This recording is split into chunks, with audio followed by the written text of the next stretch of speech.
You think modern life is complicated. Imagine a world where your divorce lawyer demanded a live sex demonstration in court, your taxes funded state-run brothels, and a single misplaced word about your neighbor's masculinity could legally get you killed on the spot. You've been taught a sanitized lie about history, a fairy tale of kings and castles that skips the horrifying truth. What you're about to witness is the uncensored reality of 5 of the world's most powerful civilizations, where sexuality wasn't a private matter. It was a weapon of war, a tool of social control, and a public spectacle of life and death stakes. We're about to journey through a world where fathers legally executed their daughters for losing their virginity, where gods created the universe through divine self-pleasuring, where ritual gang rapes were considered a sacred part of a funeral, and where one man's personal trauma was industrialized into a campaign of sexual terror so vast it permanently altered the human genome. Forget everything you learned in school. This is the disturbing, brutal, and shocking truth about human sexuality that built and destroyed empires. You think medieval people were sexually repressed prudes who did it through a hole in a sheet. Tomorrow you'd wake up to find judges demanding intimate medical examinations in court while certified inspectors verified the fitness of your member for marriage. Medieval sexuality wasn't private. It was a public spectacle where bishops owned vast entertainment empires and newlyweds required witnesses to verify their union. One failed examination could cost you everything. Here's the disturbing truth about medieval sexuality that makes modern dating apps look like a church service. From 1100 to 1500 CE, I've uncovered evidence of social practices so bizarre, so publicly invasive, that they'd make today's worst reality TV look like a nature documentary. What you're about to hear isn't taught in any classroom. It's the raw, unfiltered truth about how our ancestors turned intimate matters into public spectacles that would horrify modern audiences. We're going to journey through 7 levels of medieval social insanity. First, the nightmare of fitness trials where your personal capabilities became courtroom evidence. Then the ceremonial verification, where consummating marriage required an audience of nobles. We'll expose how bishops ran entertainment empires while preaching moral purity. You'll discover why medieval doctors literally prescribed intimate satisfaction. We'll reveal the deadly health methods that risked more than the conditions they treated. You'll learn about attraction potions that required disturbing ingredients and dangerous preparation. And finally, the ultimate public humiliation, adultery punishments where couples faced community-wide shaming rituals. Each revelation will make you more grateful for modern privacy than you've ever been in your life. Let's start with the most humiliating legal proceeding in human history, medieval fitness trials where your intimate capabilities became public evidence. Picture this. It's 1370 in York, England. John Sanderson stands in a courthouse while multiple certified examiners assess his physical condition. The court scribe meticulously records the findings. Those are the actual words from the legal document. But here's what most people don't realize. This wasn't some bizarre one-off event. This was standard legal procedure across medieval Europe. If your spouse claimed you couldn't fulfill marital duties, you'd face a public trial where failure meant losing your marriage, your dowry, and your entire social standing. Imagine modern divorce court requiring intimate medical demonstrations in front of judges, medical experts, and certified inspectors whose job was to verify your capabilities. That was medieval justice. The examination chamber was a specially designed courthouse room that existed in major cities across Europe. Picture a stone room with high windows, wooden benches for observers, and a raised platform where the accused would stand. The certified inspectors, usually experienced medical practitioners or midwives selected by the court, would arrive wearing their official badges of office. The process was methodical and horrifying. First, the person would be examined while court officials watched. Then the evaluation would begin. The examiners would conduct thorough assessments using methods documented in court records. They had specific time requirements, usually lengthy evaluations lasting hours. The court recorder would document everything: physical condition, responsiveness to stimulation, and overall fitness for marriage. The medical experts would conduct thorough examinations, looking for physical issues or signs of incapacity. All of this happened while judges, lawyers, and witnesses observed from their benches. The documented cases reveal the brutal reality of these trials. John Sanderson's condition was described in clinical terms that suggest serious medical issues.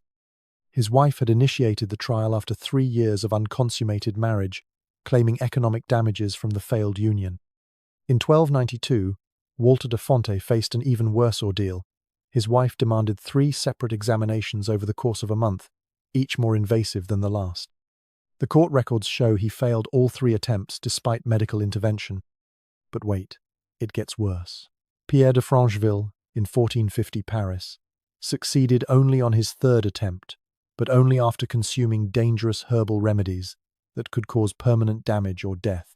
The pressure to perform was so intense that men would risk poisoning themselves rather than face the social destruction of a failed trial.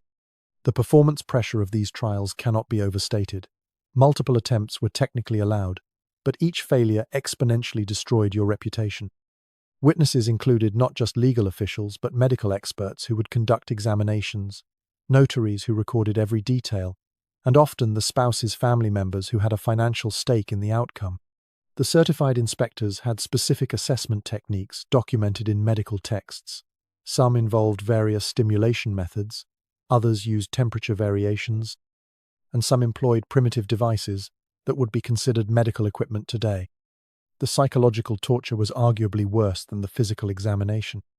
Imagine trying to demonstrate fitness while standing in a courthouse, surrounded by strangers documenting your every physical response, knowing that failure meant complete social and economic ruin. Some men reportedly fainted from anxiety, others wept openly. The court records preserve their humiliation in excruciating detail for posterity. Here's what most people don't realize about the context of these trials. Marriage in medieval times was fundamentally an economic contract, and consummation was required to make it legally binding. The Church's theological position held that procreation was the primary purpose of marriage. A marriage without the possibility of children was considered invalid. Canon law, inherited from Roman legal traditions, specifically allowed for annulment in cases of permanent incapacity. Medieval medical understanding saw intimate dysfunction as either a disease requiring treatment or a curse requiring spiritual intervention. Physicians believed in complex humor theories where imbalances could prevent normal function. Women actually had legal rights to marital satisfaction, something that might surprise modern audiences. The Church taught that both partners had obligations to fulfill when requested. A person who couldn't perform was literally failing their legal duties. Statistical evidence from court records suggests there were over 200 fitness trials per decade in major cities like London, Paris, and Florence. The success rate for maintaining marriages after being accused was less than 30%. The social consequences extended beyond the immediate couple. Entire family alliances could crumble, dowries would be returned, and business partnerships dissolved. This makes modern relationship counseling seem like an absolute blessing. Today, we take medical privacy for granted. Your intimate performance is between you, your partner, and maybe your doctor. Nobody's conducting examinations in a courtroom. No committee of inspectors is manually evaluating you while scribes take notes. The medications, devices, and procedures available today would have seemed like magic to medieval people facing these trials. We've completely forgotten that intimate privacy is a relatively modern invention. But here's the truly disturbing part. At least fitness trials were for married couples trying to resolve a legal dispute. Imagine if your wedding night itself was a public performance requiring witnesses to verify success. If you thought fitness trials were invasive, wait until you hear about ceremonial verification, where consummating marriage required an audience of nobles. In 1445, Margaret of Anjou married King Henry VI of England. She was 15 years old. On her wedding night, 23 nobles, clergy members, and court officials crowded into the royal bedchamber to witness the consummation. They weren't just present in the building or waiting outside, they were in the actual room, positioned around the curtained bed, listening for sounds and watching for movement that would indicate successful union. The Archbishop of Canterbury stood at the foot of the bed, blessing the union while the young couple attempted intimacy for the first time. Without this witnessed consummation, the marriage that united England and France would be considered invalid. Imagine your parents, priest, and employer watching you on the most nervous night of your life. That was a royal wedding in medieval Europe. The ceremonial preparation process was a horror show of public humiliation disguised as celebration. First came the undressing ritual. The bride and groom would be disrobed by their respective relatives, while wedding guests sang songs and made crude jokes. Every item of clothing removed was accompanied by cheers and inappropriate comments. The bride's mother and aunts would remove her dress, commenting on her body's readiness for childbearing. The groom's male relatives would undress him while making jokes about his capabilities and offering last-minute advice on technique. Then came the procession to the bedchamber. The couple would be led through corridors filled with drunk wedding guests who would throw things at them, supposedly for fertility but often just for humiliation. They'd be forced to drink blessed wine mixed with allegedly enhancement herbs. They'd eat special foods like oysters and honey cakes, all while enduring constant commentary from the crowd. The priest would then bless the bed itself, sprinkling holy water on the sheets where consummation would occur. Special prayers would be said for fertility, for the woman to conceive quickly, and for the man to perform adequately. The curtains around the bed would be drawn, but they were often thin enough to see shadows and movement. Witnesses would position themselves strategically around the room, some near the bed to hear sounds, others by the door to prevent anyone from leaving before completion. The royal examples are the most well-documented and horrifying. When Catherine of Aragon married Prince Arthur in 1501, 6 high-ranking nobles were required to witness the consummation. The Spanish ambassador insisted on being present to ensure the alliance between England and Spain was properly sealed. When Arthur emerged from the bedchamber the next morning, he famously declared he had been in Spain and demanded ale because marriage is thirsty work.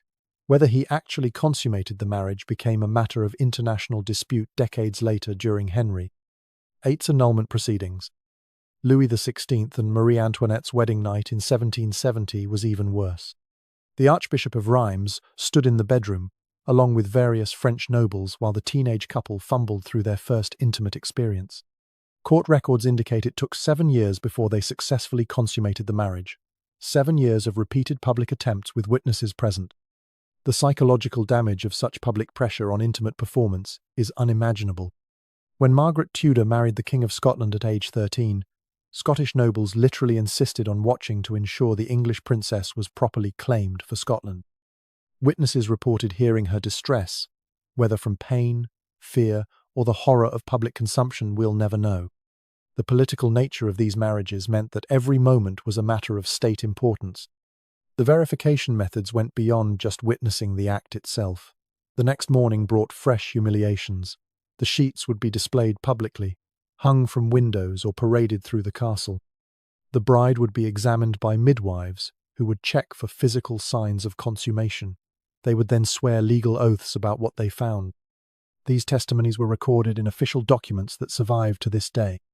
Witnesses would provide detailed testimony about what they heard and saw. Movement of the bed curtains consistent with vigorous activity appears in multiple historical accounts. Sounds indicating completion of the marital act was considered ideal evidence. Some witnesses were required to stay all night to ensure multiple attempts at consummation. If the couple failed to produce adequate evidence of success, they might be forced to try again the next night with even more witnesses present. Failed consummations led to immediate annulment proceedings. The political and economic consequences were catastrophic. Alliances between nations could crumble. Dowries would be disputed. Succession crises could trigger wars. The pressure on young, inexperienced couples to perform intimately in front of audiences was inhuman. Here's what most people don't realize about why this insanity was considered necessary. Political marriages were the foundation of medieval diplomacy. A marriage alliance between royal families could prevent wars, secure trade routes, and ensure peaceful succession.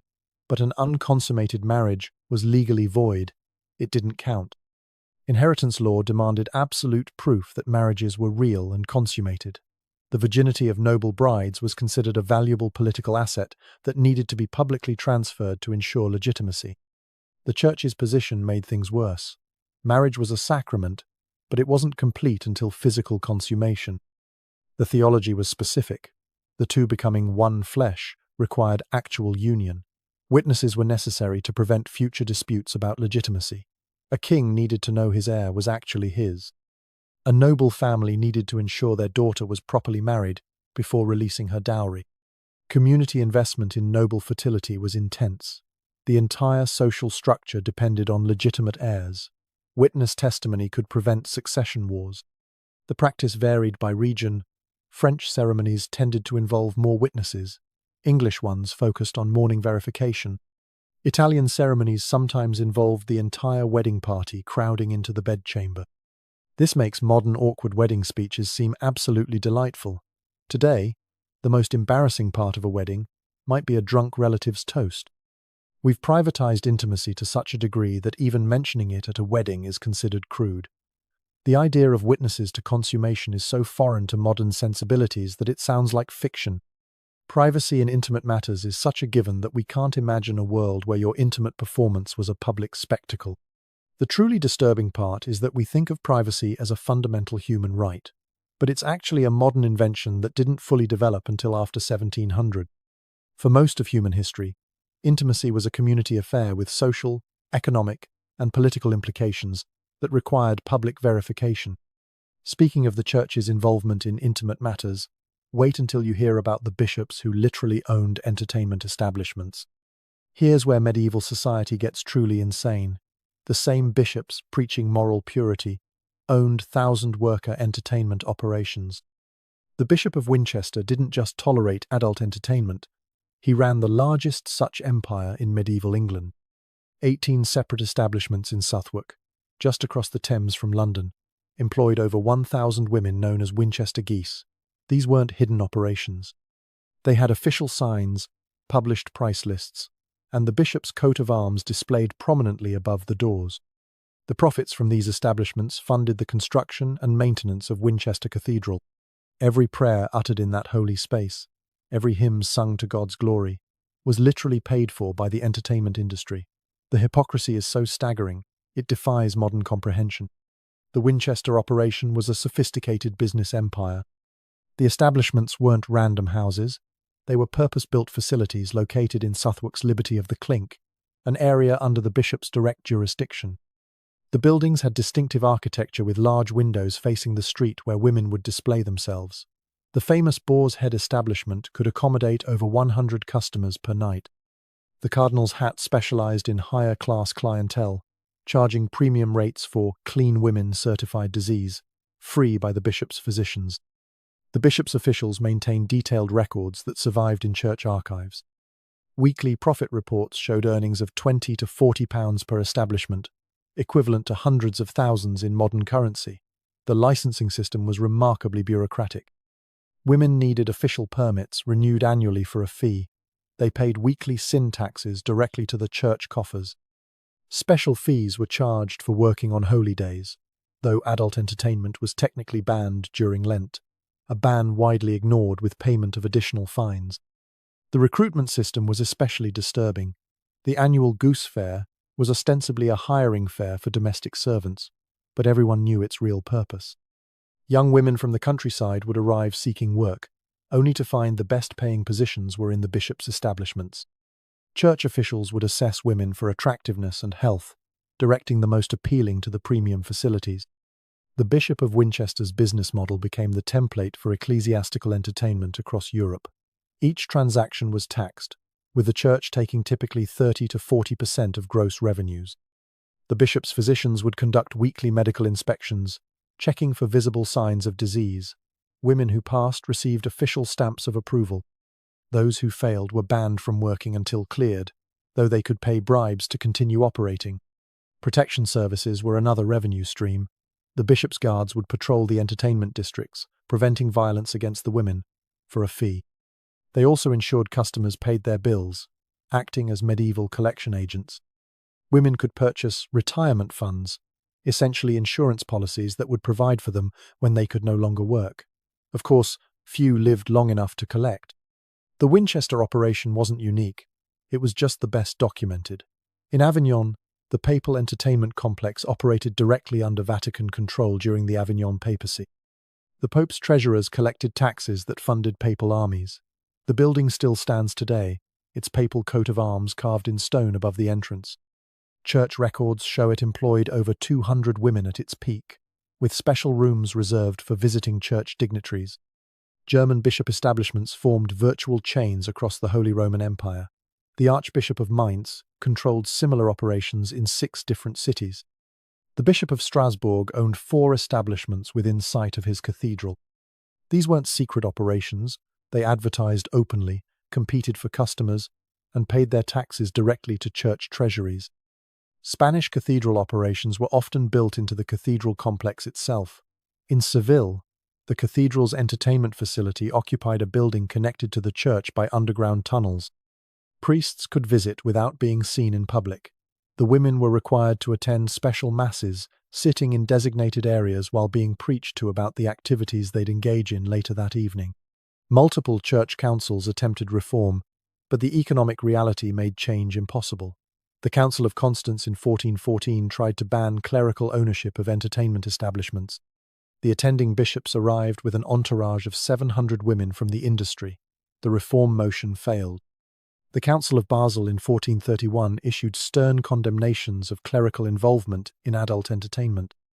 The condemning documents were written in rooms above the city's largest such establishment, owned by the local bishop. The theological justification for this blatant hypocrisy reveals the twisted logic of medieval Christianity. Church fathers cited Augustine's doctrine of such activities as a necessary evil, like sewers, unpleasant but required for a functioning city. Thomas Aquinas argued that these services prevented worse behaviors like assault, adultery, and other offenses. By controlling and regulating such activities, bishops claimed they were actually protecting public morality. The economic reality was simpler.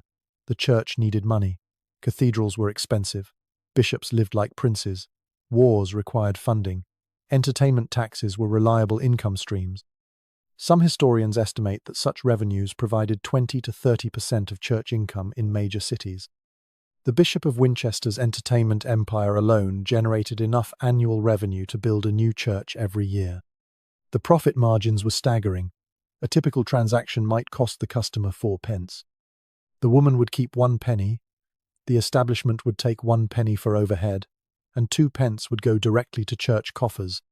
Multiply this by thousands of transactions per week across hundreds of church-owned establishments, and you understand why reform was impossible. The medieval church was literally addicted to entertainment revenue. But here's what most people don't realize. This wasn't seen as particularly scandalous at the time. The separation between religious authority and economic activity that we take for granted didn't exist. Bishops were major landowners, tax collectors, and business operators. Owning entertainment establishments was just another revenue stream, like collecting mill taxes or road tolls. The same bishop who preached against immorality on Sunday would review his establishment profits on Monday without any sense of contradiction. The social control aspect was equally important. By controlling such activities, the church controlled society itself. They decided who could sell services, where, when, and for how much. They created categories of honest versus dishonest providers. They enforced dress codes that marked workers as separate from respectable women. The establishments became tools of social engineering, channeling male desires into regulated, taxable channels. This makes modern church scandals look absolutely quaint by comparison. Today's religious leaders caught in inappropriate situations at least try to hide their activities.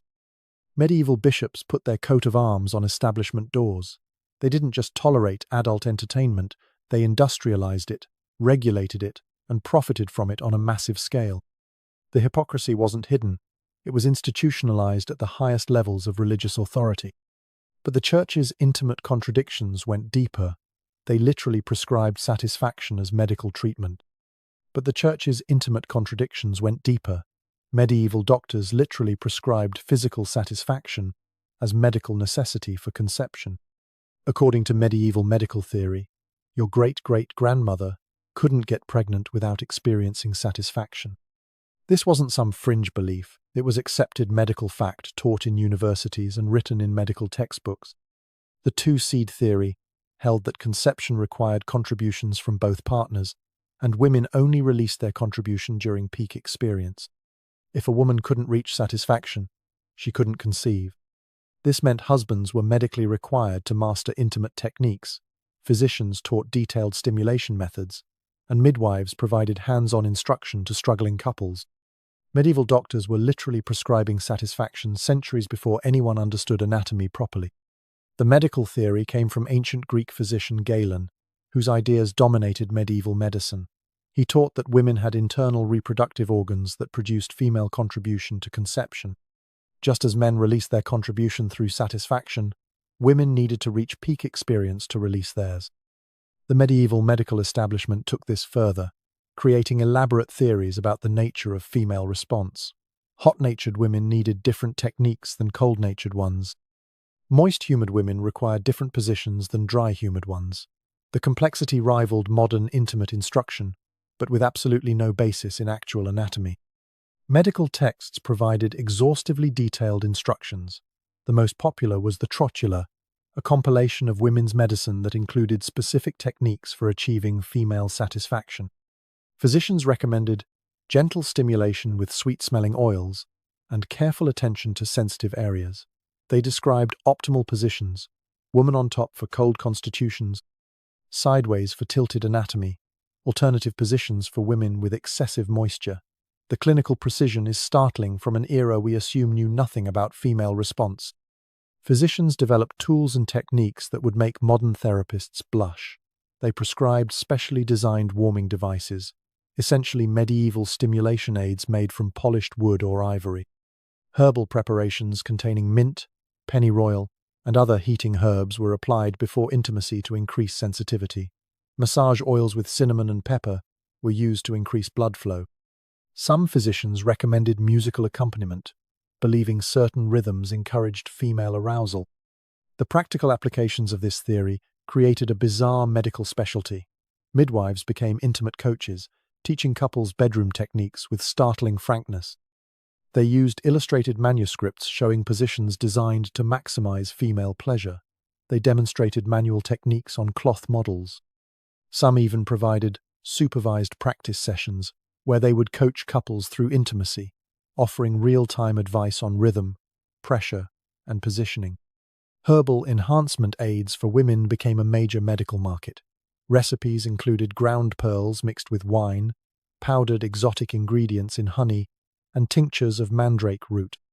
Wealthy women paid fortunes for conception aids that were essentially medieval enhancement devices, carved jade items for exercises, pearl-studded accessories for stimulation, and even primitive irrigation devices filled with stimulating herbs. The medical establishment endorsed all of this as necessary for reproductive health.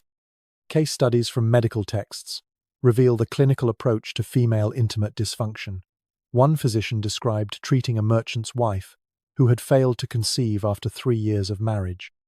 His prescription included daily intimate massage with heated oils, consumption of warming foods like ginger and cinnamon, and instruction for her husband in proper techniques to encourage female delight. After 2 months of treatment, she conceived. The satisfaction was credited with the success. Medical tools for diagnosing and treating female intimate dysfunction were surprisingly sophisticated. Physicians used examination instruments to check internal anatomy, though their understanding was flawed. They developed arousal tests, using feathers and heated probes to check sensitivity.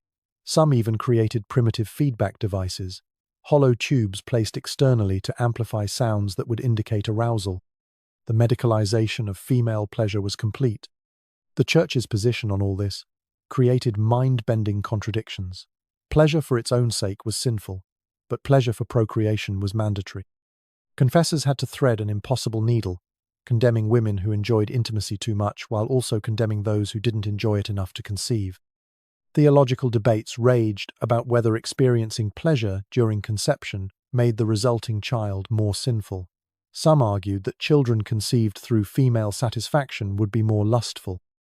Others claimed the opposite, that joyless conception created defective offspring. Confessional manuals reveal the impossible position this put women in. They were supposed to confess enjoying intimacy as a sin, but not enjoying it enough to reach satisfaction was also problematic. One manual advised priests to ask women whether they responded appropriately to their husband's efforts, and whether they felt the release necessary for conception. Women who admitted to faking satisfaction to end unwanted intimacy were told they were preventing God's plan for procreation. The contradictions between medical advice and religious doctrine created a shadow economy of intimate knowledge. Midwives would privately teach what priests publicly condemned. Medical texts circulated in convents where nuns provided reproductive health care. Women shared conception secrets that were essentially satisfaction techniques disguised as fertility treatments. The official culture condemned female pleasure, while the medical establishment required it. Here's what most people don't realize about the context of these practices. Medieval medicine wasn't purely theoretical. It was based on thousands of years of accumulated observation, just interpreted through flawed frameworks. Women's medical practitioners had noticed correlations between intimate satisfaction and fertility. They just explained it through humoral theory rather than hormones. The economic pressure for heirs drove this medical focus on female pleasure. Noble families needed legitimate children to continue bloodlines. Merchant families needed heirs for business continuity. Even peasant families needed children for farm labor. Infertility was an economic disaster. If medical theory said female satisfaction was necessary for conception, then female satisfaction became a medical priority, regardless of religious objections. The gendering of medical knowledge also played a role. Male physicians wrote the theories, but female practitioners provided the actual care. These women had generations of practical knowledge about female anatomy and response that they encoded in medical language to make it acceptable. Teaching a woman to achieve satisfaction was sinful. Providing warming treatments to encourage conception was medical care. This makes medieval doctors seem more progressive than physicians in the 1950s. Victorian doctors would later deny that respectable women experienced intimate pleasure at all. Early 20th century medicine pathologized female satisfaction as hysteria. Medieval physicians, for all their flawed understanding, at least acknowledged female intimate response as medically important. They just wrapped it in theological justifications and humoral theory. The practical impact on medieval women's lives was profound. Unlike later eras where female desire was completely denied, medieval women had medical authorization to demand intimate satisfaction. Court records show women citing lack of satisfaction as grounds for annulment. Medical texts advised husbands that failing to pleasure their wives was failing in their marriage duties. The two-seed theory, however scientifically wrong, created space for female intimate agency. Speaking of conception, wait until you hear the insane things medieval women did to prevent pregnancy. If prescribed satisfaction sounds progressive, medieval contraception will make you grateful for modern medicine. Women literally risked death with every prevention attempt. The ingredient list reads like a dangerous recipe for disaster. Exotic animal substances, heavy metals, toxic plants, and various organic materials. These weren't folk remedies whispered between peasants. They appeared in medical texts written by university-trained physicians. Women would insert dangerous pessaries into their bodies before intimacy. They drank potions containing mercury that could cause organ failure. They used lead-based solutions that caused permanent nerve damage. Every attempt to prevent pregnancy could end their lives, but the alternative, another dangerous childbirth, or another mouth to feed, seemed worse. The barrier methods revealed desperate ingenuity mixed with dangerous ignorance. Crocodile dung wasn't randomly chosen. Its alkaline nature actually does have some contraceptive properties. Egyptian medical texts from 1850 BCE recommended it, and medieval physicians copied ancient wisdom without understanding why it sometimes worked. The problem was sourcing. Most European women used any animal waste available, telling themselves it was the exotic variety. Horse, cow, and pig waste became substitutes, introducing dangerous bacteria. Honey and plant gum combinations were slightly less lethal. Acacia ferments into acid, which has contraceptive properties. Mixed with honey's antibacterial qualities, it created a barrier that had some effectiveness. Women would soak wool or lint in this mixture, forming primitive barriers. The main danger was infection from non-sterile materials and the difficulty of removal. Medical texts describe women dying from toxic shock when improvised barriers became lodged internally. Sea sponges soaked in various substances were the most sophisticated barrier method. Women would use vinegar, lemon juice, or wine as the soaking solution. The acidity could prevent conception, and the sponge created a physical barrier.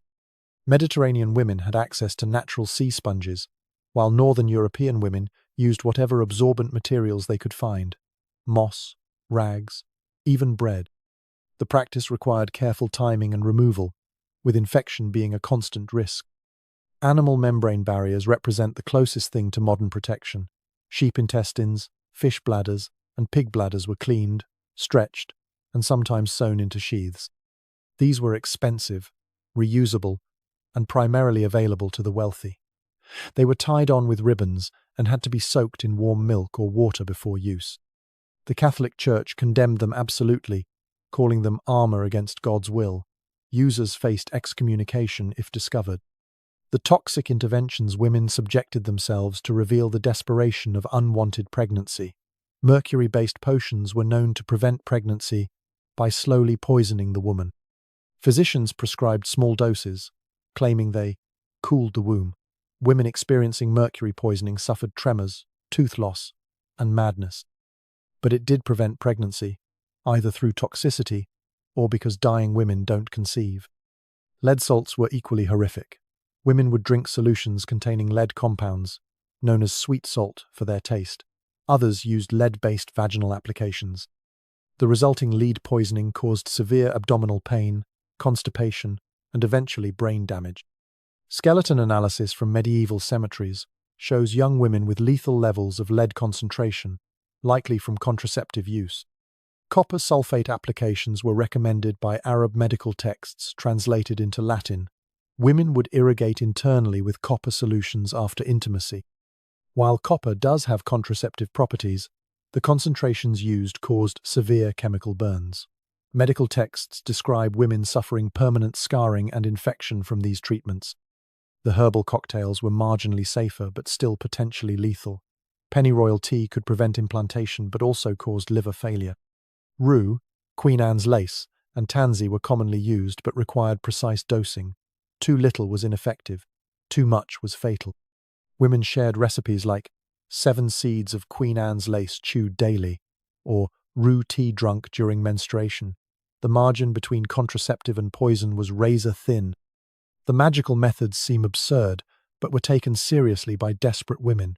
Weasel reproductive organ amulets were worn around the thigh during intimacy. The organs had to be harvested during specific moon phases and preserved in honey. Mule earwax mixed with honey was applied internally. Mules, being sterile, made their earwax contraceptive by sympathetic magic. Dead infant hands, preferably from unbaptized babies, were worn as amulets. The black market in infant corpses for contraceptive magic was documented in several witch trials. Menstrual blood rituals occupied a strange space between magic and proto-science. Women would save their menstrual blood, dry it, powder it, and secretly feed it to their husbands in wine or food. The theory was that consuming female essence would reduce male potency. Some women burned their used menstrual rags and used the ashes as vaginal pessaries. Others believed that intimacy during menstruation would prevent future pregnancies, a practice condemned by the Church as especially sinful. Exotic animal organ suppositories required fresh organs from black cats killed during specific astrological conditions. The organs would be dried, ground, mixed with herbs, and formed into pessaries. The association of cats with witchcraft made this particularly dangerous. Possession of cat-based contraceptives could trigger accusations of sorcery. Yet archaeological evidence from medieval latrines shows cat bones in unusual concentrations near convents and establishments, suggesting widespread use. The desperation driving these dangerous choices stemmed from medieval women's impossible situations. Repeated pregnancies destroyed women's bodies. The average woman who survived to menopause had experienced 8 to 12 pregnancies. Childbirth was the leading cause of death for young women. Poor families couldn't feed additional children, yet the Church condemned all contraception as interference with divine will, and husbands had legal rights to intimate access. The knowledge networks that preserved and transmitted contraceptive information were entirely female. Midwives passed recipes to apprentices. Wise women sold herbs and instructions. Workers in the entertainment industry shared professional knowledge. Convents, ironically, became centers of contraceptive expertise. Nuns who provided medical care needed to know what desperate women might have tried. This underground economy of reproductive knowledge operated despite severe legal and religious prohibition. Male refusal to practice withdrawal created much of the contraceptive burden. While withdrawal was also condemned by the Church, it at least didn't risk poisoning. But men who refused this simple method forced women into increasingly dangerous alternatives. Court records show women begging husbands to spill seed outside and being beaten for the suggestion. The gender dynamics of contraceptive responsibility haven't changed as much as we might hope. Midwife networks operated sophisticated supply chains for contraceptive materials. They imported exotic substances from distant lands, collected specific herbs during optimal seasons, and maintained recipes that balanced effectiveness with survivability. The prosecution of midwives as witches often centered on their contraceptive knowledge. Knowing how to prevent life was seen as adjacent to knowing how to end it. This makes modern birth control look like candy in comparison. Modern contraception is safe, effective, and legal. We've forgotten that for most of history, preventing pregnancy meant risking death. Every act of family planning was potentially fatal. Women played Russian roulette with their lives every time they tried to control their fertility. The fact that women survived these methods long enough to pass on the knowledge is a testament to human desperation and resilience. But preventing pregnancy was nothing compared to the corpse ingredients in medieval love potions. Forget flowers and chocolate.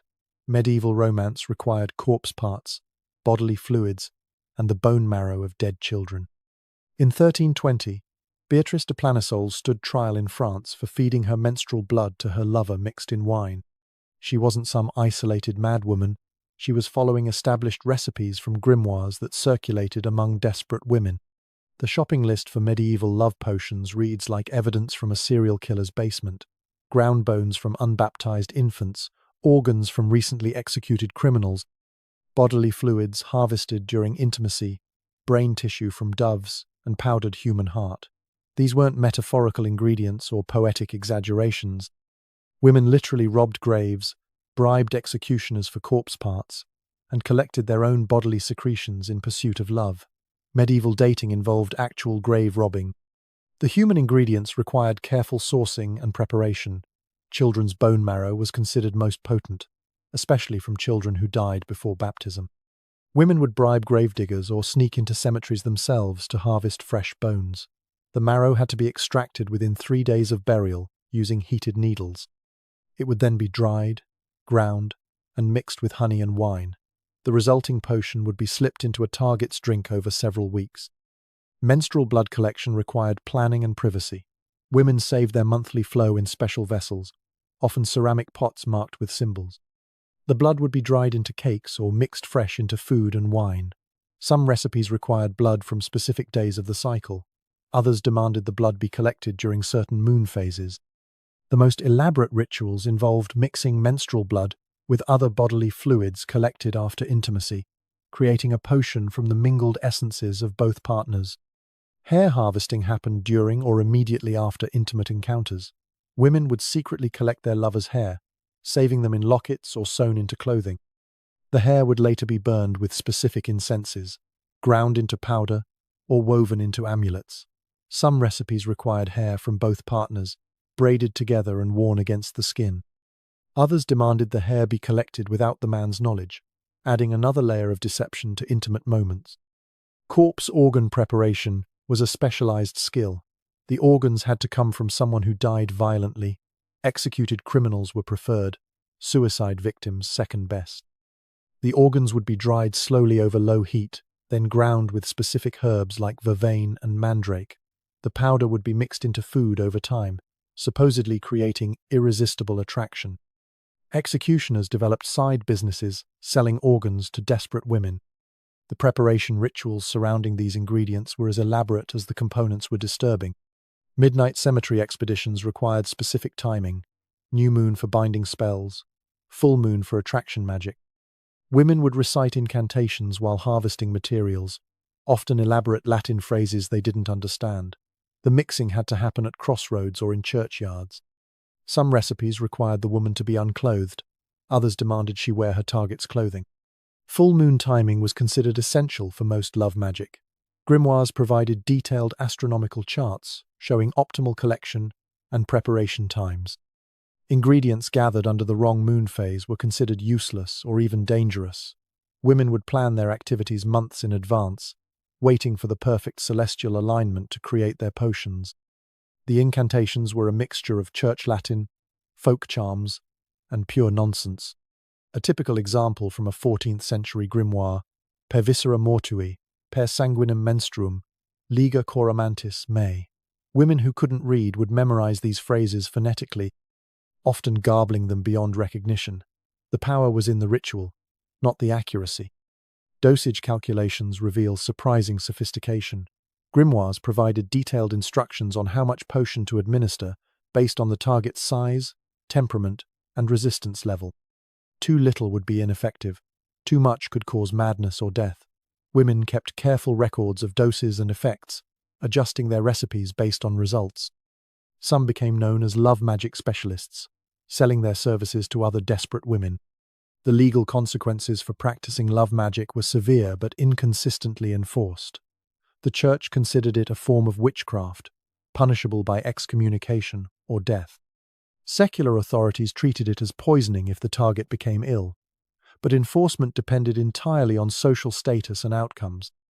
Noble women caught using love potions might face penance. Poor women faced execution. Specific prosecutions reveal the widespread nature of the practice. In Montaillou, multiple women were tried for love magic between 1308 and 1325. Their testimonies provide detailed accounts of recipes and rituals. In Venice, a network of women selling love potions was exposed in 1480, revealing a sophisticated operation with standardized ingredients and prices. London court records show dozens of love magic cases annually throughout the medieval period. The punishments varied wildly based on circumstances. Women whose potions worked might face lighter sentences than those whose targets became ill or died. Noble women could often commute death sentences to exile or convent imprisonment. Poor women had no such options. The most creative punishment came from Augsburg, where convicted love potion makers were forced to publicly consume their own concoctions. Success rate claims in grimoires were obviously exaggerated, but testimonies suggest some psychological effectiveness. Men who knew they'd been targeted with love magic often reported feeling attracted against their will. The placebo effect, combined with the power of suggestion, created real behavioral changes. Some successful cases might simply have been coincidence. The target was already interested, and the potion provided confidence to act. Victim testimonies from court records provide insight into the effects. Men reported feeling unnaturally drawn to women they previously ignored. They described physical symptoms, racing hearts, inability to concentrate, inappropriate arousal. Whether from actual poisoning, psychological suggestion, or the nocebo effect, targets experienced real distress. The desperation driving women to these extremes reflects the brutal realities of medieval marriage markets. Women had limited options for economic security outside marriage. An unmarried woman past her prime faced poverty and social exile. Widow remarriage was often the only alternative to destitution. In this context, grave robbing for love potion ingredients seems less insane than pragmatic. The economic motivations went beyond simple survival. Marriage to a wealthy merchant or minor noble could transform a woman's entire family's fortunes. The difference between marrying a successful craftsman versus a laborer meant the difference between comfort and starvation. Love potions were investments in economic futures, worth the risk of execution. Classical tradition influenced medieval love magic significantly. Ovid's Art of Love described various potions and spells. Greek magical texts provided templates that medieval grimoire writers copied and adapted. The connection to classical authority gave love magic a veneer of respectability. If ancient poets wrote about it, how sinful could it be? Folk medicine and love magic overlapped considerably. Many ingredients in love potions had legitimate medicinal uses. Dove's blood was used to treat epilepsy. Human bone marrow appeared in remedies for joint pain. This overlap allowed women to obtain ingredients under medical pretenses. An apothecary selling dove brains for headaches couldn't know they'd end up in love potions. The gender dynamics of love potion use are telling. While both men and women used love magic, prosecutions overwhelmingly targeted women. Male practitioners were often classified as learned magicians rather than witches. Women's love magic was seen as more threatening because it subverted natural male authority. A woman controlling a man through magic inverted the proper social order. Church positions on love magic were complex and contradictory. While officially condemning all magic, Some clergy provided love charms and blessings.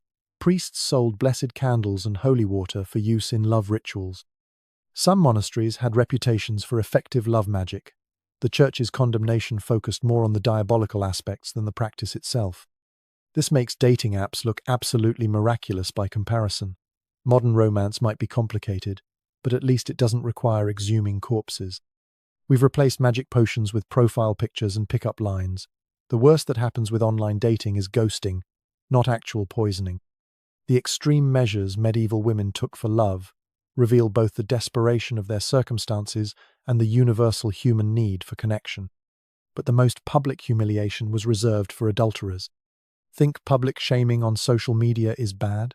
Medieval adulterers were paraded naked through town, with the woman holding a rope attached to her lover's waist. In southern France they called it la course, the run. When adulterers were caught, the community didn't just gossip or shun them. They organized a ritualized public humiliation that makes modern cancel culture look like a polite disagreement. The guilty couple would be stripped naked in the town square. A rope or leather cord would be tied around the man's waist, with the woman forced to hold the other end like a leash. Then they'd run through a prescribed route through town, while citizens lined the streets with whips, rotten vegetables, and chamber pots full of waste. Medieval cancel culture involved actual whips and very literal control over your partner. The ritual process began at dawn with church bells summoning the town. This wasn't mob justice. It was organized community punishment with established procedures. Town criers would announce the adultery, naming both parties and often providing details about how they were discovered. The guilty pair would be brought to the main square where officials would supervise their public undressing. The crowd would already be gathering with their instruments of punishment. The route planning followed traditional paths through the most populated areas. Starting at the main square, the couple would be forced to run past the church, through the market, around the well where women gathered, past the taverns where men drank. Each neighborhood had designated punishment stations where the strongest citizens would deliver measured blows. The route typically covered 2 to 3 miles and took hours to complete, as the couple was forced to stop for special humiliations at significant locations. Crowd gathering was a community event. Merchants closed shops, workers abandoned fields. Children were brought to witness the wages of sin. People prepared for days, saving rotten produce, collecting animal waste, preparing special whips. The anticipation built like a modern sporting event. Vendors sold food and drinks to spectators. Musicians sometimes provided drumbeat accompaniment to the run. Church bells rang continuously during the punishment, adding religious weight to civil justice. Different bell patterns indicated the progress of the run. Rapid ringing when it began, slow tolling at punishment stations, triumphant peals when completed. The sonic landscape ensured everyone in earshot knew adultery was being punished. Some parishes rang specific adultery bells, used only for this purpose.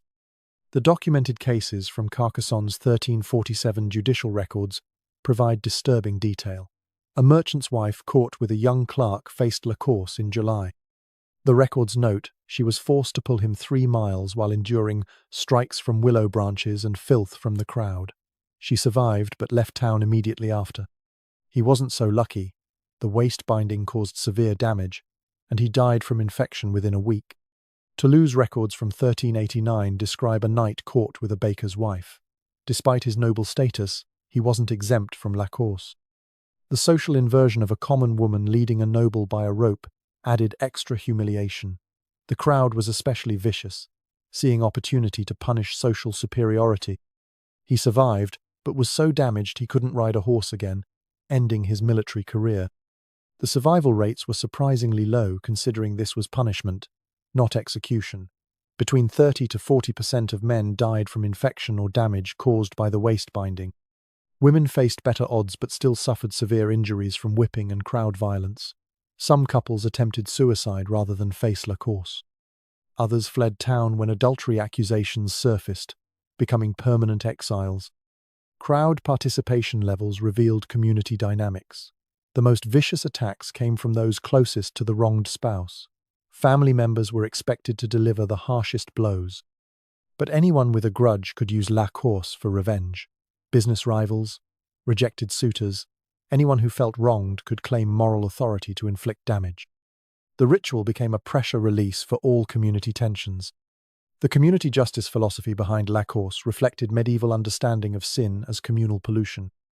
Adultery didn't just wrong the spouse, it disrupted economic arrangements, questioned paternity, and challenged social order.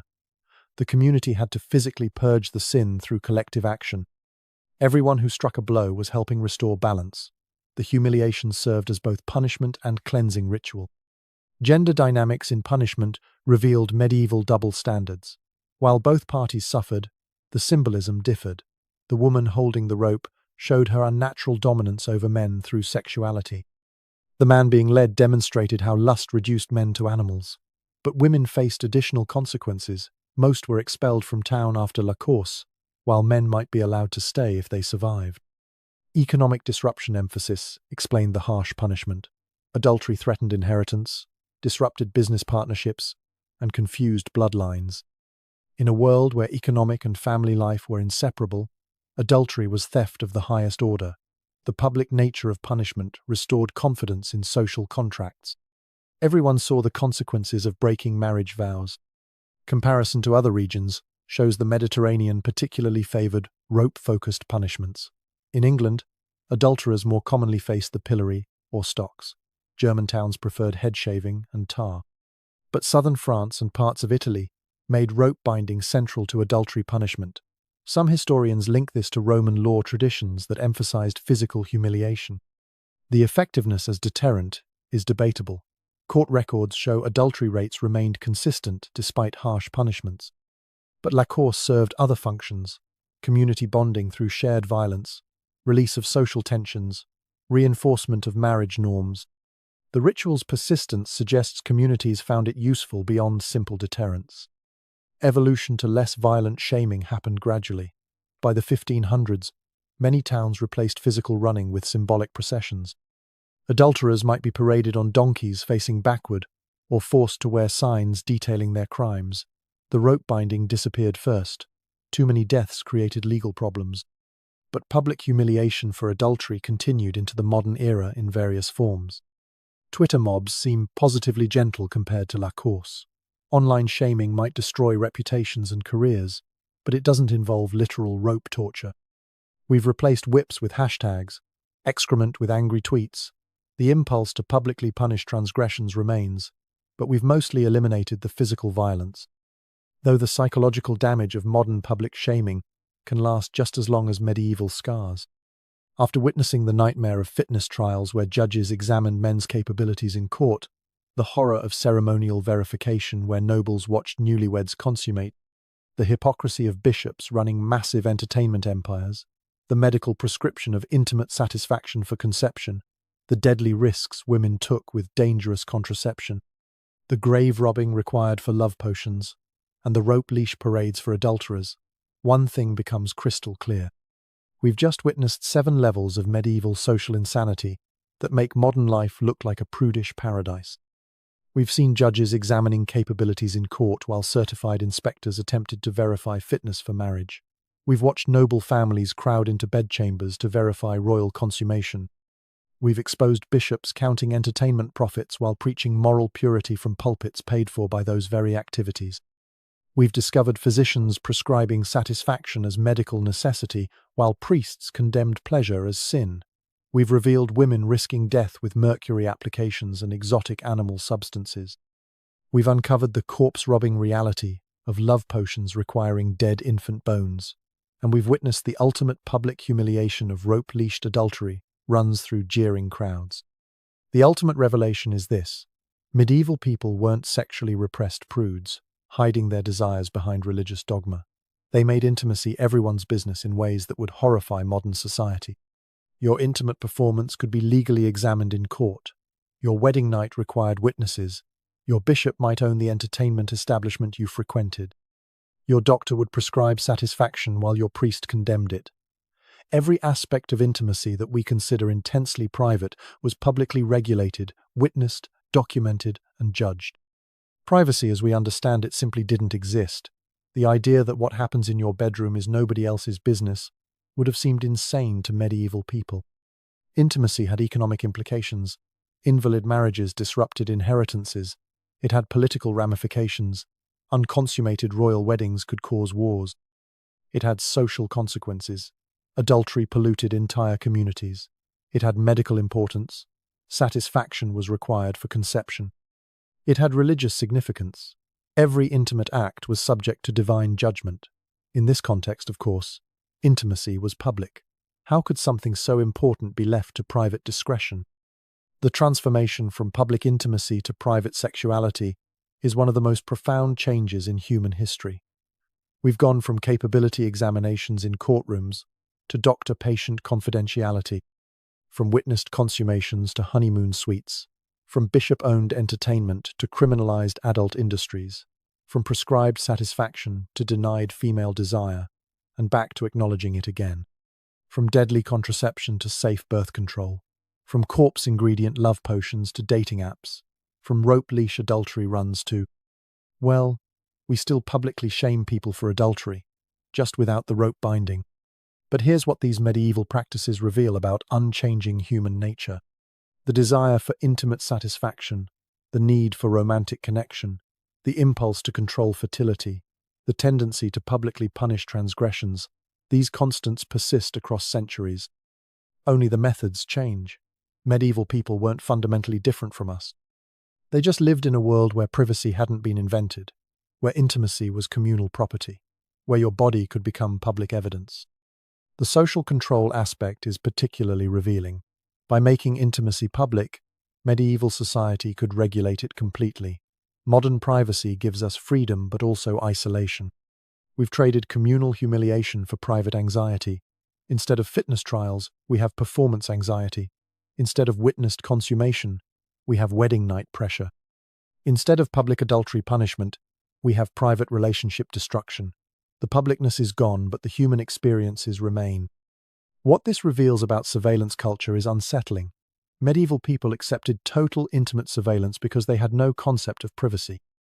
We're voluntarily creating new forms of surveillance through social media oversharing, dating apps that track our preferences, and digital footprints of our intimate lives. In some ways, we're returning to a world where intimacy is everyone's business, just digitally rather than physically. Next time you complain about awkward dating, remember the alternative involved grave robbing for love potion ingredients. When modern contraception seems inconvenient, be grateful you don't need exotic animal substances. If you suffer from performance anxiety, at least it's not being documented by court scribes. When your wedding feels stressful, be thankful relatives aren't watching consummation. If your doctor seems intrusive, at least they're not prescribing public capability examinations. The privileges we take for granted would seem miraculous to medieval people. Privacy in intimate matters, safe and legal contraception, medical confidentiality, consensual relationships without economic desperation, the right to intimate autonomy, freedom from public humiliation for private choices. These aren't ancient rights. They're modern inventions that took centuries to develop.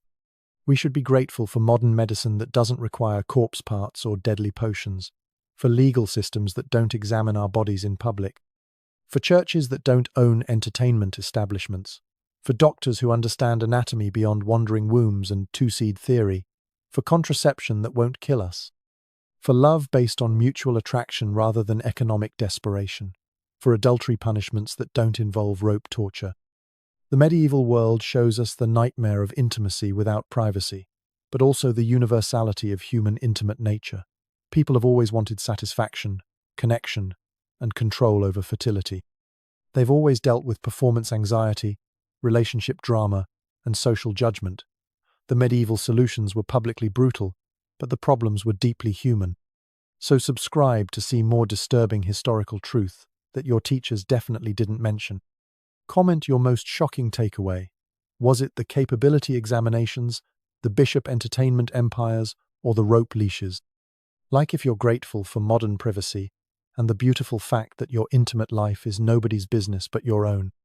And remember, however awkward your romantic life might be, at least you're not being led naked through town by your waist while neighbors throw waste. History, it really puts things in perspective. The medieval world turned the most private moments into a public trial, where your reputation and marriage depended on a courtroom erection or witnessed consummation. The church and community made sex everyone's business. But what happens when that public intrusion evolves into something far more sinister? We now journey further back in time to an empire that didn't just scrutinize sex, it weaponized it. Welcome to ancient Rome, where the bedroom wasn't a stage for public shame, but a political battlefield where the wrong position could cost you your citizenship, your career, and your life. Tomorrow, you could wake up in a world where your father has the legal right to execute you for intimate relationships, where certain behaviors in private could end your career instantly, and where children were trained from birth to serve the whims of emperors. You think you know about Roman culture? Here's what they don't teach in history class. The Roman Empire didn't just conquer the world, it built an entire civilization on intimate control, where every bedroom was a battlefield and every private moment could be your death sentence. Welcome to the real Rome. You don't learn this in history classes, but for over 500 years, the Roman Empire operated the most sophisticated system of intimate control in human history. I've scoured through thousands of primary sources, archaeological evidence from Pompeii, and ancient legal documents that most academics avoid discussing. What I've discovered will fundamentally change how you view ancient civilization and make you grateful for every freedom you have today. Here's what most people don't realize. We're about to journey through 7 levels of intimate horror that escalated throughout Roman history. From laws that made certain behaviors punishable by death, to women being executed for experiencing pleasure, to virgin priestesses buried alive for breaking their vows. We'll expose how emperors turned children into servants, how Romans transformed intimacy into deadly competitions, and why professional instructors performed live demonstrations in noble homes. But wait, it gets worse.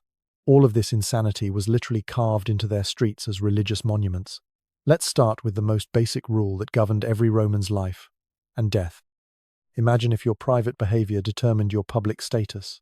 Imagine if being perceived as passive in intimate situations meant losing your job, your citizenship, and possibly your life.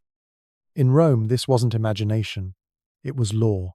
Being labeled as submissive in private meant social death worse than actual murder. The Romans built an entire civilization on a simple, terrifying principle: dominance equals power, submission equals destruction. You think cancel culture is harsh? Romans cancelled people for their perceived intimate roles. Literally. One rumor about your private preferences could destroy a political career that took decades to build. The truly disturbing part? This wasn't some unspoken social rule. Rome codified intimate behaviors into law, creating a hierarchy that determined whether you lived as a respected citizen or died as a social outcast. Let me give you the most famous example, one that nearly changed the course of world history. Julius Caesar, the man who would conquer Gaul and transform Rome into an empire, spent his entire life fighting rumors about what happened when he was 19 years old. During a diplomatic mission to King Nicomedes IV of Bithynia, young Caesar allegedly took a submissive role in their private arrangements. Here's what most people don't realize. This single rumor followed him for 40 years. His enemies called him the Queen of Bithynia in the Senate. During his triumph parades, moments meant to celebrate his greatest military victories, soldiers sang mocking songs about Caesar being every woman's man and every man's woman. The poet Catullus wrote verses about Caesar's supposed submission that Romans memorized and repeated at parties. Imagine conquering entire nations, becoming the most powerful man in the world, and still having people mock you for something that allegedly happened in private 4 decades ago. But wait, it gets worse. The Romans didn't just mock, they legislated. The Lex Scantinia, passed in 149 BC, made passive intimate behavior by freeborn males a crime punishable by enormous fines, exile, or even death. The law was so severe that accusations alone could destroy lives. We have documented cases of senators expelled from office not for corruption or incompetence, but for rumors about their private roles. Take the case of a senator whose name was literally erased from records. That's how shameful this was considered. He was expelled from the Senate after slaves reported witnessing him in a submissive position with his wife. Yes, you read that correctly. Certain acts with your own spouse could end your political career. The Romans had a special term for this, os impurum, impure mouth. Once labeled with this designation, you were considered permanently contaminated. People wouldn't share meals with you. wouldn't let you kiss their children, wouldn't even speak to you in public. The truly insane part was the mathematical precision of their intimacy hierarchy. At the top sat the emperor. He could dominate anyone and maintain his dignity. Below him, senators could dominate anyone except the emperor and fellow senators. Citizens could dominate freedmen, slaves, and non-citizens. Freedmen could only dominate slaves. Slaves could dominate no one without permission. Breaking this hierarchy wasn't just embarrassing, it was criminal. Here's a specific example that shows how seriously Romans took this system. A wealthy citizen named Lucius was caught in a submissive position with his own slave. The legal consequences were devastating. First, he lost his citizenship rights. Then, his property was confiscated. His children were disinherited. His wife was forced to divorce him to protect her own status. Finally, he was exiled from Rome forever, all because he took the wrong role with someone he literally owned. But the system went even deeper. Romans developed an entire vocabulary to categorize and shame intimate positions. These weren't slurs, they were legal categories that determined your rights under Roman law. A man labeled as passive faced daily violence and humiliation. These terms appeared in court documents, determined legal standing, and shaped social interactions. The psychological impact was staggering. Roman men lived in constant fear of accusation. They developed elaborate codes of behavior to avoid even the appearance of passivity. Standing the wrong way, gesturing too softly, even the tone of your voice could trigger suspicions. We have letters from Roman fathers to their sons filled with paranoid instructions about maintaining masculine dominance in every aspect of life. Why did dominance equal power in Roman minds? The answer reveals the dark heart of their civilization. Romans saw the world through the lens of conquest. Just as Roman legions dominated enemy territories, Roman men had to dominate others to prove their status. Being dominated meant being conquered, being feminized, being reduced to the status of a woman or slave. In a society built on military might, intimate submission was equivalent to battlefield defeat. This mentality infected every aspect of Roman life. Business deals were described in dominance terms. Political alliances were framed as who was on top. Even religious rituals emphasized the importance of maintaining the active role. The connection between intimate dominance and political authority was so strong that emperors often proved their power through public displays of aggressive behavior. Modern psychological analysis reveals how this system maintained social order through intimate terror. By making certain positions literally criminal, Rome created a self-policing society where everyone watched everyone else for signs of weakness. The fear of accusation kept citizens in line more effectively than any army. It was brilliant in its cruelty. Rome conquered the world by first conquering its own bedrooms. Makes modern power dynamics look like playground games, doesn't it? Today we debate consent and equality. Romans debated whether taking the wrong position should result in exile or execution. We worry about our reputations on social media. Romans worried about being buried alive for a rumor about their private lives. But if you think that's twisted, wait until you hear what happened to women who dared to enjoy intimacy. Now let's talk about how Rome literally outlawed female enjoyment of intimacy. Imagine if experiencing pleasure during intimate moments was a crime punishable by death. Imagine being forced to lie completely still, showing no emotion, making no sound, while your body's natural responses could get you executed. This wasn't some dystopian fiction.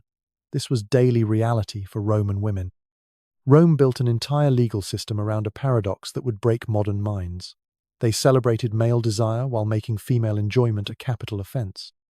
You complain about intimate performance anxiety? Roman women performed not enjoying themselves to stay alive. The consequences for showing pleasure were catastrophic. A woman who moved too much, made sounds of enjoyment, or showed any sign of pleasure could face accusations of adultery, even with her own husband. The truly disturbing part? Her own father had the legal right to execute her for it. Augustus, Rome's first emperor, passed a series of moral reforms in 18 BC that turned female intimacy into a death trap.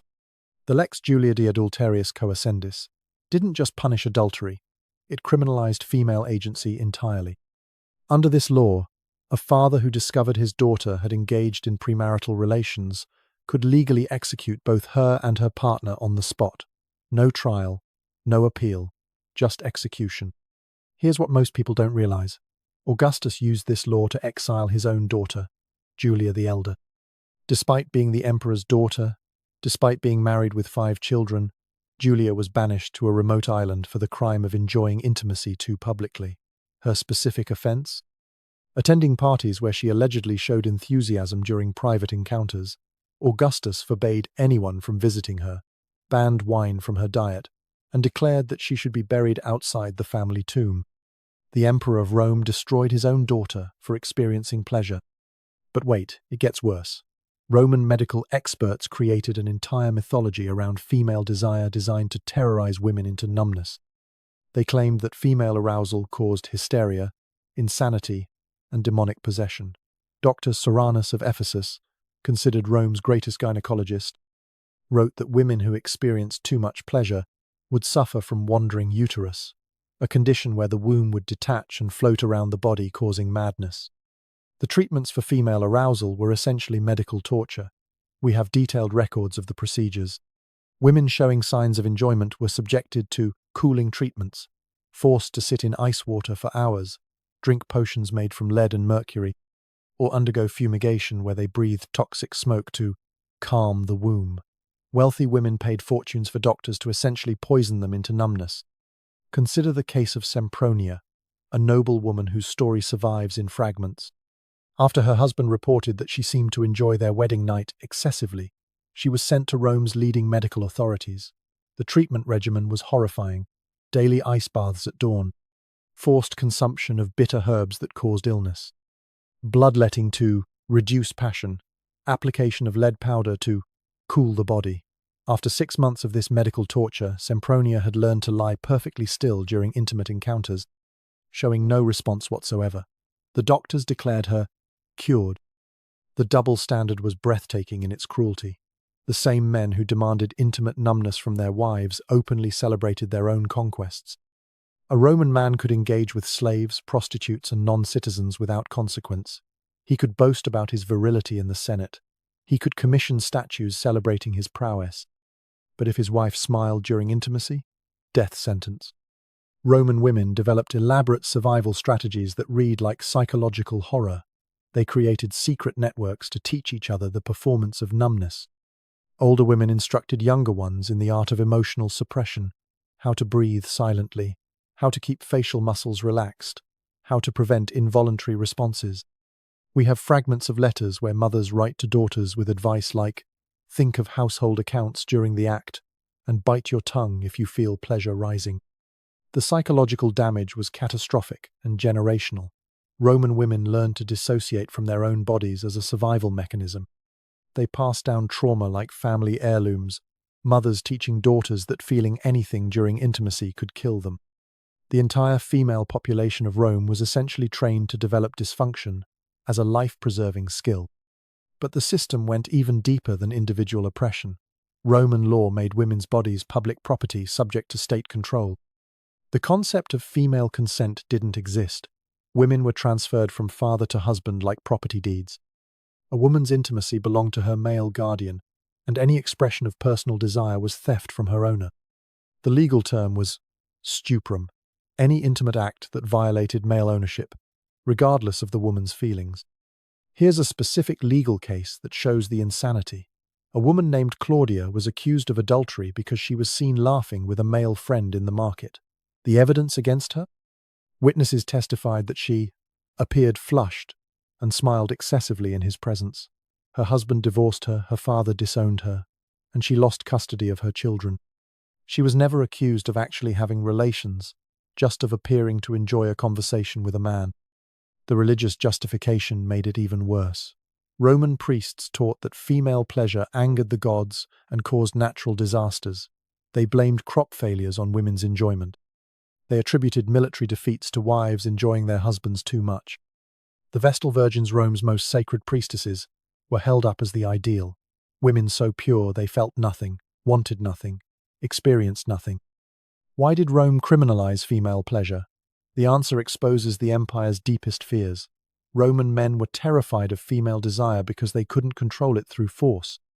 You could conquer territories, enslave populations, and dominate other men through violence. But female desire? That required women's participation, and participation implied choice. In a society built on domination, female agency was an existential threat. The empire-wide system of intimate control reached into every bedroom, every marriage, every private moment. Husbands spied on wives, slaves reported on mistresses. Children were taught to watch their mothers for signs of improper enjoyment. Rome turned every family into a surveillance state where women's bodies were the battlefield. Makes Victorian prudishness look sexually liberated, doesn't it? We debate whether women should perform pleasure. Roman women died for having genuine responses. The lasting impact on Western attitudes echoes through centuries. Every time someone suggests women shouldn't enjoy intimacy too much, they're channeling ancient Roman terror. Speaking of religious control, let's examine what happened when virgins broke their sacred vows. But the most horrifying fate awaited Rome's sacred virgins who dared to experience human touch. Imagine if losing your purity meant being buried alive while the city celebrates. Imagine being selected at age 6 to serve a goddess who demands 30 years of perfect chastity, knowing that one moment of human weakness equals death by suffocation in an underground tomb. You think purity culture is extreme today? Romans turned virginity into a death cult that makes modern religious celibacy look like a casual suggestion. The Vestal virgins were Rome's most powerful women, and its most terrified. They controlled the sacred flame that supposedly protected the empire, handled state secrets, and enjoyed privileges no other women possessed. They could own property, make wills, and travel without male guardians. But here's what most people don't realize. They paid for this power with 3 decades of intimate terror, where a single kiss could mean dying alone in the dark. The execution method was specifically designed to be a living nightmare. When a Vestal was condemned for breaking her vow of chastity, Rome didn't just execute her, they buried her alive in an underground chamber called the Campus Sceleratus, the evil field. But wait, it gets worse. They couldn't spill a Vestal's blood because she was sacred, so they created a legal fiction that she wasn't being executed at all. She was simply being sent to the goddess. Here's how the burial ritual worked, and the details will haunt you. First, the condemned Vestal was stripped of her sacred garments and dressed like a bride, because death was framed as her marriage to the underworld. She was bound with leather straps and placed in a closed litter so no one could hear her cries as she was carried through the city. The entire population was required to attend in absolute silence. Anyone who spoke or looked away faced punishment. At the burial site, workers had prepared an underground room just large enough for a bed, a lamp with 1 day's worth of oil, and a small amount of bread and water. The truly disturbing part? They included these provisions so they could claim they weren't killing her. They were just putting her in a room where she happened to die. The psychological torture of including just enough supplies to prolong death but not enough to survive was intentional. The condemned Vestal was forced to climb down a ladder into the chamber herself. She had to participate in her own burial. Once inside, the ladder was removed, the opening was sealed with earth, and the ground was smoothed over as if nothing was there. She died slowly in the dark, probably taking several days to suffocate or die of thirst. Above ground, the city returned to normal life while she clawed at the earth ceiling until her fingers bled. Let me tell you about Vestal Cornelia, whose execution under Emperor Domitian shows how political these deaths could be. Cornelia had served faithfully for over 20 years when she was suddenly accused of impurity. The evidence? None. Domitian needed a scapegoat for military defeats and decided that the gods must be angry about impure Vestals. Cornelia protested her innocence, even as they dressed her in burial clothes. Witnesses reported that she cried out, "How can Caesar call me impure when he has conquered and triumphed during my service?" It didn't matter. She was buried alive to satisfy imperial paranoia. But the Vestals weren't the only ones who died. Any man caught with a Vestal faced an arguably worse fate. He was beaten to death with rods in the Forum Romanum, Rome's most public space, while crowds watched and cheered. The executioners were required to continue beating until the body was unrecognizable. The process could take hours. Take the case of Marcus Antonius, a young nobleman who fell in love with a Vestal named Marcia. Their affair was discovered when slaves reported seeing them exchange letters. Marcus was dragged to the forum, stripped, and beaten with rods until his bones were visible through the damaged flesh. Witnesses say he stopped screaming after the first hour, but the beating continued for 3 more. Marcia watched from a window before being taken to her underground tomb. The methods for detecting broken virginity were invasive and humiliating. Vestals underwent regular physical examinations by priests who claimed they could identify lost purity through mystical signs. They examined everything from the color of their eyes to the texture of their hair. Any physical change could trigger an accusation. Gained weight? Must be pregnant. Lost weight? Must be pining for a lover. Skin too pale? Guilty conscience. Skin too flushed? Secret passion. The surveillance network around Vestals was staggering. They were followed by guards, watched by slaves, monitored by priests. Every word, gesture, and glance was reported and analyzed. They couldn't speak to men without witnesses. They couldn't leave their house without escorts. They couldn't even smile at male relatives without risking accusation. We have records of Vestals being investigated for laughing too loudly at dinner parties. False accusations were common and politically motivated. Rivals could destroy each other by accusing their enemy's daughter or sister serving as a Vestal. The case of Vestal Claudia shows how these accusations worked. Her brother was running for consul when his opponent spread rumors about Claudia's purity. Despite no evidence, she was forced to undergo a public trial where intimate details of her daily life were exposed. She survived only by performing a miracle, praying to the goddess Vesta to prove her innocence through divine intervention. When the sacred flames suddenly flared higher, the crowd declared her pure. How many innocent Vestals died who couldn't produce convenient miracles? The selection process itself was psychological torture. Girls between ages 6 and 10 were chosen by lottery from Rome's noble families. Imagine being a 6-year-old child, taken from your parents, told that touching another human romantically for the next 30 years means death. The indoctrination began immediately. They were taught that their purity literally protected Rome from destruction. Every military defeat, natural disaster, or plague was potentially their fault for impure thoughts. Many Vestals cracked under the pressure. The self-harm rates were astronomical but covered up to maintain the institution's prestige. We have fragments of letters from Vestals describing nightmares, hallucinations, and self-destructive behaviors. One wrote, "I dream of the earth opening beneath me. I wake gasping for air that isn't there." Another described compulsively checking her reflection for signs of impurity that priests might detect. The 30-year term was specifically calculated for maximum cruelty. Girls entered at 6 to 10 years old and couldn't leave until 36 to 40 past prime childbearing years in Roman society. Even if they survived with sanity intact, they emerged too old for marriage and children by Roman standards. Many retired Vestals lived as social outcasts, too strange and damaged for normal life after 3 decades of enforced purity. The religious justification was that Vesta, goddess of the hearth, required virgin servants to tend her eternal flame. If the flame went out, Rome would fall. If a Vestal lost her virginity, the flame would die. This circular logic trapped generations of women in intimate terror. The psychological control was brilliant in its simplicity, make women believe their bodies could literally destroy civilization.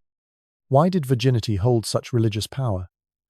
Romans believed female purity contained magical protective properties. Virgin blood, virgin tears, even virgin breath were thought to have supernatural powers. But this power was fragile. One intimate thought could corrupt it forever.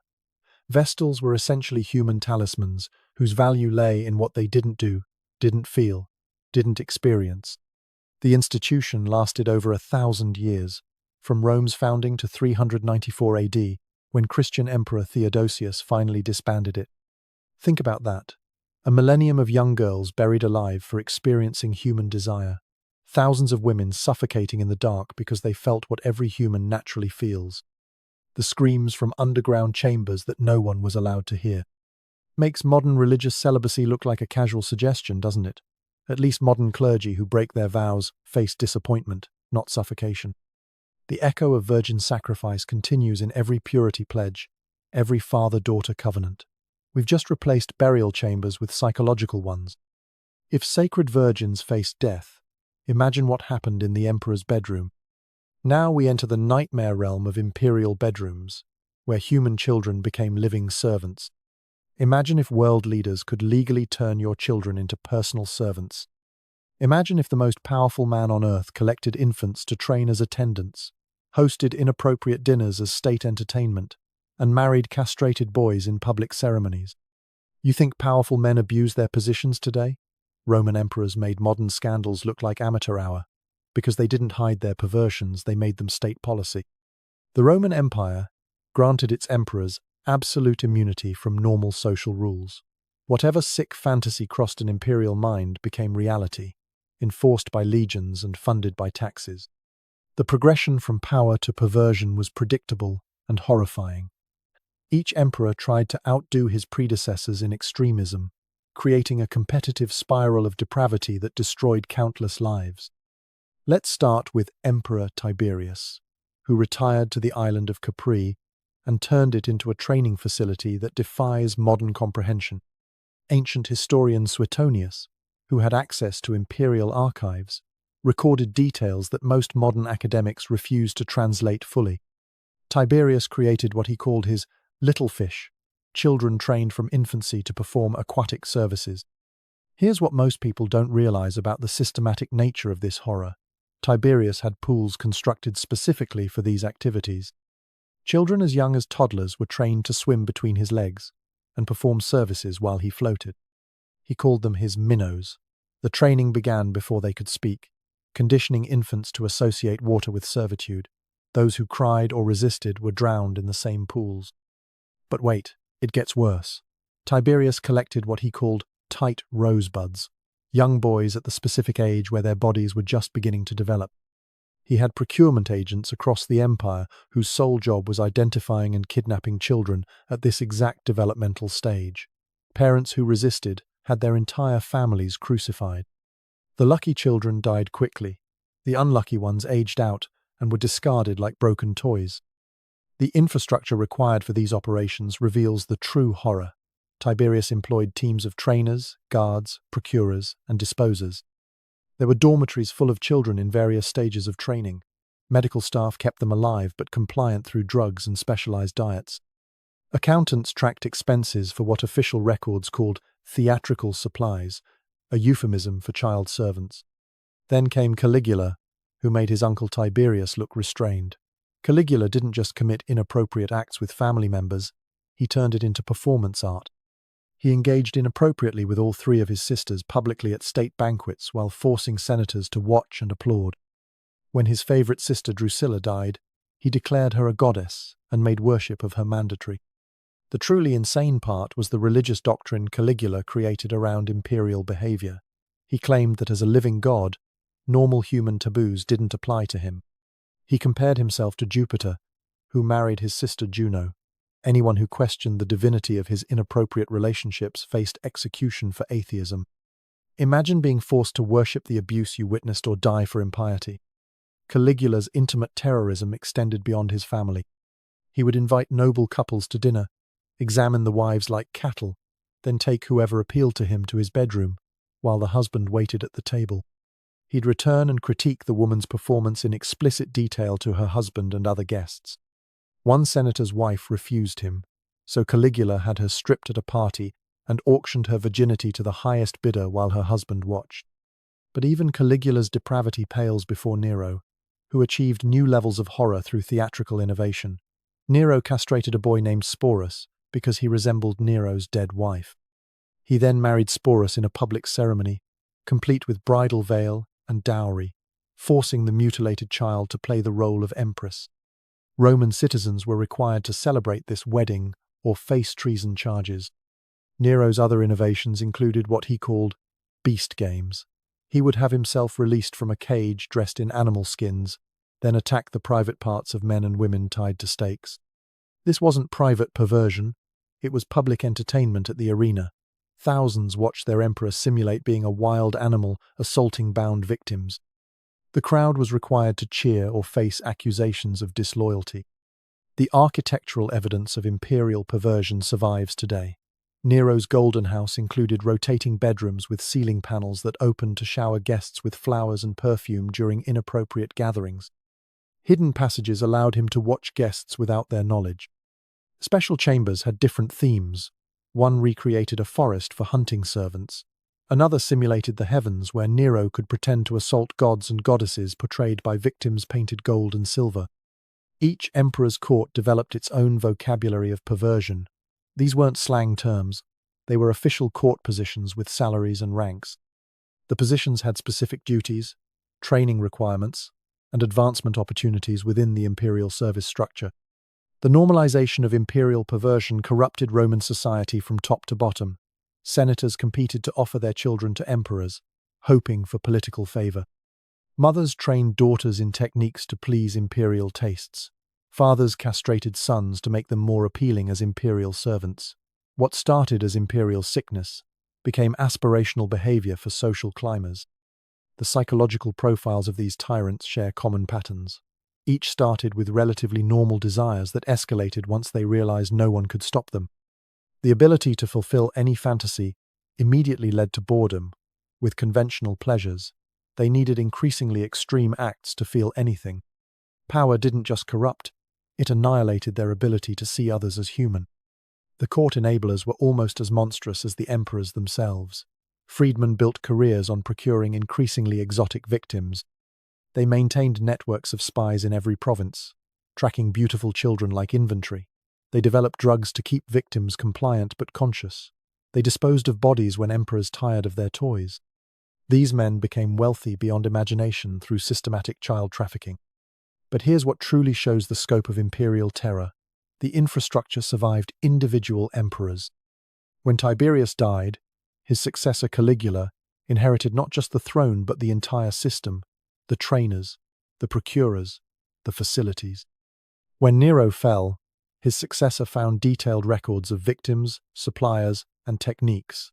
The imperial abuse system was as organized as the tax collection system, and arguably more efficient. The rare attempts at reform reveal how entrenched the system was. Emperor Marcus Aurelius, the philosopher emperor, tried to dismantle some of the worst practices. He closed certain facilities, freed some victims, executed some procurers. But the system simply went underground. Senators who had grown wealthy supplying imperial appetites fought back. Marcus Aurelius's own son, Commodus, would restore and expand every perversion his father had tried to eliminate. Makes modern political scandals look quaint by comparison. Today's powerful men hide their crimes, pay for silence, fear exposure. Roman emperors advertised their perversions as divine prerogatives. They didn't have victims. They had religious sacrifices to imperial divinity. They didn't commit crimes. They transcended human law through godhood. But emperors weren't the only ones pushing boundaries. Wait until you hear about Roman competitions. You think modern society is obsessed with performance? Romans turned intimacy into a competitive sport. Imagine if intimate marathons were broadcast like the Olympics.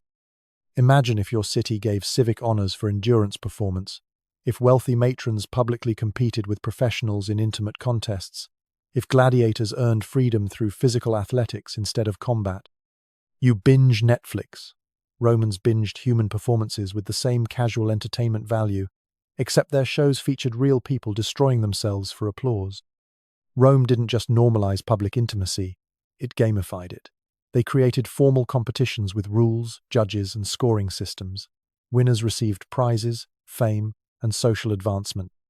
Losers faced humiliation, slavery, or death. The truly disturbing part? These weren't underground perversions but mainstream entertainment attended by senators, merchants, and families. The most legendary intimate competition in Roman history involved Empress Messalina, wife of Emperor Claudius. According to Pliny the Elder, who recorded it as historical fact, Messalina challenged Rome's most famous courtesan, Sylla, to an endurance contest. The rules were simple. Whoever could service more clients in a single night won. Here's what most people don't realize about the systematic nature of this competition. They held it in an establishment on the Subura, Rome's entertainment district. Official judges tracked each encounter. Slaves kept hydration stations stocked. Doctors stood by to examine contestants for injuries. The competition began at sunset, with crowds gathering to place bets. Sylla, the professional, paced herself efficiently. She had techniques developed over years, positions that minimized exhaustion, recovery methods between partners, mental dissociation strategies. By dawn, she had serviced 23 clients and declared herself finished, exhausted but satisfied with what she assumed was victory. But Messalina was just getting started. The empress, driven by imperial competitiveness and possible stimulant drugs, continued taking clients even after Scylla conceded. She reached 25 clients and kept going. Historical accounts say she only stopped when Claudius's freedmen forcibly removed her, still unsatisfied and demanding more competitors. She had won, but victory wasn't enough. She wanted to establish a record no one could break.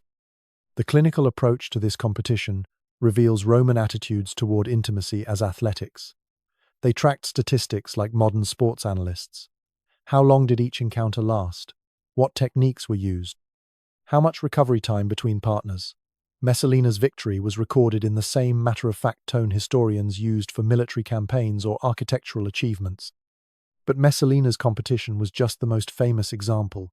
Rome had an entire culture of intimate competitions. Gladiator schools used such contests as training for stamina and pain tolerance. Winners earned privileges, better food, private cells, choice of partners for pleasure rather than competition. The connection between violence and intimacy was explicit. The same physicality that made a good fighter made a good intimate athlete. Wealthy Romans hosted private competitions at their villas with elaborate themes. One senator held annual Olympian contests where participants competed in Greek-inspired intimate athletics. Events included endurance, quantity, and creativity. Winners received golden trophies displayed proudly in their homes. The scoring systems were surprisingly sophisticated. Judges, usually older citizens, considered past their prime, used detailed rubrics. Points for technique, stamina, partner satisfaction, and showmanship. Deductions for inability to complete positions, premature completion, or requiring excessive recovery. Some competitions included audience voting for crowd favorite awards. Public events took this to another level. These weren't spontaneous gatherings, but organized events with entry fees and prize money. Promoters advertised them like gladiator matches. Tomorrow at the Baths of Agrippa, Marcus the Mighty versus Gaius, the enduring in feats of intimate prowess. Citizens bought tickets, vendors sold snacks, children watched from viewing galleries. The rules for these public competitions were posted on stone tablets. Standard matches lasted from sunset to sunrise.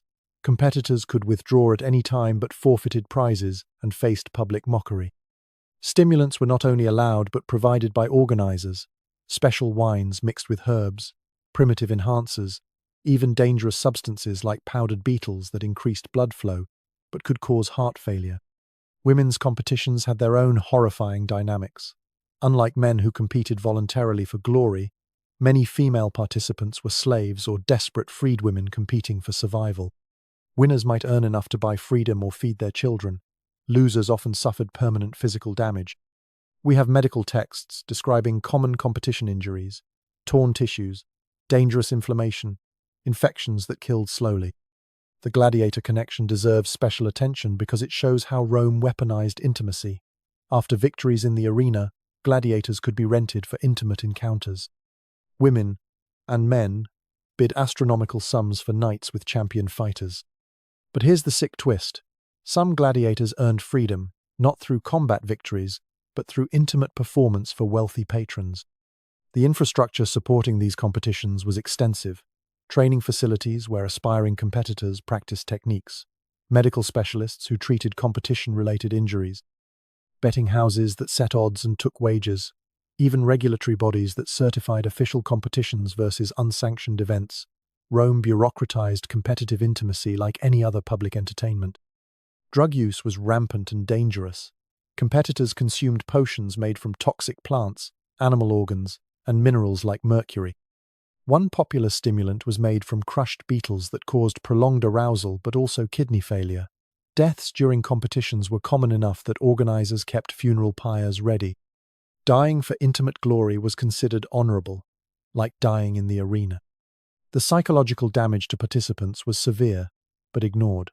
Competitors developed what modern psychology would recognize as dissociative disorders, the ability to completely separate mind from body during intimate acts.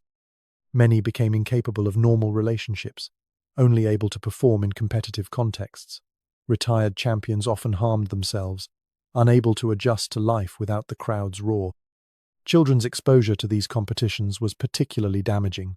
Roman parents brought children to watch, believing it was educational. Boys learned that intimate prowess determined masculine worth. Girls learned that their bodies were performance venues. We have accounts of children playing competition games, mimicking what they'd seen adults do for prizes. The normalization started early and created generations of Romans who saw intimacy as public sport rather than private connection. The economic ecosystem around intimate competitions was massive. Trainers charged huge fees to prepare competitors.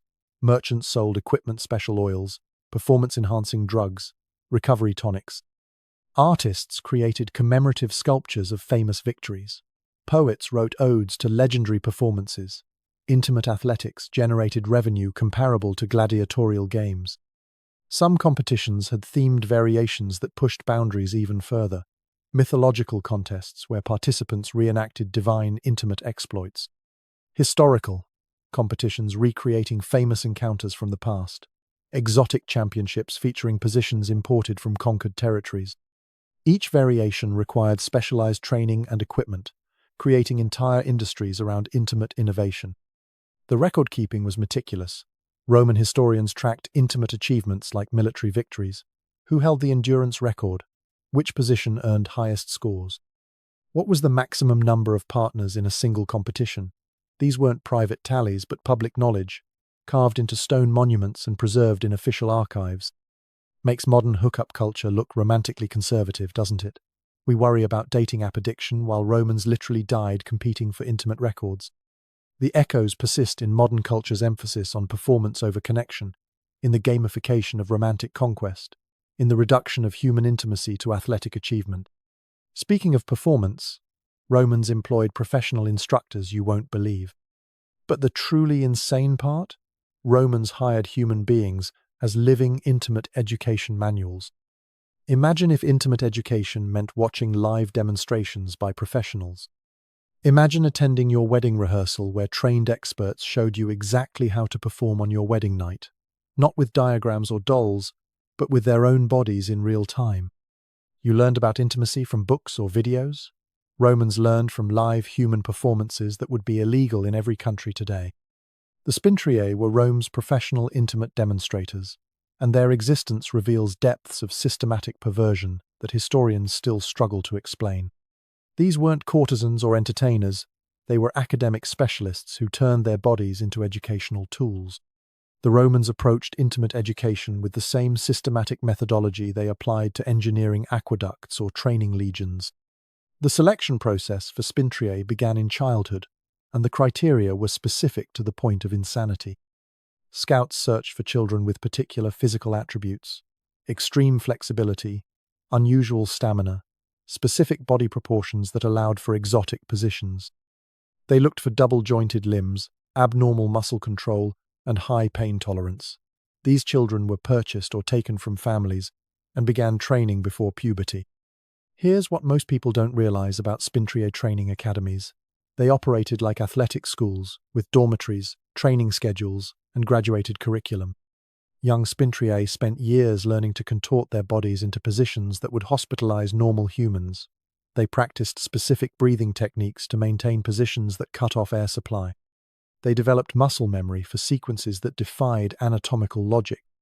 The mortality rate during training was staggering. We have partial records from one academy showing that fewer than half of trainees survived to graduation. Deaths came from internal injuries, broken bones that pierced organs, and infections from repeated tissue damage. But here's the truly sick part. Dead trainees were considered acceptable losses in creating perfect human demonstration tools. The standard demonstration unit was 3 spintriae 2 performers and 1 narrator who provided technical commentary during the act. They would arrive at noble homes like any other tutor, carrying specialized equipment in discrete cases. The demonstrations took place in whatever room the client designated, often with family members and household slaves required to attend and take notes. Wedding night instruction was their most common booking. Roman brides, especially young ones from noble families, were expected to be pure, but also somehow skilled in techniques that pleased their husbands. The solution? Live demonstrations the night before the wedding. The bride would watch spintriae perform every position and technique her new husband might demand, with detailed explanations of how to breathe, where to place weight, and how to avoid injury. The psychological trauma inflicted on these brides was devastating. Imagine being a 14-year-old girl, raised in relative shelter, suddenly forced to watch adults perform acts that violated every natural instinct while knowing you'd be expected to replicate them tomorrow. Many brides became violently ill during demonstrations. Some fainted. The spintriae were trained to continue performing regardless of audience reactions. But wedding instruction was just the beginning. Noble families hired spintriae for regular household demonstrations to train their slaves in techniques for pleasing guests. These sessions were conducted like corporate training seminars. Slaves stood in rows taking notes while spintriae demonstrated positions, pacing, and responses. Slaves who failed to master techniques faced punishment or sale. Competition preparation elevated spintriae services to another level. Romans training for intimate competitions hired teams of spintriae for intensive coaching. These sessions lasted days, with spintriae demonstrating endurance techniques, recovery positions, and methods for maintaining arousal during marathon sessions. They shared trade secrets, which muscles to strengthen, how to dissociate from pain, what substances enhance performance without causing immediate death. The spintriae demonstration manuals went beyond basic positions. They had specialized performances for every preference and fetish. Some specialized in restraint techniques that maximized control without causing permanent damage. Others demonstrated role-playing scenarios with elaborate costumes and props. A few elite spintriae could perform positions inspired by mythological transformations, humans imitating animals, gods taking multiple forms, shape-shifting during the act itself. Children's exposure to spintriae demonstrations was routine and catastrophic. Roman parents believed early education prevented ignorance and weakness. Boys as young as 10 attended demonstrations to learn dominant techniques. Girls watched to understand submission.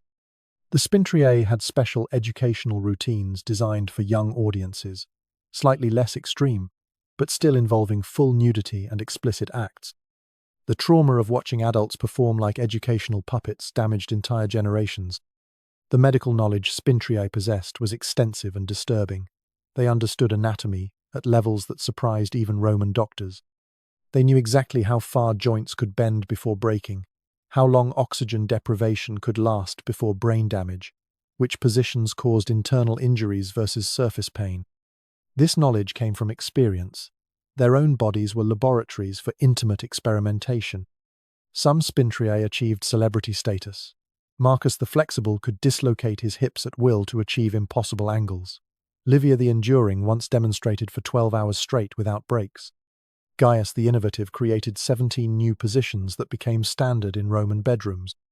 These celebrities commanded huge fees and performed at imperial parties where their demonstrations became entertainment rather than education.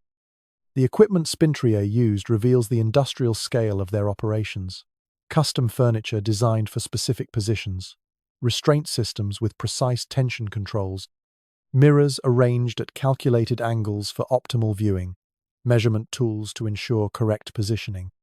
Some demonstrations looked more like engineering projects than intimate encounters, with spintriae using marked floor patterns and timed sequences.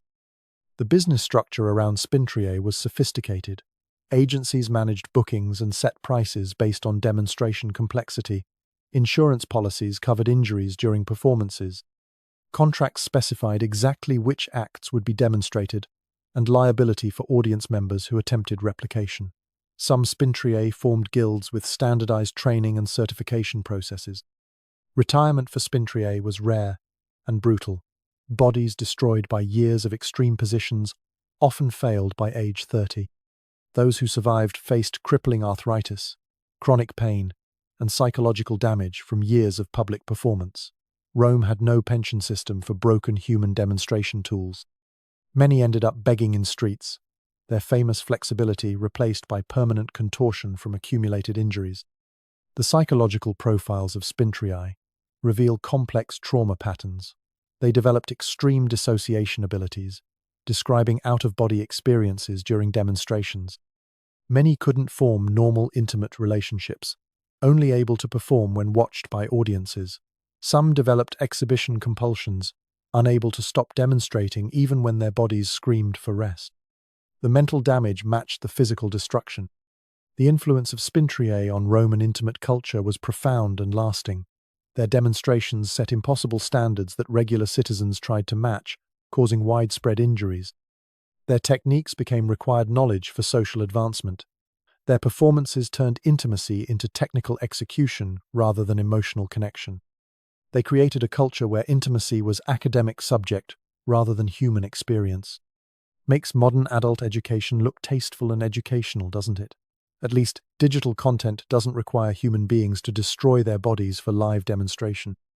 The difference between viewing recorded content and watching living humans perform on command in your bedroom is the difference between horror movie and actual torture.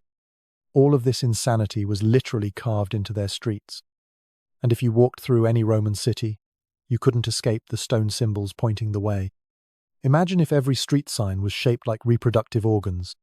Imagine if your children played hopscotch around giant stone symbols, if your garden statues were massive phallic monuments, if military victories were commemorated with genital monuments.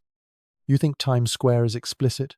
Roman cities were basically open-air reproductive museums where every corner displayed intimate organs as casually as we display stop signs.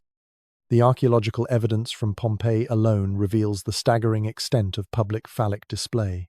Over 40 stone symbols are carved into street corners, and that's just what survived the volcanic eruption. These weren't hidden in alleys, they were on main thoroughfares, at child height, worn smooth by thousands of hands touching them for luck. But here's what most people don't realize. These phallic carvings served as navigation. The stone symbols literally pointed the way to entertainment districts. Size indicated quality. The larger the carved symbol, the more expensive the establishment. Multiple symbols in a row created a trail, like reproductive breadcrumbs leading customers through the city. Some had additional elements that indicated special services. Others included inscriptions with prices and specialties. It was GPS powered by genitalia. But the navigation symbols were just the beginning. Every Roman home, from slave quarters to senatorial villas, displayed protective phalluses. The god Priapus, depicted as a grotesquely endowed man threatening thieves with his massive member, stood guard in gardens. These weren't subtle symbols. We're talking 6-foot statues with prominent features painted bright red. Children played around them. Families picnicked in their shadow. The normalization was complete. The religious significance went beyond mere decoration. Romans believed the phallus protected against the evil eye, a curse cast through jealous glances. Every doorway needed phallic protection. New babies wore reproductive amulets. Brides touched stone symbols for fertility. Soldiers carried portable charms into battle. The archaeological record shows reproductive symbols everywhere, carved into furniture, molded into bread, painted on walls, worn as jewelry. Here's a specific example from Pompeii that shows how integrated these symbols were into daily life. At a bakery on Via dell'Abbondanza, archaeologists found ovens with phallic-shaped molds for making bread.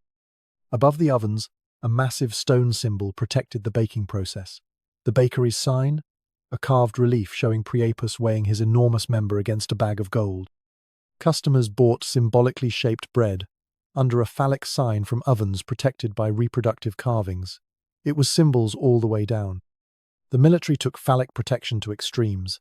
Hadrian's Wall, built to protect Roman Britain from barbarian invasions, has reproductive carvings every few hundred meters. Roman soldiers believed that displaying their symbols, literally, would terrify enemies and protect the frontier. They wore reproductive amulets called fascina as standard military equipment. Victory monuments featured conquered enemies being dominated by symbolic Roman power. Defeat meant submission, even in stone. But wait, it gets even more disturbing. Public festivals featured massive phallic processions. During the Liberalia, celebrating the god Liber, citizens paraded a gigantic wooden phallus through the streets. Respectable matrons were required to publicly crown the symbol with flowers. Children sang songs praising the reproductive organ's power. The entire city participated in what was essentially a religious celebration of an enormous intimate symbol. The normalization through architecture went beyond individual carvings. Entire buildings were designed as phallic monuments. The Meta Sudans fountain in Rome was essentially a 50-foot stone reproductive organ that spurted water from the tip. Citizens gathered around it for festivals, children played in its spray, and tourists posed for paintings with the giant fountain. It stood for centuries as a central Roman landmark. Private homes competed for the most impressive phallic displays. We have records of wealthy Romans commissioning ever larger Priapus statues, some with mechanical elements that allowed the reproductive organ to move or spray coloured water. Garden parties featured games where guests tried to throw rings onto statue appendages. The reproductive organ wasn't just normalized, it was entertainment. The commercial exploitation was systematic. Artisans specialized in creating phallic objects for every purpose. Reproductively shaped oil lamps lit Roman homes. Phallic wind chimes called tintinnabula hung in doorways. Reproductively, handled mirrors reflected Roman faces. Even furniture featured phallic elements, table legs, carved as reproductive organs, couch arms ending in symbolic tips. You couldn't escape genital imagery even trying. The graffiti adds another layer of normalized obscenity. Pompeii's walls preserve thousands of intimate messages and drawings. But these weren't hidden in back alleys. They're on main streets, public buildings, even temples. Children learning to write practiced by carving crude messages into public walls. The abundance suggests this wasn't rebellion but standard practice. The psychological impact of constant phallic exposure shaped Roman consciousness in ways we're only beginning to understand. Children raised surrounded by reproductive imagery developed completely different concepts of intimacy than modern humans. The phallus wasn't private or shameful. It was divine, protective, entertaining. This normalization enabled the intimate extremes described throughout this script. When reproductive organs are holy, anything involving them becomes religious act. Some Roman intellectuals tried to explain the obsession philosophically. They argued the phallus represented life force, creative power, the triumph of civilization over chaos. But the reality was cruder. Romans were a conquest culture that saw dominance as power, and they carved their worldview into stone. Every symbol pointing to an entertainment district, every priapus threatening punishment, every charm worn by children reinforced the message. Intimate dominance equals social dominance. The Christian reaction to Roman phallic culture was predictably extreme. When Christianity became the official religion, armies of workers were dispatched to destroy reproductive carvings throughout the empire. The systematic defacement gives us negative evidence. The careful chiseling away of intimate organs from statues shows how pervasive they were. Some estimates suggest millions of phallic images were destroyed in the Christian purge. But the influence persisted in hidden ways. Medieval churches incorporated subtle phallic imagery, supposedly to ward off evil. Renaissance artists rediscovered Roman erotic art and incorporated it into classical works. Even today, archaeologists regularly uncover new phallic artifacts, each one reminder of civilization that made the reproductive organ public art. Makes modern advertising look subtle, doesn't it? We debate whether billboards can show suggestive content, while Romans lived in cities where every street corner sported a reproductive symbol. The lasting influence on Western symbolism runs deeper than we admit. Every time we giggle at accidentally phallic architecture or corporate logos, we're channeling Roman consciousness that saw reproductive symbols everywhere because they literally were everywhere. So what does all this insanity tell us about human nature? Remember when I said every private moment could be your death sentence? Now you understand. I wasn't exaggerating. We've just traveled through 7 circles of Roman intimate hell, each more disturbing than the last. From laws that made certain positions punishable by death, to emperors who turned children into living servants, from women buried alive for experiencing pleasure, to competitions where people literally died for intimate records. Here's what ties all these horrors together. Rome didn't just have extreme intimate practices, it built an entire civilization on intimate terror. The hierarchy of dominance that destroyed careers, the criminalization of female pleasure that killed daughters, the virgin death cult that suffocated priestesses, the imperial corruption that industrialized abuse, the intimate competitions that gamified assault, the human demonstration manuals that broke bodies for education, the phallic monuments that made obscenity sacred. All of it was part of a systematic use of intimacy as a weapon of social control. The Roman Empire conquered the world through military might, but it controlled its own citizens through intimate legislation. Every bedroom became a battlefield where the wrong position meant social death. Every marriage bed became a courtroom where female pleasure was criminal evidence. Every virgin became a potential sacrifice to state security. Every child became potential imperial property. Every competition became a death match. Every demonstration became a torture session. Every street corner became a reproductive shrine. But here's the ultimate revelation. Rome fell not despite but because of intimate extremism. The same perversions that demonstrated imperial power also destroyed imperial humanity. Emperors who saw citizens as toys couldn't inspire loyalty. Senators who feared bedroom accusations couldn't govern effectively. Women trained to feel nothing couldn't raise healthy children. Men obsessed with dominance couldn't form stable partnerships. A civilization that turned intimacy into violence eventually tore itself apart. What Roman intimate history reveals about power and control should terrify us.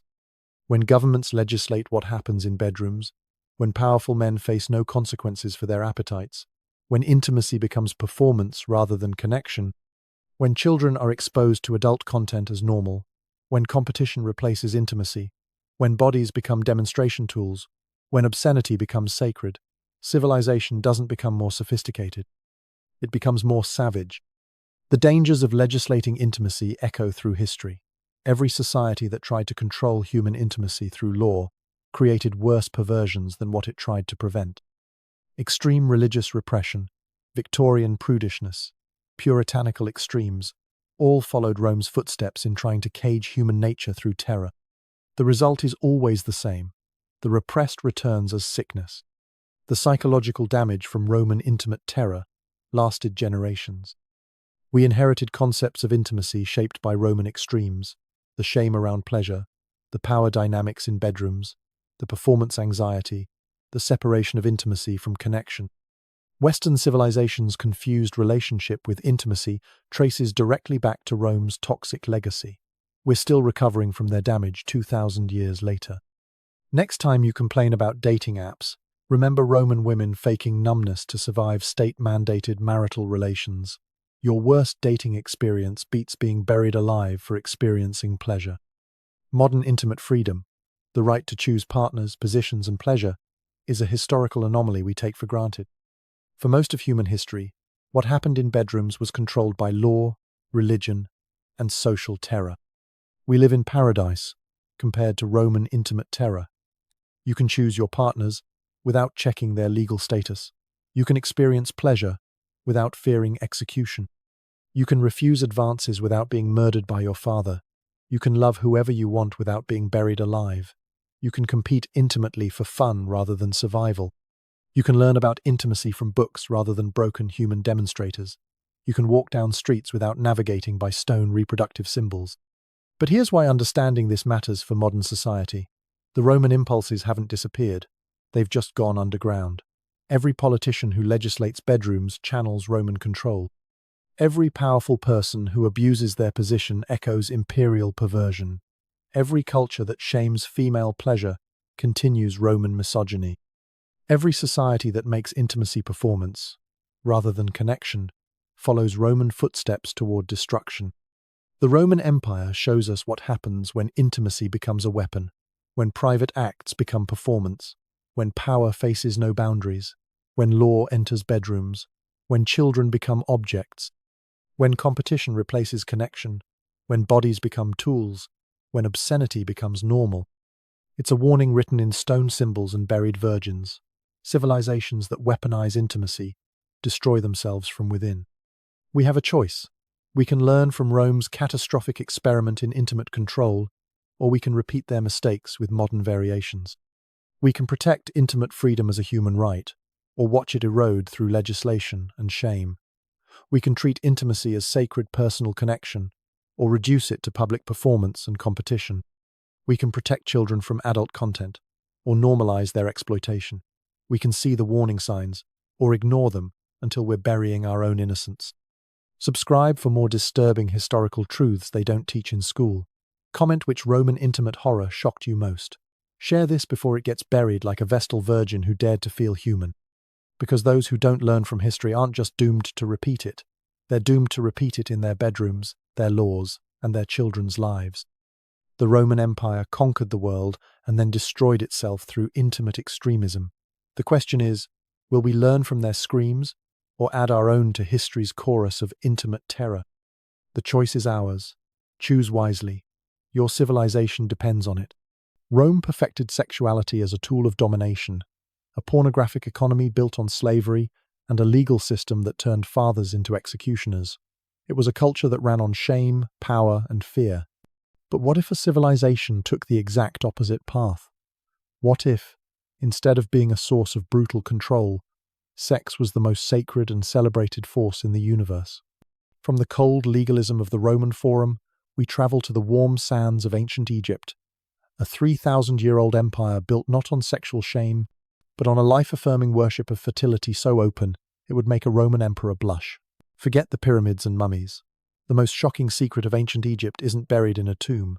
It's carved on their temple walls in plain sight.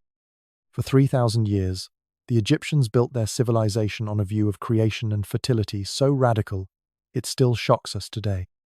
Their holiest creation story began not with a divine word, but with an act of cosmic self-pleasure. Their pharaohs, considered living gods, were expected to marry their own sisters to maintain a pure bloodline. And their major public festivals were not somber ceremonies, but massive, open celebrations of life and procreation, led by priests of the perpetually aroused fertility god, Min. But here's what makes this truly remarkable. This wasn't some fringe cult or hidden practice. This was mainstream Egyptian religion and daily life for over 3 millennia. While other ancient civilizations were developing concepts of modesty and shame, Egyptians were holding public festivals celebrating fertility and life. They had no word for virginity. Women had freedoms that wouldn't be seen again for thousands of years. They understood human anatomy and birth control better than European doctors would until the 1800s. So buckle up, because we're about to explore how the most successful civilization in human history put life creation at the center of everything, and why modern society might have misunderstood their wisdom. Let's start with the most extraordinary creation story you've never heard. Forget Adam and Eve, forget the Big Bang. The ancient Egyptians believed the universe began with divine self-generation. And I'm not talking about some obscure myth hidden in dusty scrolls. This was the official story of how everything came to exist, taught in temples, celebrated in festivals, and literally carved into pyramid walls. The god, Atum, floating alone in the primordial waters of chaos, had no companion. So what did he do? He created through his own divine power, literally bringing forth existence through solitary generation. And from that singular act came the first gods, the first humans, and eventually, an entire civilization that would make creation the cornerstone of their religion. Here's where it gets really fascinating. They didn't see this as crude or shameful. They saw it as the most sacred act in existence. And wait until you hear what they did to honor it. The Heliopolitan creation myth, recorded in the pyramid texts dating back to 2400 BCE, explicitly describes how Atum performed the first creative act. The hieroglyphic texts are surprisingly detailed. Atum is described as he who created himself, who brought himself into being, and generated Shu and Tefnut from himself. Shu became the god of air, Tefnut, the goddess of moisture. But here's what most people don't realize. This wasn't metaphorical or symbolic. The ancient Egyptian language had specific words for self-generation, and they used them in these religious texts. The coffin texts from the Middle Kingdom period get even more explicit, describing how Atum took his creative power in hand and achieved the first divine act that sparked creation. The truly remarkable part? This act became so sacred that the title God's Hand became one of the highest honors a woman could receive in ancient Egypt. Queens and high priestesses of the New Kingdom proudly bore this title, understanding that they symbolically represented the divine creative force that helped bring the universe into being. Queen Hatshepsut, one of Egypt's most powerful female pharaohs, specifically claimed this title and had it carved into her mortuary temple. Imagine if religious leaders today had titles referencing the creation story so directly. That's the level of mainstream acceptance we're talking about. Temple walls throughout Egypt depict this creation scene. The Temple of Karnak, visited by millions of tourists annually, contains reliefs showing Atum in the act of self-generation. The Temple of Dendera has an entire chapel dedicated to the first time, the moment of divine creation that started everything. These weren't hidden in secret chambers. They were displayed prominently where worshippers would see them during religious ceremonies. Modern tour guides often skip these explanations, but the ancient Egyptians made sure everyone understood exactly how their universe began. Here's what's really mind-blowing. This creation myth shaped every aspect of Egyptian understanding of life for the next 3,000 years. If the supreme god created existence through self-generation, then human creativity and fertility weren't shameful or sinful, they were literally divine. The annual flooding of the Nile, which Egyptian civilization depended on, was understood as continuation of divine creative force fertilizing the land. The life-giving waters that appeared were seen as divine blessing, bringing abundance to Egypt. Priests would perform rituals echoing Atum's creative act to ensure the floods came on schedule. The archaeological evidence is overwhelming. In 2007, researchers discovered a papyrus in the Turin Museum that had been mistranslated for decades. When properly interpreted, it revealed detailed instructions for a religious ritual where priests would simulate the creative act while chanting creation hymns.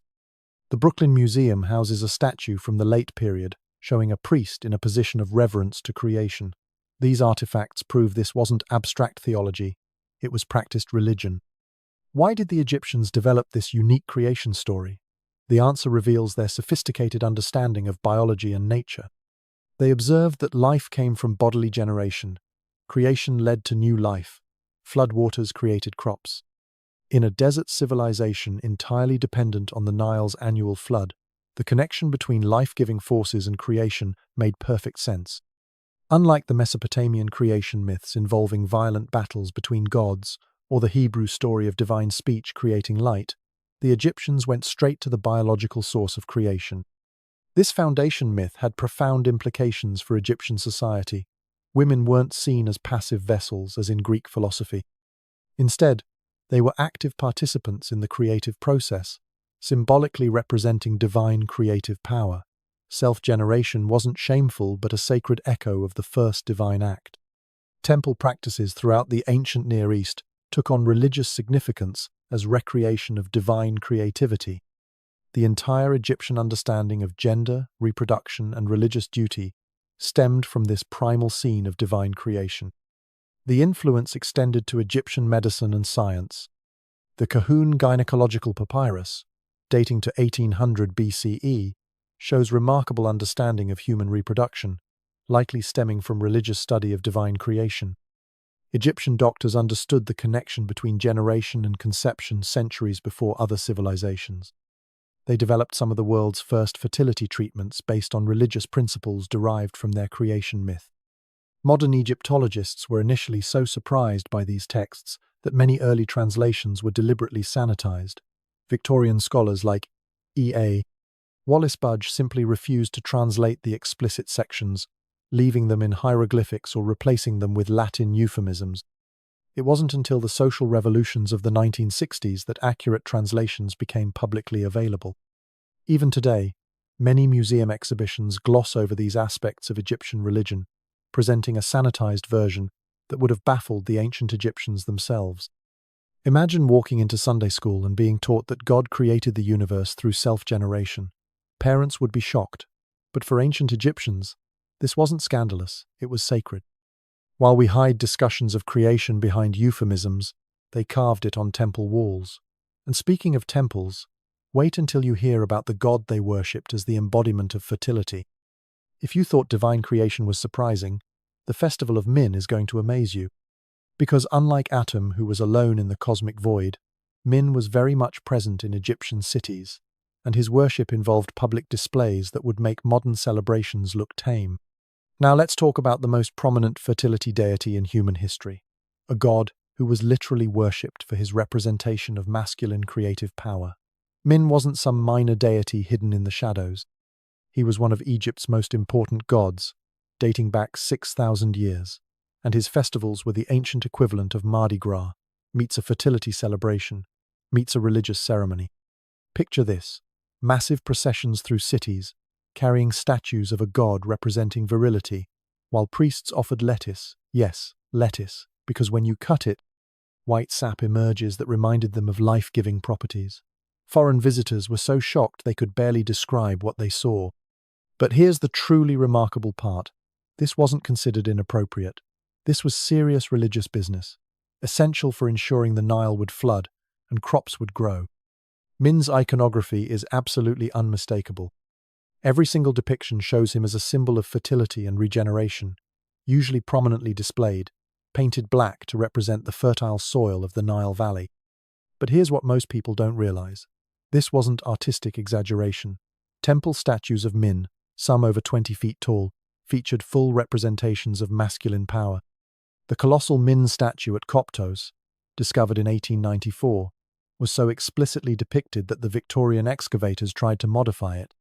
Fortunately, they failed, and we can still see the god as ancient Egyptians worshipped him.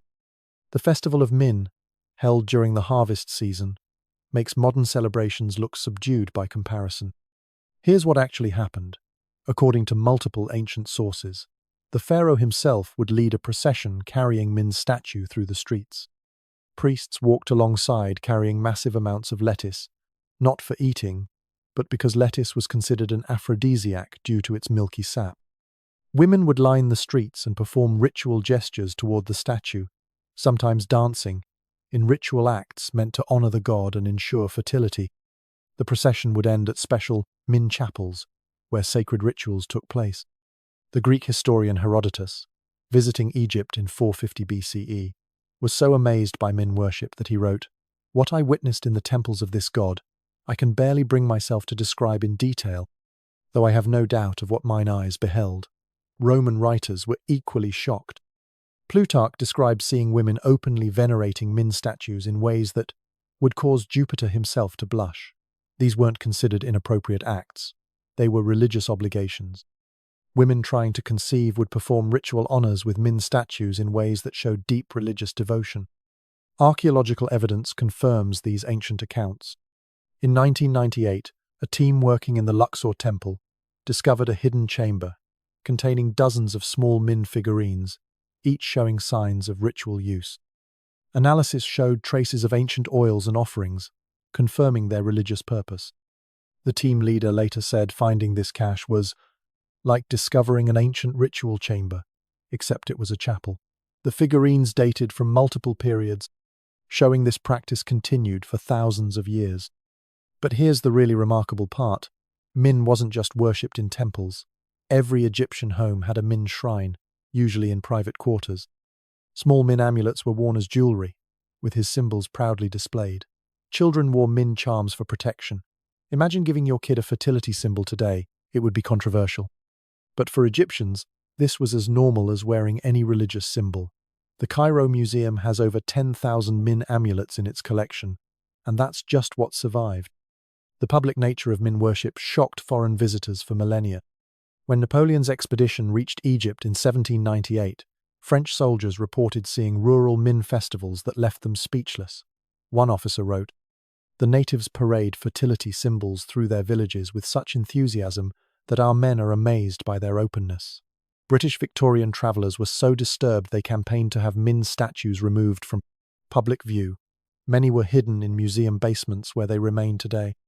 Modern discoveries keep revealing just how central Min was to Egyptian life. In 2019, archaeologists found a brewery near Abydos with Min symbols on every storage jar.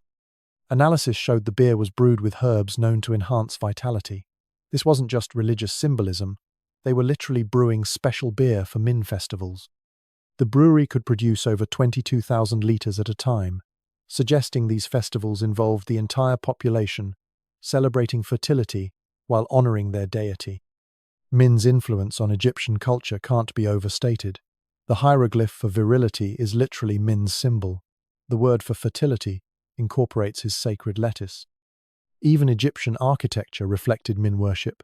Pillars were designed to echo upright strength, and doorways symbolized passages of life. The famous obelisks that now decorate cities worldwide. They're essentially monuments to regenerative power, though your tour guide won't mention that. The economic importance of Min worship explains its prominence. Egypt's survival depended on agricultural fertility and human reproduction. Min embodied both. His festivals coincided with planting and harvest times. The celebrations associated with his worship weren't just religious, they were practical fertility rituals. Temple records show birth rates increased 9 months after major Min festivals. The gods delivered on their promises, even if through very human means. Today, fertility symbols would be controversial faster than you can say community guidelines, but ancient Egyptians paraded them through streets like it was the most natural thing in the world. They understood something we've forgotten, that fertility and reproduction are literally what keeps civilization going. But if you think public fertility worship was extreme, wait until you hear about what Egyptian royalty did to keep their bloodlines pure. And by pure, I mean something that would be completely taboo today. Because when your gods are creating the universe, and your fertility deity is prominently displayed, marrying within the family starts to seem like part of the divine plan. Here's where Egyptian practices go from unusual to absolutely shocking by modern standards. Remember how European royalty married cousins, and we think that's unusual? Egyptian pharaohs took it much further. They regularly married siblings and daughters, sometimes both. This wasn't some dark secret or occasional scandal. Royal intermarriage was official policy, religious duty, and the foundation of divine kingship for over 3,000 years. We're talking about a civilization where Tutankhamun's parents were full siblings, where Cleopatra married 2 of her brothers, and where Ramesses II married several of his daughters. The genetic test results on mummies are so unusual that scientists initially thought their equipment was malfunctioning. But here's the really complex part. They had religious justification that made perfect sense within their worldview. Let's start with the most famous example, King Tutankhamun. When researchers finally got permission to analyze his remains in 2010, they expected to find some close family relationships. What they discovered was a complex family tree. Tut's parents weren't just related, they were full siblings. His grandparents on both sides were the same people. The young king showed multiple health issues, a club foot, severe scoliosis, and other conditions that made walking difficult. He needed a cane to walk at age 19. This wasn't royal dignity, it was the biological result of close family intermarriage. But Tutankhamun was hardly unique. The entire 18th dynasty practiced close family marriages. Amenhotep III married his daughter Sitamun.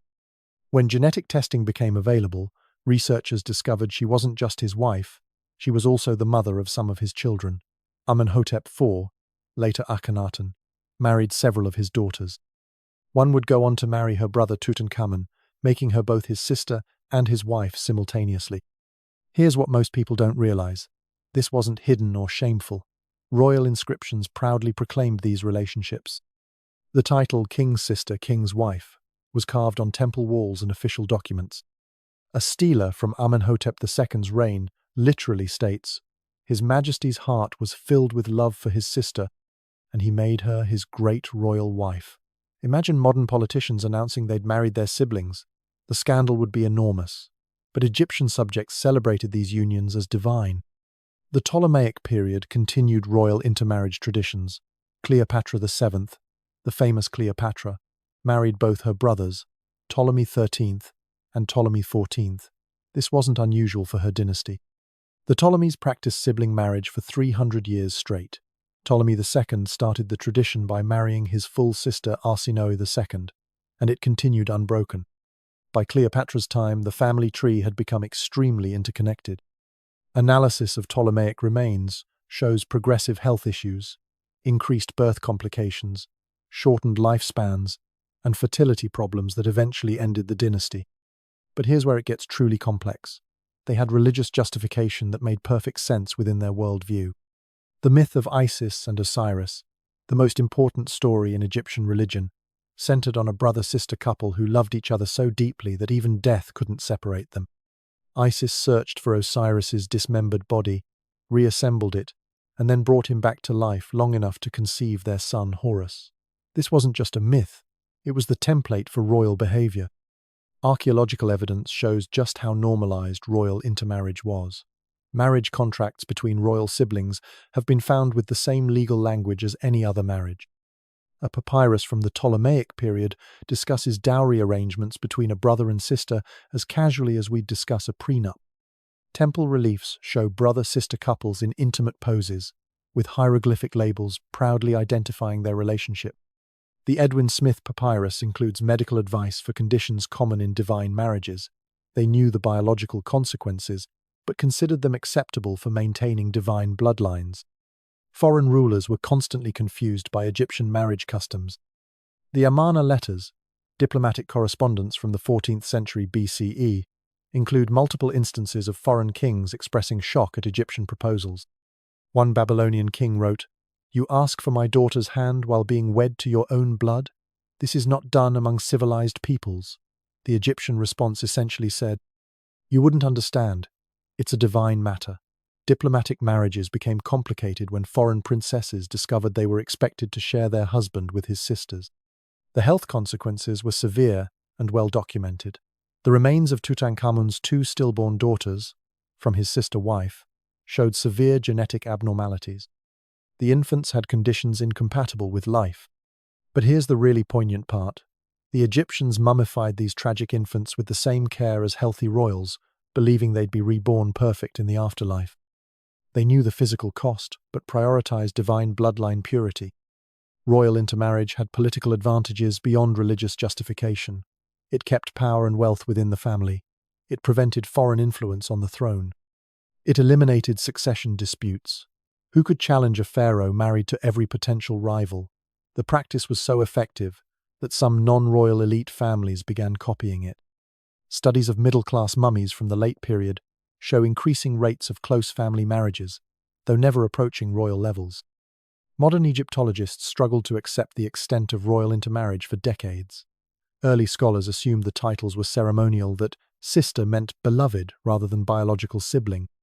It took extensive analysis to prove that no, when Egyptian texts said the pharaoh married his sister, they meant his actual, biological, same-parent's sister. The evidence is so overwhelming that denying it would be like denying scientific facts. Yet museums still dance around this reality, using euphemisms like consolidated royal bloodlines instead of stating the obvious. We worry about distant cousin marriages. Ancient Egyptian royalty married their actual siblings and called it divine duty. Makes your family dynamics seem pretty normal, doesn't it? But royal marriage practices were just the beginning of their unusual customs. Wait until you hear what everyday Egyptians were doing, and more importantly, what they were using for birth control. Spoiler alert, it involves unexpected animal products, and yes, they use them exactly how you're imagining. If you thought marrying your sister was the peak of Egyptian strangeness, you're not prepared for what regular people were doing to avoid pregnancy. If you complain about modern birth control side effects, you need to hear what ancient Egyptian women were dealing with. Imagine your physician prescribing a mixture of crocodile droppings, honey, and sodium carbonate for intimate use. This wasn't some back-alley remedy. This was legitimate medical advice written in official papyrus documents by trained physicians. But here's the remarkable part. It actually worked. Sort of. The ancient Egyptians were so romantically active that they developed the world's first comprehensive contraceptive system, complete with barrier methods, chemical preventatives, and even pregnancy termination techniques. They had no concept of virginity, literally no word for it in their language. Premarital relations? Totally acceptable. Multiple partners? Your business. They were basically living by modern standards while the rest of the ancient world was still figuring out agriculture. The Kahun Gynecological Papyrus, dating to 1800 BCE, reads like an ancient health manual. Here's an actual prescription. Crocodile droppings mixed with fermented dough, applied as directed. Another recipe calls for honey mixed with ground dates and acacia gum. A third suggests lint soaked in acacia juice. But here's what modern scientists discovered. These weren't random ingredients. Crocodile droppings are alkaline, creating conditions hostile to conception. Acacia gum contains lactic acid, a known spermicide still used today. The honey created a barrier, while also having antimicrobial properties. These ancient birth control methods had actual scientific basis. The Ebers papyrus, from 1550 BCE, gets even more detailed. It describes a pessary made from sodium carbonate mixed with honey. Instructions specify exact measurements and timing. Another method involved a mixture of ground dates, acacia, and honey on a wool pad. The papyrus even includes effectiveness ratings. Some methods were marked as proven, while others were under observation. They were conducting clinical trials 3,500 years before. Modern medicine existed. But wait, it gets more sophisticated. Egyptian women understood fertility cycles. The Berlin Papyrus describes counting days from menstruation to identify fertile periods. While not perfectly accurate, it shows remarkable biological understanding for the Bronze Age. They also had pregnancy tests. Women would urinate on bags of wheat and barley. If the wheat sprouted, it predicted a boy. Barley meant a girl. Neither meant not pregnant. Modern testing found this method actually has a 70% accuracy rate due to hormones in pregnant women's urine affecting seed germination. Archaeological evidence supports these textual sources. Excavations at Deir el-Medina, the village of royal tomb builders, uncovered numerous contraceptive devices, small bronze implements for removing pessaries, ceramic vessels with residue matching contraceptive recipes, even specialized furniture, an examination chair that could be converted for various uses. These workers weren't elite, they were middle class. If tomb builders had this technology, contraception was mainstream throughout Egyptian society. Here's what's truly revolutionary: Egyptian women's personal freedom. The absence of a virginity concept meant women weren't property to be transferred pure from father to husband. Marriage contracts show women keeping their own property, initiating divorce, and claiming alimony. The instructions of Tahotep advises men to ensure their wives' satisfaction in all aspects of marriage. Compare this to ancient Greece, where women were locked in separate quarters, or ancient Rome, where a woman's infidelity was punishable by death. Divorce papyri reveal the casual nature of Egyptian relationships. One document from the 12th century BCE states, "If you take another woman to your bed, I shall leave and take my property." Not outrage, but a simple statement of consequences. Another divorce lists incompatibility as grounds for separation. Women could literally divorce their husbands for any reason. Try finding that in other ancient legal codes. The Turin Papyrus, often called the world's first educational material about intimacy, wasn't actually scandalous, it was educational. Dating to 1150 BCE, it shows various positions and techniques with accompanying text. But here's the crucial detail: it includes contraceptive advice for each position. This wasn't hidden material, but practical instruction for married couples. The fact it survived shows it wasn't considered shameful or worth destroying. Even professional companionship was regulated and protected. The term harimtu referred to temple companions who served fertility deities. But secular workers existed too, and they had legal rights. Contracts survive, showing workers suing clients for non-payment. One papyrus records a worker successfully claiming property rights against a client who tried to cheat her. They had better legal protection than workers in many modern countries. Egyptian medical understanding of reproduction was remarkably advanced. They recognized that both men and women contributed to conception, revolutionary when other cultures believed women were just vessels for male seed. The Kahun Papyrus describes examining cervical conditions to determine fertility. They understood the connection between menstruation and pregnancy. They even attempted fertility treatments, including fumigation with incense to open the womb. The social acceptance of contraception reveals Egyptian pragmatism. In a narrow river valley dependent on annual floods, population control was essential. Too many children meant starvation when floods failed. Contraception wasn't just personal choice, it was social responsibility.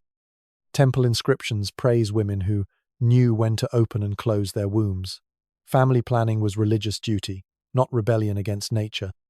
We're still arguing about birth control coverage in 2024, while ancient Egyptians were handing out crocodile-dropping prescriptions 4,000 years ago. They had more personal freedom than some societies do today.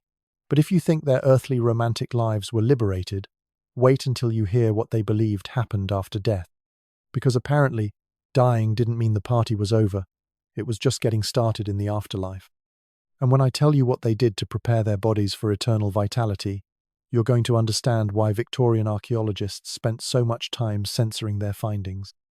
Most religions promise peace, harmony, maybe some harps and clouds in the afterlife. Ancient Egyptians promised eternal vitality and pleasure. I'm not exaggerating. They literally believed that death was just the beginning of an endless paradise of regeneration and joy, and they prepared for it like they were packing for the world's most important journey. We're talking about a civilization that prepared bodies with special preservation techniques to ensure eternal vitality. Why? Because how else were you supposed to enjoy the afterlife? The Turin Papyrus isn't some ancient material hidden in someone's tomb. It's an instruction manual for eternal enjoyment. They buried people with items for personal pleasure. Tutankhamun's tomb wasn't just filled with gold, it was equipped for eternal vitality. This isn't speculation.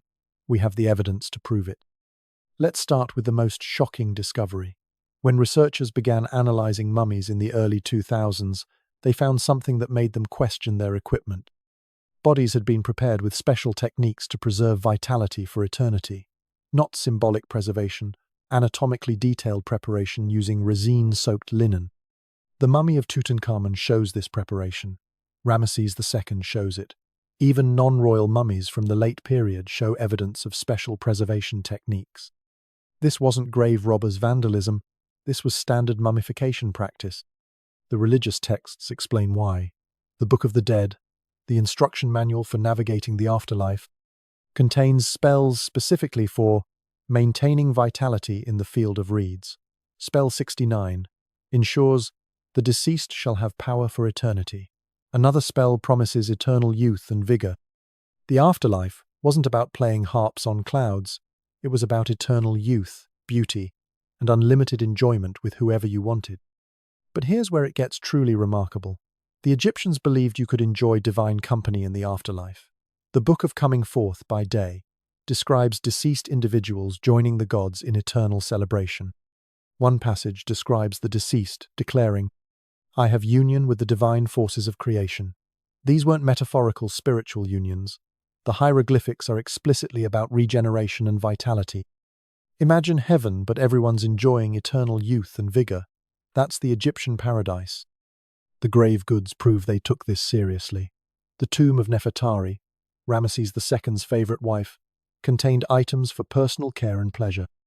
Tutankhamun's tomb included oils and unguents labeled for eternal vitality. Even poor people's graves contained small amulets ensuring everyone could participate in the eternal celebration, regardless of economic status.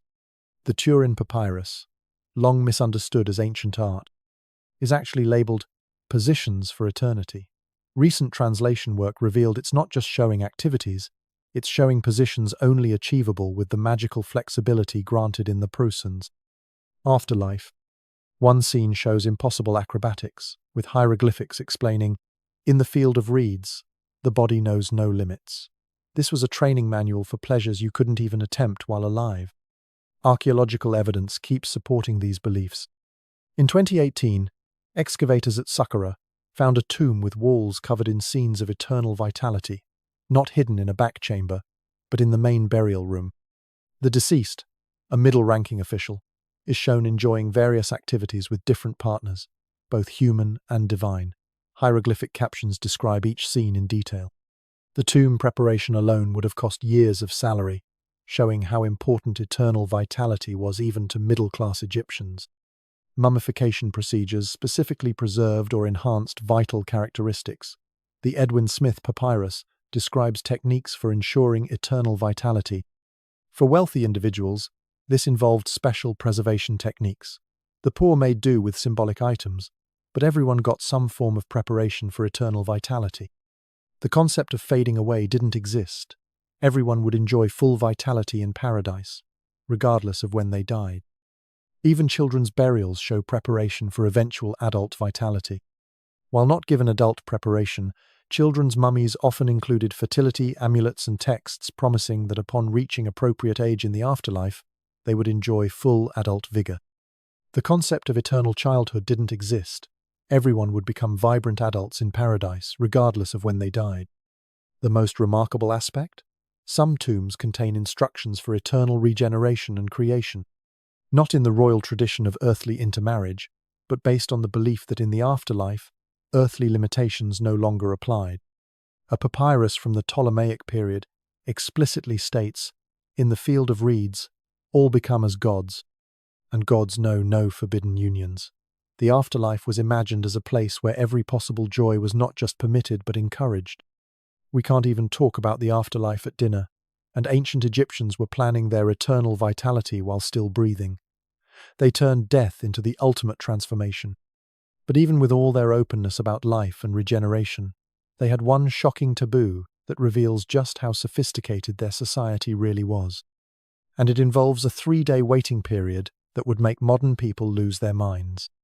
Because while they celebrated every imaginable form of vitality, there was one line even the ancient Egyptians wouldn't cross. For a civilization that celebrated divine creation and buried people with items for eternal vitality, you'd think nothing was off limits. Wrong. The ancient Egyptians had one taboo so serious that they created an elaborate system to prevent it, and what they were preventing will disturb you more than everything else combined. When people of high status died, their families kept the bodies at home for 3 days before sending them to embalmers, not for mourning, not for ceremonies, but to ensure decomposition would deter any inappropriate treatment of the deceased. Yes, you heard that right. Violation of the deceased was such a concern that they literally waited for natural processes to make bodies less vulnerable. Herodotus documented this practice with barely concealed horror, and modern archaeologists have confirmed it was standard procedure. The same civilization that celebrated every other aspect of human vitality drew a hard line at death. Herodotus, writing in 440 BCE, couldn't believe what his Egyptian guides told him. Wives of men of rank when they die are not given at once to be embalmed, nor such women as are very beautiful or of greater regard than others, but on the 3rd or 4th day after their death, and not before. They do so for this reason, that the embalmers may not violate the eternal rest of the deceased. He goes on to describe an incident where an embalmer was caught acting inappropriately with remains, leading to the formal establishment of the waiting period. But here's what most people don't realize. This wasn't paranoid superstition. Papyrus court records from Deir el-Medina document actual cases. One from the 19th dynasty describes an embalmer named Paneb, who was accused of violating the eternal rest of Lady Taweret before her time of waiting had passed. The punishment? He was sentenced to the most severe penalty available, his own premature mummification. The message was clear: violate the dead, face the ultimate punishment.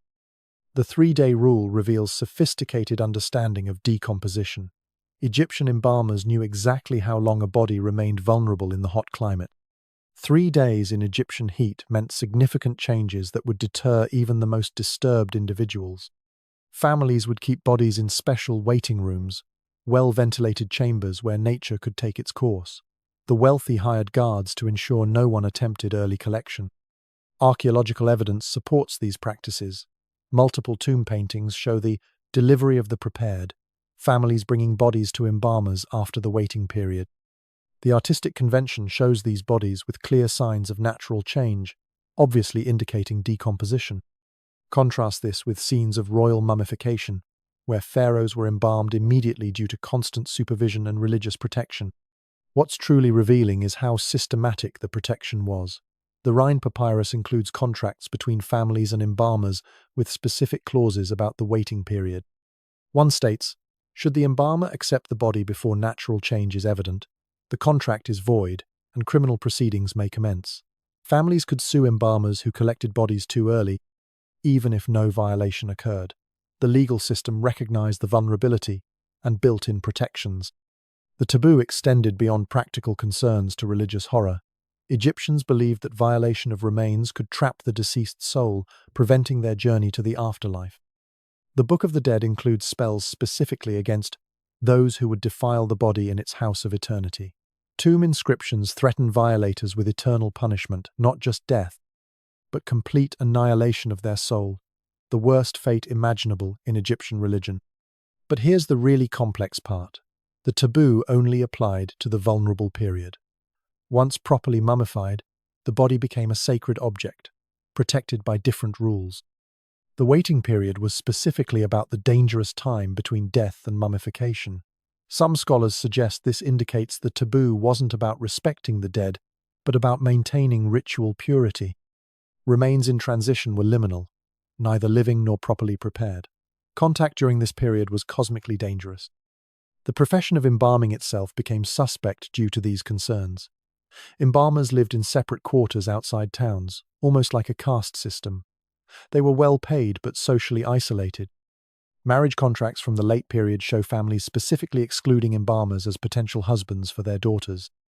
The stigma was so strong that embalmers often worked in family businesses, unable to find other employment despite their valuable skills. Even transportation of bodies followed strict protocols. Female remains were wrapped in additional layers and transported in closed containers, while male bodies could be carried openly.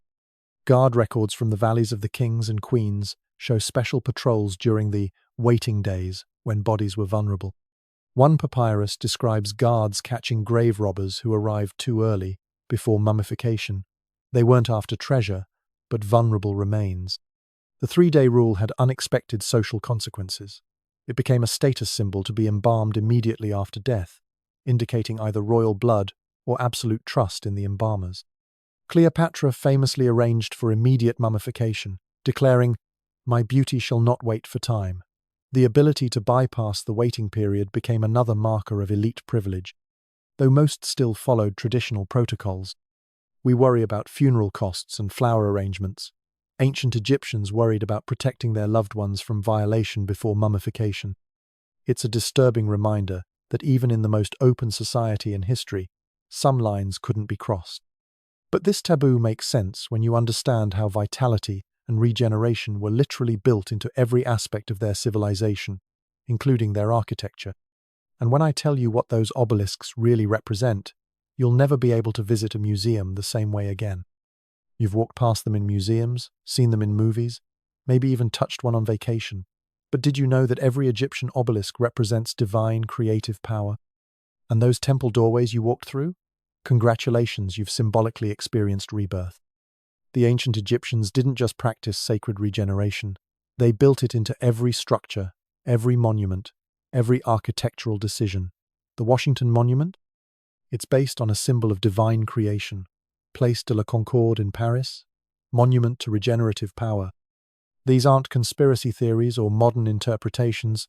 The Egyptians were completely explicit about what these structures represented. Obelisks were symbols of divine creative force reaching toward the heavens, channeling regenerative energy between earth and sky. Temple doorways represented the passages of life, and passing through them was ritual rebirth. Even the annual Nile flood was understood as divine blessing fertilizing Mother Egypt. Let's start with the obvious, obelisks. The Egyptian word for obelisk was teyen, which literally meant protection or defense. These weren't subtle metaphors. Temple inscriptions explicitly describe obelisks as symbols of Ra's creative power piercing the dome of heaven. The capstone, or pyramidion, represented the first ray of sunlight. The shaft represented divine strength. When the morning sun hit the gold-covered pyramidion, it symbolized divine illumination bringing light to the world. Every sunrise was a moment of cosmic creation. But here's what tour guides won't tell you. Obelisk placement was deliberately symbolic. They were always erected in pairs at temple entrances, representing duality and balance. The temple doorway between them symbolized the passage of life. Passing between the obelisks and through the door meant ritual transformation and rebirth. The Karnak temple has multiple sets of obelisks and doorways, creating a sequence of symbolic rebirths just to reach the inner sanctuary. The evidence is carved in stone. Hieroglyphic inscriptions on the Lateran obelisk, now in Rome, explicitly state, "The golden light of Ra flows from my peak at dawn, bringing life to the land of Egypt." Another at Luxor declares, "I stand eternal, the creative power of Atum made stone." These aren't modern interpretations, these are literal translations of ancient texts. The Egyptians wanted everyone to know exactly what these monuments represented. Temple doorways were equally symbolic. The standard Egyptian temple entrance, called a pylon, was designed to represent the horizon where the sun rises. The sloping sides represented the mountains of the horizon. The horizontal lintel was the sky. Passing through meant symbolically, traveling with the sun from night to day, from death to rebirth. The inner passages of temples narrowed progressively, creating a journey toward the sacred center where only priests could enter. Modern cities are filled with Egyptian symbolic architecture, and nobody realizes it. The Vatican has the largest collection of Egyptian obelisks outside Egypt, 13 monuments to creative power decorating the center of Catholic Christianity. London's Cleopatra's Needle, New York's Central Park Obelisk, the Place de la Concorde obelisk in Paris, all ancient symbols of regeneration now serving as tourist attractions. Millions take selfies with 3,000-year-old monuments to divine creation every year. But obelisks were just the beginning.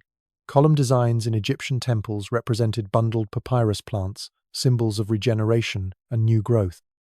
The capitals, tops of columns, often featured lotus or papyrus flowers opening, symbols of rebirth and renewal. An entire hypostyle hall, like the one at Karnak with 134 massive columns, created a forest of symbolic regeneration inside the sacred space of the temple. Even pyramid design had regenerative symbolism. The pyramid represented the primordial mound that emerged from the waters of chaos, the first solid matter created by divine power. The ascending passage inside pyramids symbolized the path of transformation. The burial chamber represented the womb where transformation and rebirth occurred. The entire structure was a massive architectural diagram of creation and regeneration. Archaeological discoveries keep revealing more symbolic architecture. In 2020, researchers using ground-penetrating radar at Saqqara discovered that temple foundations were deliberately shaped to represent concepts of creation and life. Underground chambers beneath the Temple of Ptah form specific symbolic shapes. These weren't coincidences. They required massive additional excavation and engineering to achieve forms that would never be seen above ground. The Egyptians even built symbolic sounds into their architecture. Recent acoustic analysis of temple chambers shows they were designed to amplify and echo certain frequencies, specifically those matching human expressions of joy and celebration. Priests performing rituals would have their voices transformed and amplified by the architecture itself. The temples were literally designed to resonate with life and vitality. Water features in temples had regenerative significance too. Sacred lakes represented the primordial waters from which life emerged. Priests bathed in these lakes before rituals, symbolically returning to the moment of creation. The drainage systems were designed to create specific sounds reminiscent of flowing water. Even the twice-daily temple rituals involved awakening the god statue, a ceremony of bringing divine vitality to life each day. The orientation of temples followed symbolic principles. Most faced east-west, allowing the rising sun to penetrate the doorway at dawn, bringing divine light into the sanctuary.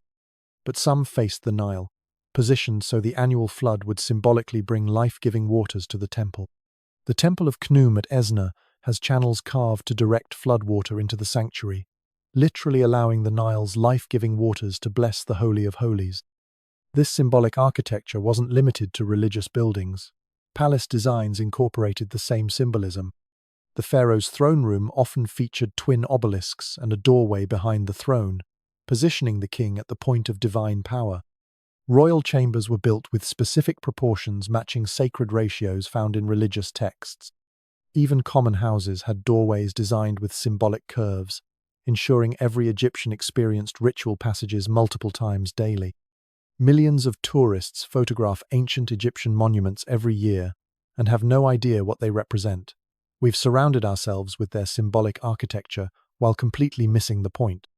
The Egyptians understood that creation and regeneration weren't things to hide away. They were the fundamental forces that kept the universe running. Which brings us to the ultimate question. How did the most life-affirming civilization in history influence the world we live in today? The answer might surprise you more than everything else you've learned. Remember when I promised you'd never look at an obelisk the same way? Well, now you know you're looking at a 3,000-year-old monument to divine creative power. We've journeyed through a civilization where gods created the universe through self-generation, where pharaohs married their sisters as religious duty, where people used crocodile droppings for birth control, and where mummies were equipped for eternal vitality. The ancient Egyptians didn't just accept human nature, they built their entire world around it.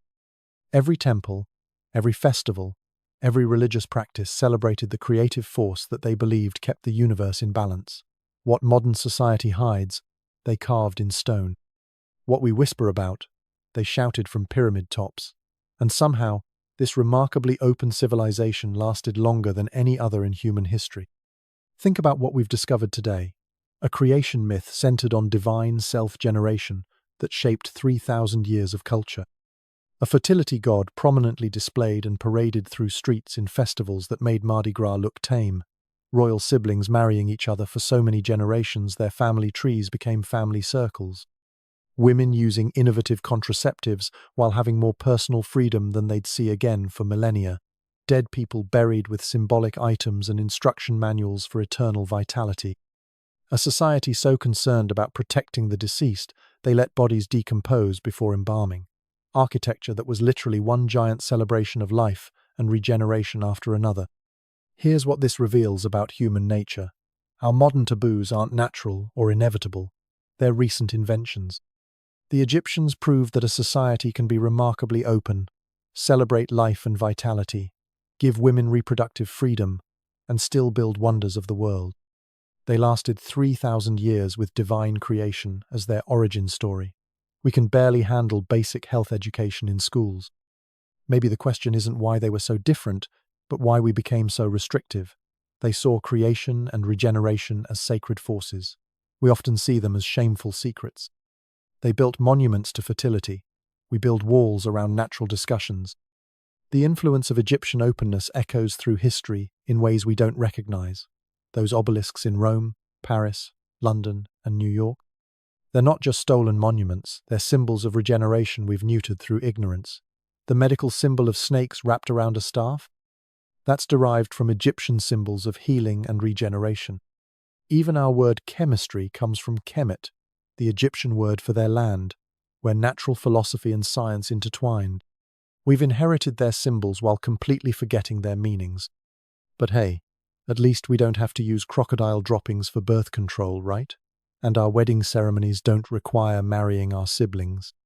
Modern dating might be complicated, but it's paradise compared to having your marriage arranged with your brother. We complain about dating apps, but imagine if your only options were your immediate family members.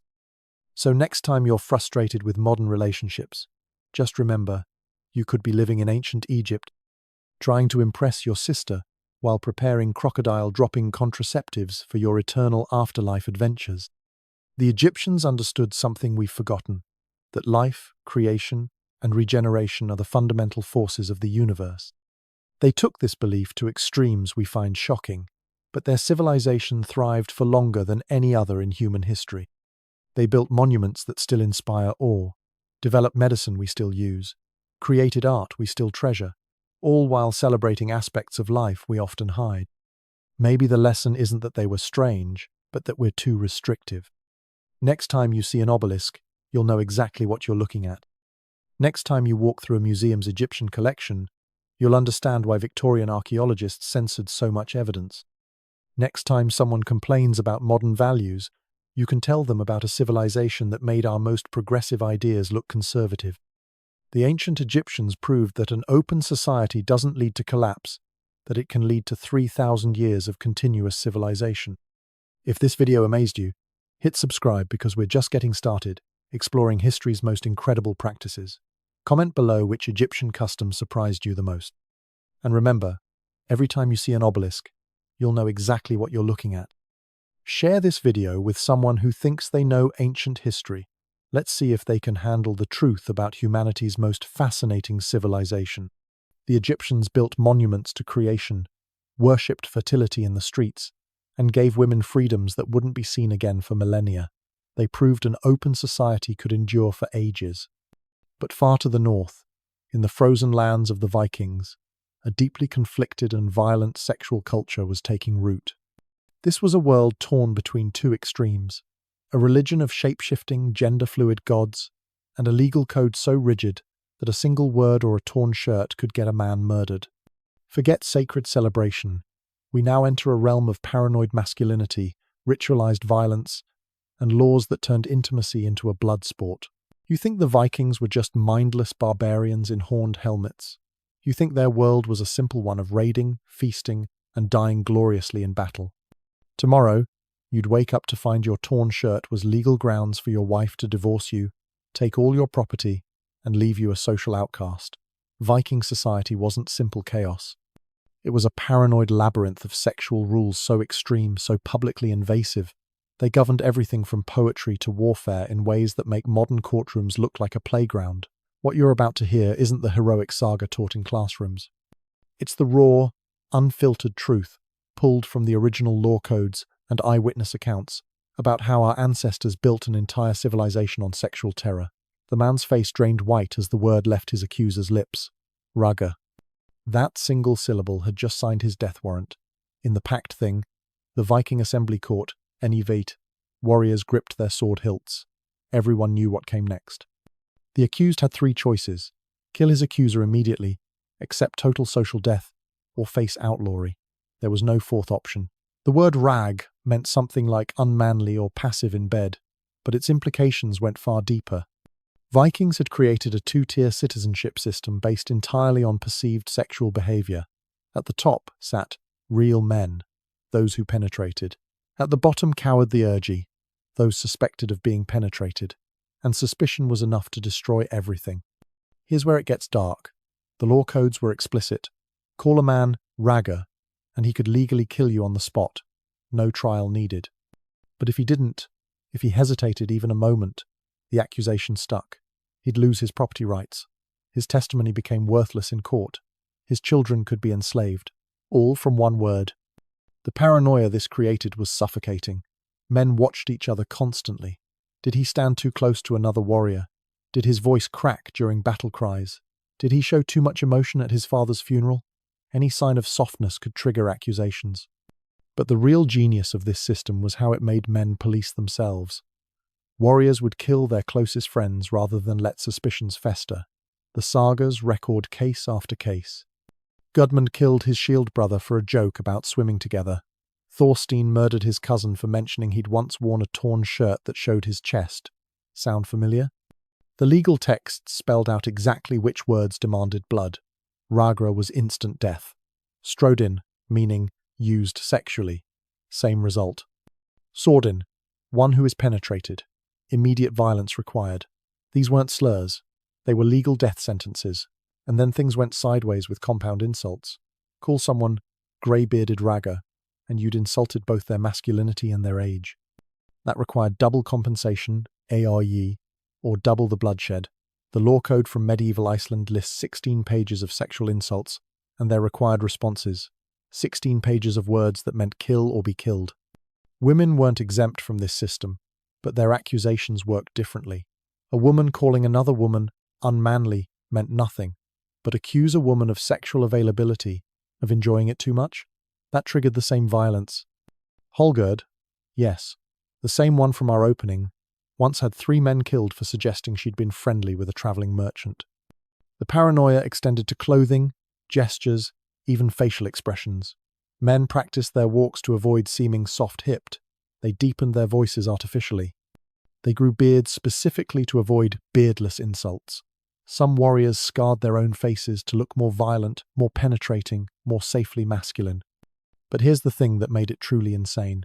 The accusation didn't need to be true. Truth was irrelevant. Once the word was spoken publicly, only blood could wash it away. The sagas describe men killing their own sons who'd been accused, just to prove their own masculinity remained intact. This system created a society where every conversation could turn lethal, where men murdered friends for poorly chosen words, where showing mercy meant accepting sexual suspicion, where kindness itself became legally dangerous. But these words were just the beginning. The gods themselves had already set more twisted examples. The thunder god's hammer wasn't just a weapon, it was heading straight for the bride's lap. Every Viking wedding night started the same way. The new bride sat on her marriage bed, while the groom placed Thor's hammer Mjolnir between her thighs. Not a replica, not symbolically. The actual ritual hammer, heavy enough to break bones, pressed against her body while the witnesses chanted. This wasn't subtle. This was the gods themselves blessing the union through divine penetration. But Thor's hammer was tame compared to what the other gods got up to. Take Loki, the shape-shifting trickster who routinely switched genders and species for sex. The stories every Viking child heard around winter fires included Loki transforming into a mare, getting mounted by a stallion, and giving birth to Sleipnir, Odin's 8-legged horse. Let that sink in. The gods' own stories featured graphic shape-shifting bestiality resulting in monstrous offspring, and Vikings told these tales to children as religious education. Here's where the paradox kicks in. The same culture that would murder a man for wearing the wrong shirt celebrated gods who cross-dressed and switched reproductive roles. Thor himself dressed as a bride once, complete with wedding dress and veil, to infiltrate a giant's feast. Odin practiced effeminate magic that required him to bottom for other spirits. The chief god of the Vikings was, by their own legal definitions, Ragga. But mortals who imitated the gods? Death sentence. The wedding hammer ritual went beyond symbolism. After the hammer blessing, the entire wedding party followed the couple to their bedchamber, not to leave, to participate. The witnesses would sing increasingly explicit songs about what the couple should do. They'd shout instructions. They'd bang drums to establish rhythm. Some regions required the bride's mother to physically guide the groom, all while Thor's hammer still lay on the bed, its presence making the act sacred. And then things got dark with the morning after. The bloodied sheets had to be displayed publicly, not just shown, examined by the same witnesses who'd participated the night before. They'd check for appropriate blood quantity. Too little meant the bride wasn't virgin. Too much suggested violence. The sheets became legal documents, stored for potential future court cases. The religious rituals went deeper. During harvest festivals, communities reenacted divine couplings. Selected couples would perform in fields to ensure crop fertility. The entire village watched, treating it as religious theatre. Children attended. Participation wasn't optional. Refusing meant risking the harvest, angering the gods, betraying the community. But wait, it gets worse. Some regions practiced sacred marriages between humans and god representations. A woman would be married to a statue of Freya, the fertility god famous for his massive erection. The marriage was legally binding. She couldn't remarry. She had to perform ritual duties with the statue during festivals. In front of everyone, these same communities that watched their neighbors simulate sex with statues would execute a man for a torn shirt. The cognitive dissonance was staggering. Gods could shapeshift, cross-dress, bottom, and birth monsters. That was divine mystery. Humans showing a collarbone, instant social death. The myths provided one more twisted element: divine rape as comedy. The gods constantly assaulted humans and each other, and Vikings found it hilarious. Thor's hammer between the bride's thighs wasn't just blessing, it was reenacting all those divine sexual assaults that filled their mythology. Every wedding night started with ritual reenactment of divine sexual violence. Young Vikings grew up with these stories. They learned that gods changed gender at will, that divine sexuality was violent and fluid, that sacred meant sexual. Then they entered a human world where accidentally showing chest hair could get you divorced and killed. The psychological pressure was crushing. Every Viking lived split between two realities: the fluid divine sexuality they worshipped, and the rigid human sexuality that could kill them.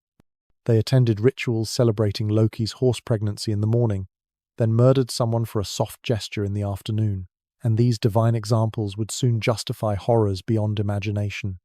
30 bodies breathing in the dark, and everyone pretending not to hear what happened 3 feet away.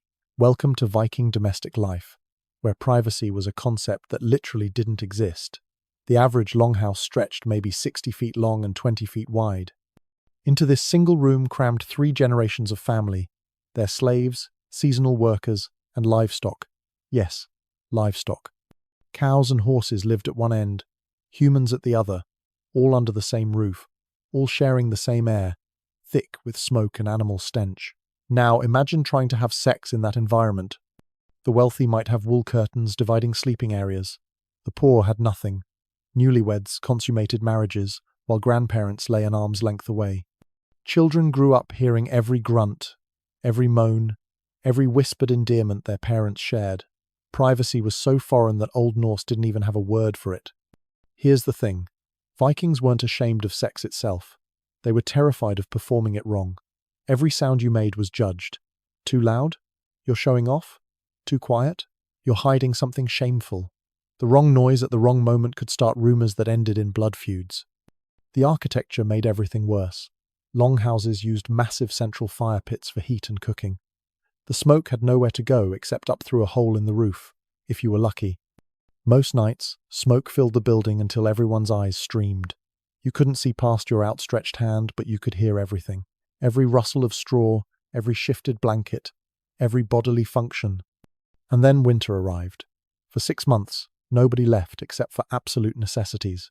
The same 30 people, trapped in the same dark room, developing the same coughs, sharing the same infections, pretending they couldn't hear the couple in the corner trying to conceive an heir, while Uncle Thor wheezed 3 feet away.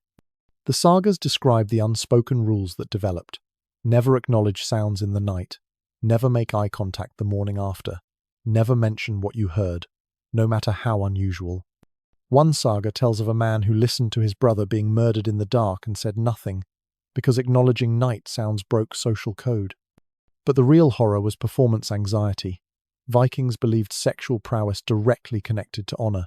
A man who couldn't satisfy his wife loudly enough for others to hear faced social death. Women who didn't respond enthusiastically enough were considered defective. Every intimate moment became public theater with an audience of exhausted relatives. Children absorbed these lessons young. By age 5, they'd witnessed dozens of sexual encounters. By 10, they understood the social coding, the omames, which sounds meant successful masculinity, which meant shameful failure. They learned to interpret every grunt and gasp like a language that could destroy reputations. The slaves had it worst.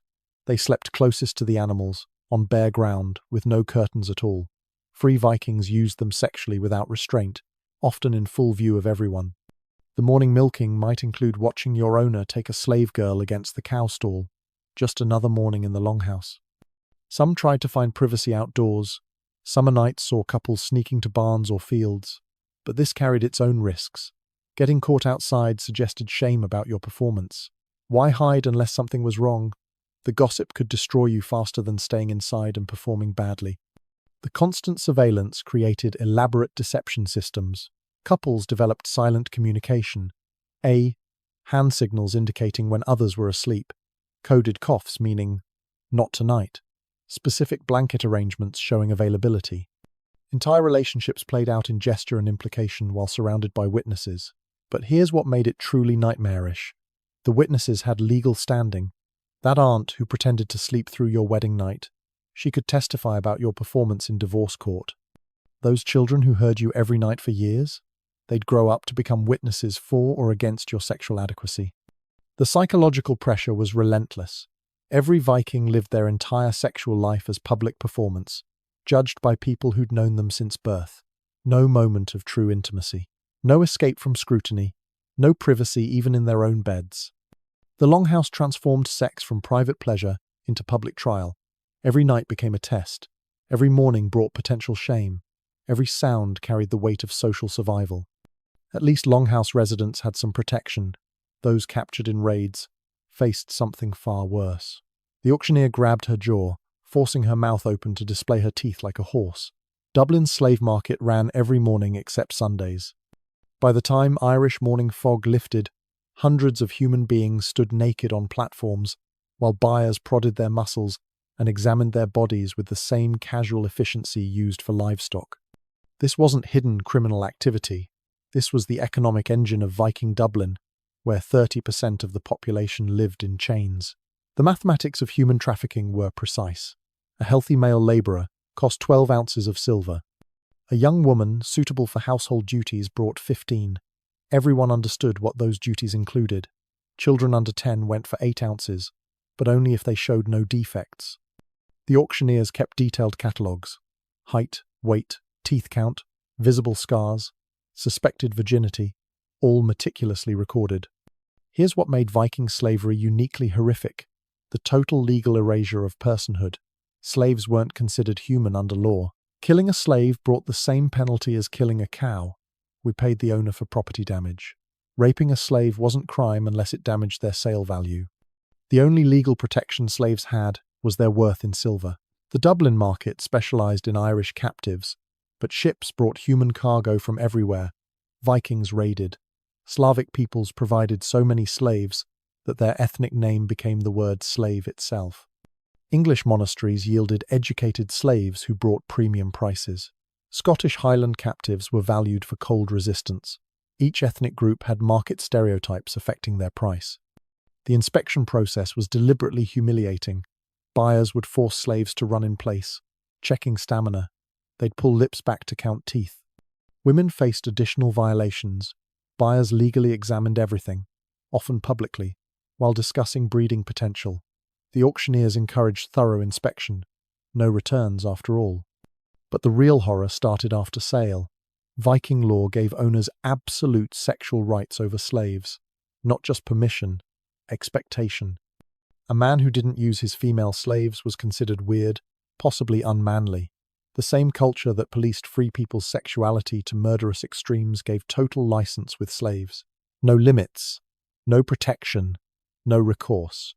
Children born to slaves created complex legal situations. If the owner acknowledged paternity, the child might gain freedom. Yes, or might not, depended entirely on the owner's whim. The sagas casually mention men with dozens of slave-born children, some freed, some sold, some kept for future labor. Women had no say in any of it. The psychological torture went beyond physical abuse. Slaves had to watch their children sold away like cattle. They served at feasts where their captors joked about killing their families. They slept in the same longhouses, breathing the same air as people who viewed them as walking property. Some served the very warriors who'd burned their villages and murdered their parents. Female slaves faced specific hells.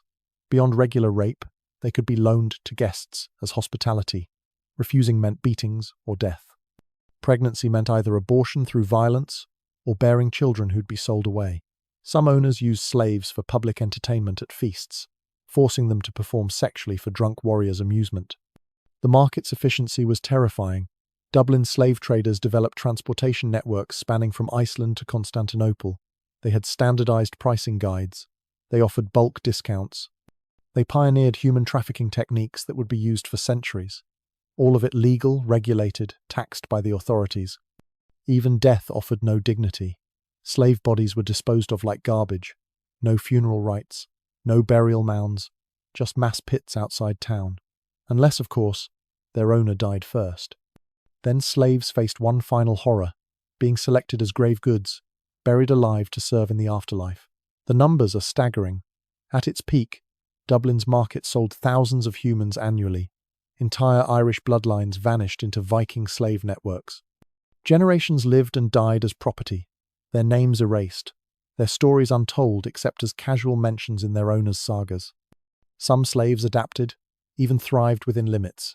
They learned Norse, adopted Viking customs, earned gradual freedoms, but most lived short, brutal lives as human cattle.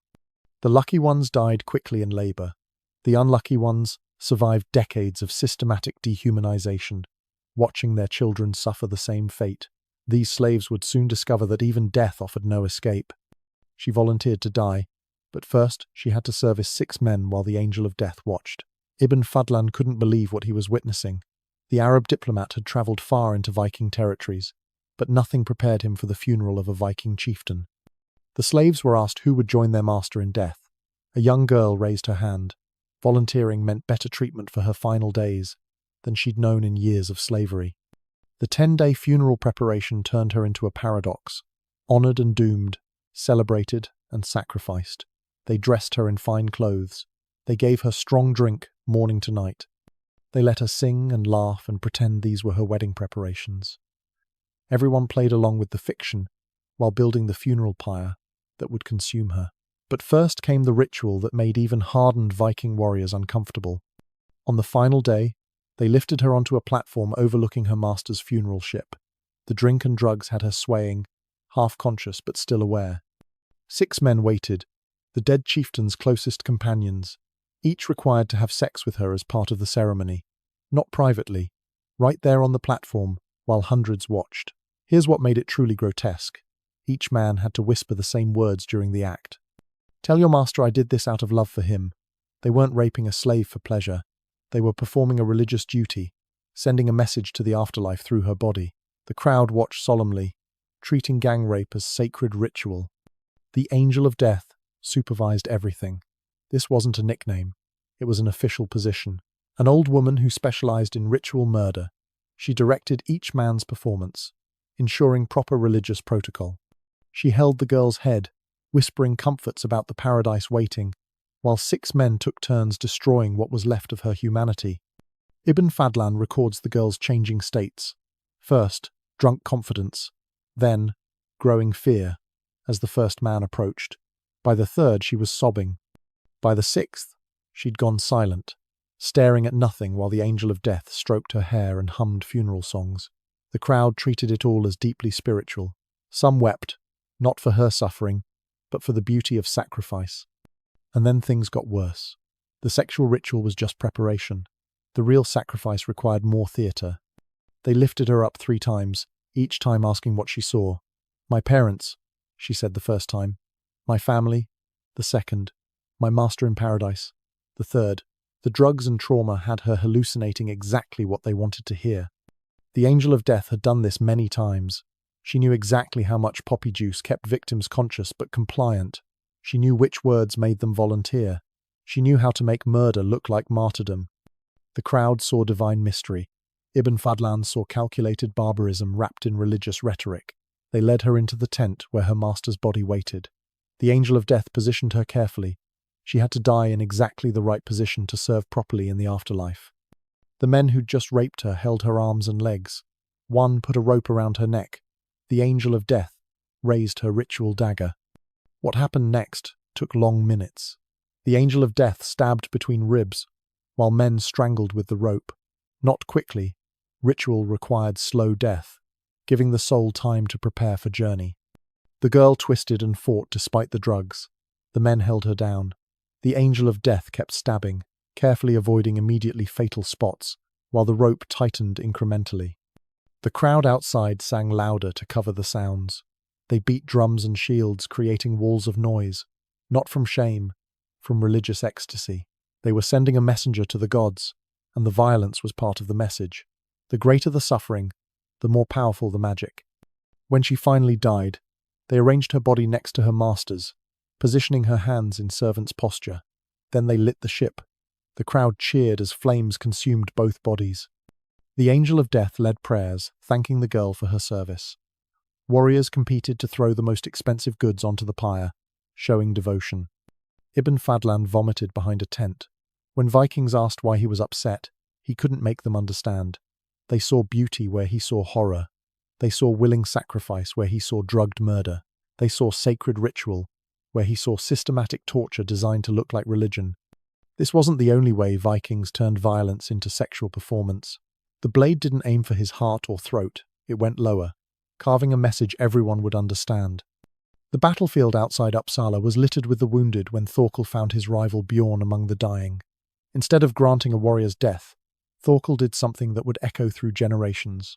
He sliced carefully, precisely, carving the shape of female genitals into Bjorn's forehead. The klamhugg, the shame stroke, marked Bjorn as sexually conquered, transformed from man to living symbol of penetration. Bjorn survived. That was the point.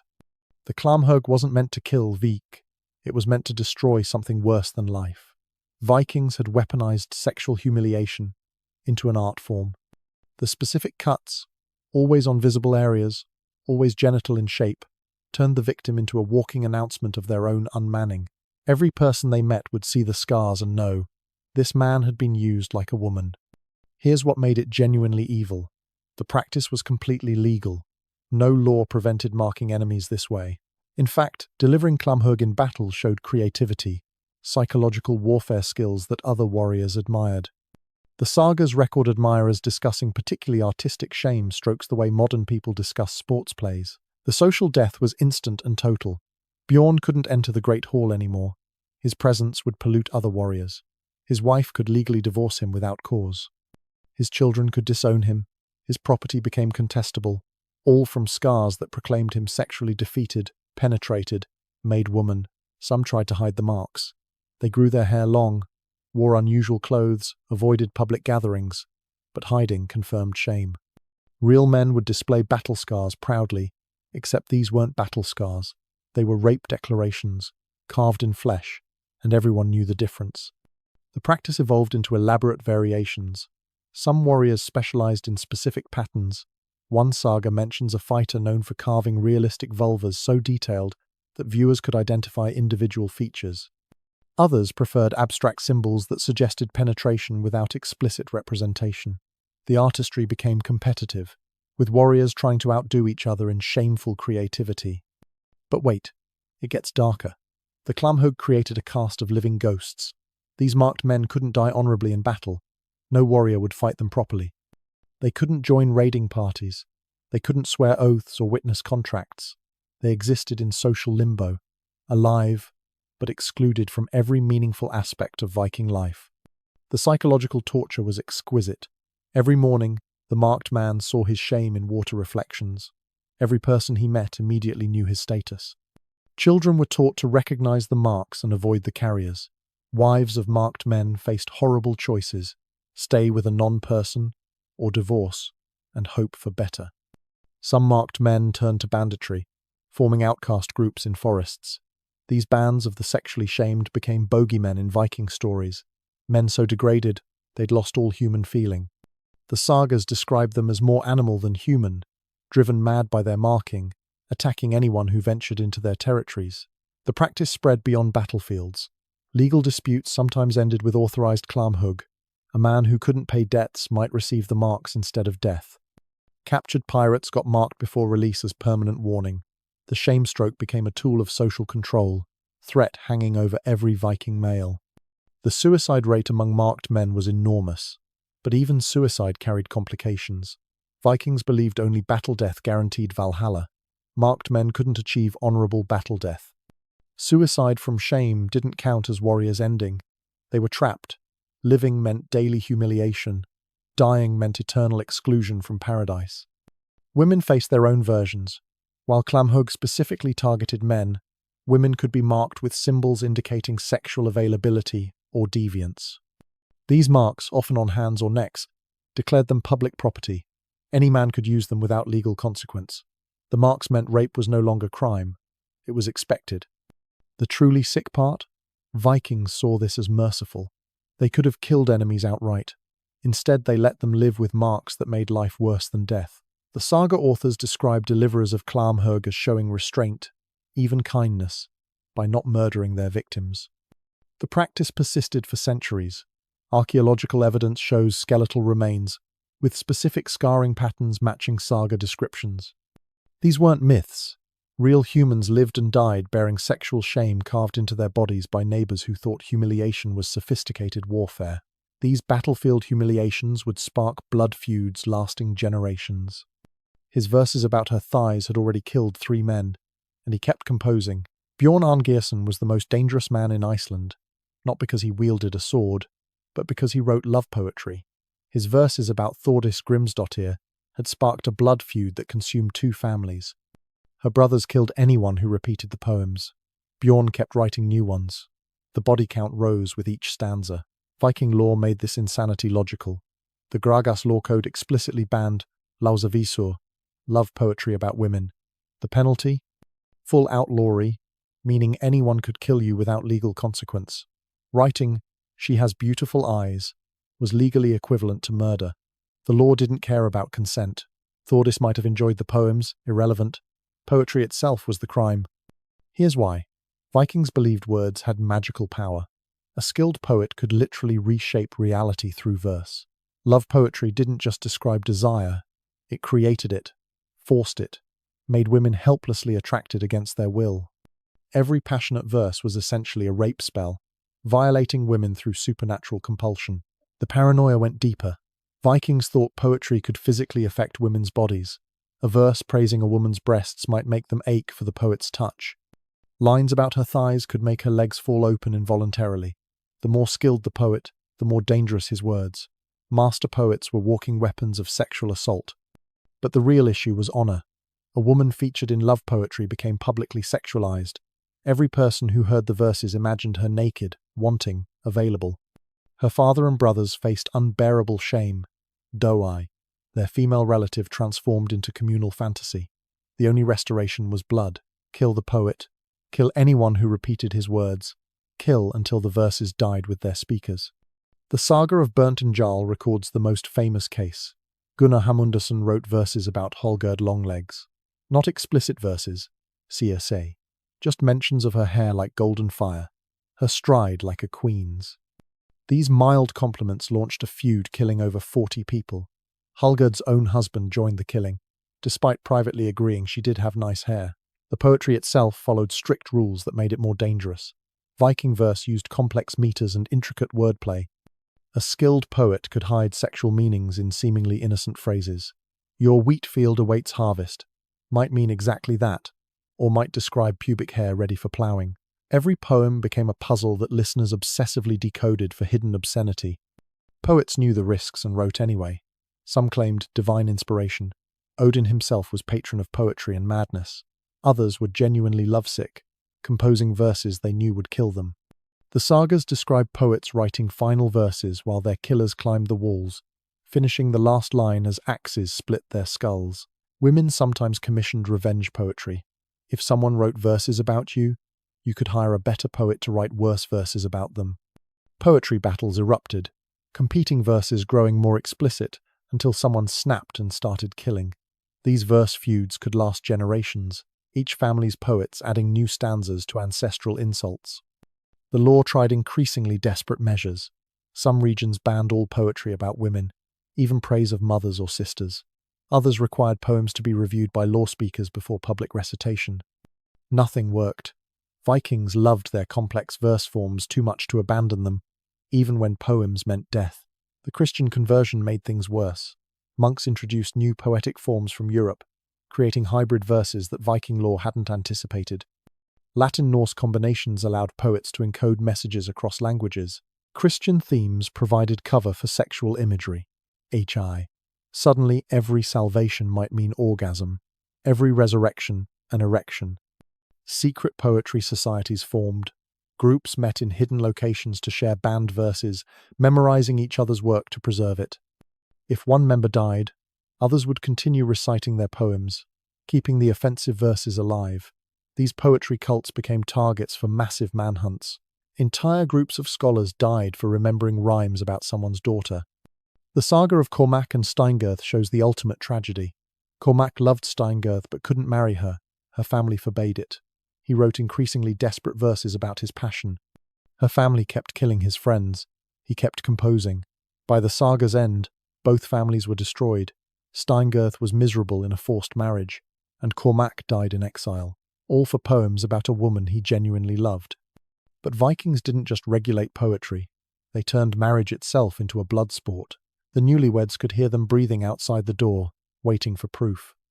6 witnesses pressed against the thin wooden wall, straining to hear consummation. Not perverts, legal observers, required by law to verify the marriage's validity. The bride, Astrid, age 15, tried to focus on her new husband while knowing her father stood among the listeners. The groom, sweating through his wedding tunic, faced the ultimate performance anxiety, failed tonight, and the marriage dissolved. Viking marriage law required witnessed consummation, not just someone hearing it happened, multiple witnesses, confirming specific sounds at specific times. The observers would testify later about what they heard. Too quiet meant possible failure. Too quick meant inadequate performance. The witnesses judged everything, and their judgment had legal weight. Here's what made it worse. The witnesses were always family members or close friends. Your uncle, your father-in-law, your childhood mentor, Shiar, all gathered outside your door, analyzing your sexual performance. They'd discuss it afterward. Did you hear that grunt at the end? Sounded forced. The rhythm seemed off. She didn't cry out properly. The morning after brought fresh humiliation. The witnesses would enter to examine the bedsheets. They'd check for appropriate blood quantity, semen stains in the right places, evidence of struggle that suggested virginity. The sheets became legal documents, carefully preserved in case of future disputes. Some families kept wedding sheets for decades, ready to produce them in court, but that was just the beginning. Viking law allowed, sometimes required, witnesses for ongoing marital relations. If a woman claimed her husband wasn't performing duties, she could demand witnesses to verify. The husband faced a choice: perform sex with observers present, or face divorce for inadequacy.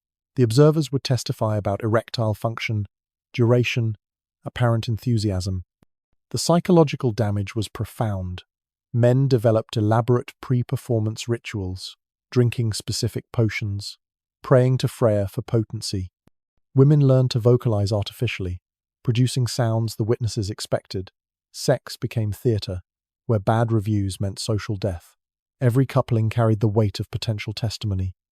Children grew up knowing their parents' sexual adequacy from witness reports. "Your father lasted longer than mine," became playground taunts. Adult children testified about their parents' sounds in inheritance disputes.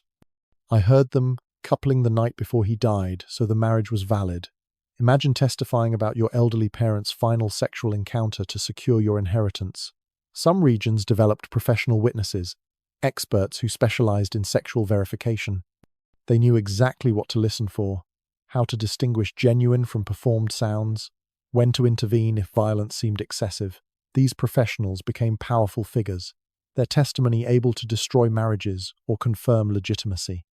The witness system created elaborate deceptions. Couples would stage fake encounters for witnesses while maintaining separate bedrooms.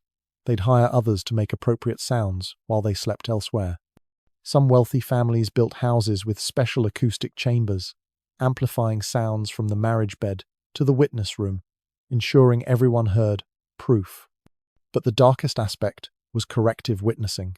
If a marriage seemed troubled, families could demand witnessed reconciliation, i.e., forced sexual performance, to prove the union remained valid. Imagine being ordered to have sex while your in-laws listened, knowing failure meant losing your children, property, and social standing. The practice extended beyond marriage.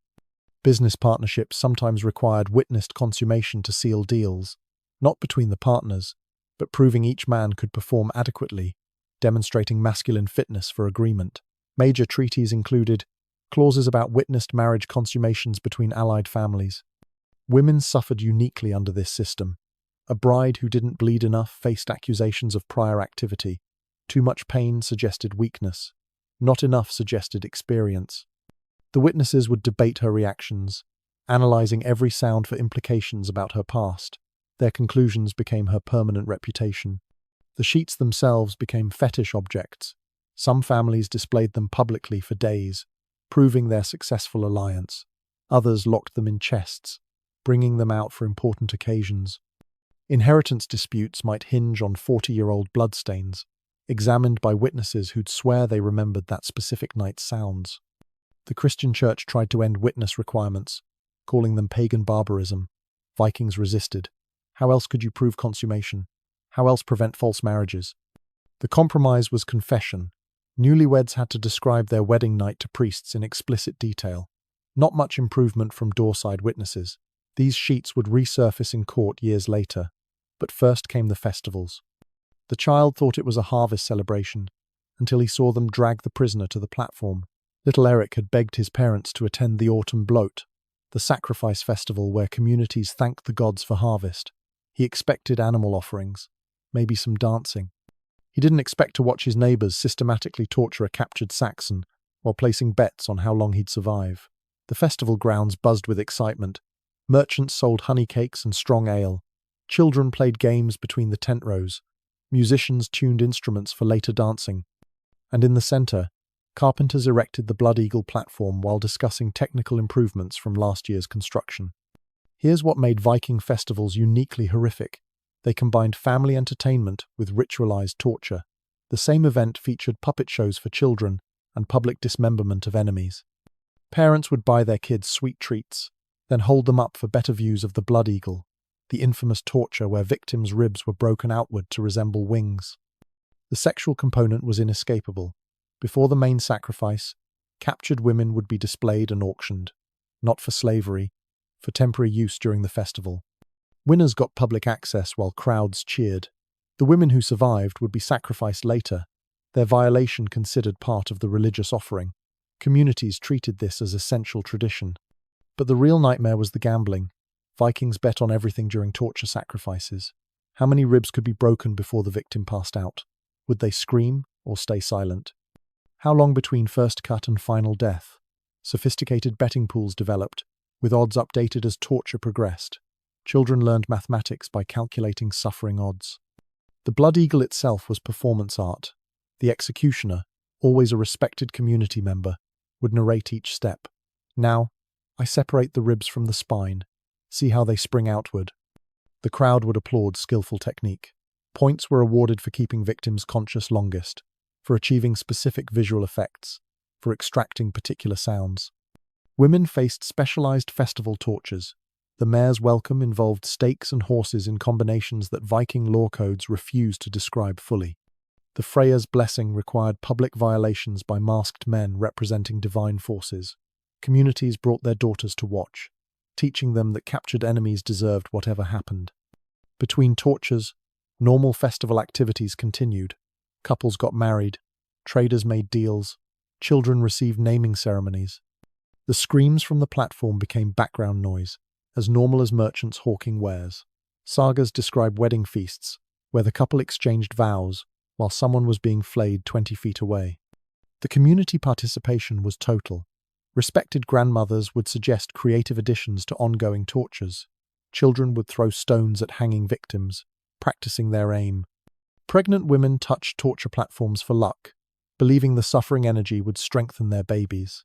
Everyone had a role in the collective sadism. Local variations made traveling dangerous.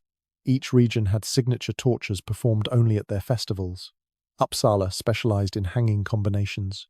Trondheim preferred drowning variations. Iceland developed ice tortures for winter festivals. Captured enemies might survive one region's preferences, only to face completely different horrors at the next festival. The aftermath was equally disturbing. Body parts became festival souvenirs. Children wore finger bones as protective amulets. Women braided hair from victims into their own for fertility. Warriors competed to claim specific organs for luck in battle. The commodification of human remains was complete. Victims became products distributed among celebrating families. But here's what made it truly sick. Vikings considered festival torture deeply religious. They weren't just hurting enemies, they were feeding the gods' hunger for pain. The more suffering extracted, the better next year's harvest. Bad weather meant insufficient torture offerings. Communities that showed mercy faced divine punishment through failed crops. The children raised in this environment absorbed clear lessons. Enemies weren't human. Suffering was entertainment. Sexual violence was religious duty. Community bonding happened through collective brutality. By adulthood, they'd eagerly bring their own children to watch, continuing the cycle. Some victims were kept alive between festivals, imprisoned for months to heal before next season's torture. These long-term captives faced unique hells, nursed to health by the same people planning their eventual dismemberment, fed well to ensure strength for proper suffering, treated almost kindly between festivals, then destroyed for entertainment. The festival torture economy was substantial. Executioners commanded high fees. Platform builders developed reputations across regions. Merchants specialized in torture supplies, i.e., specific knives, restraints, chemicals that prevented unconsciousness. Innovation was constant, each community trying to develop signature methods that would draw larger crowds. These festivals normalized atrocity so completely that Vikings couldn't understand foreign disgust. When Christian missionaries condemned the practices, Vikings asked how else they should thank the gods. When traders from other cultures refused to attend, Vikings considered them suspiciously weak. The torture wasn't hidden shame, it was celebrated tradition. And for women trying to escape such horrors, the path to divorce was its own form of torture. She had to say the words in exactly the right place, or remain trapped forever. Gudrun had practiced the phrase 1,000 times.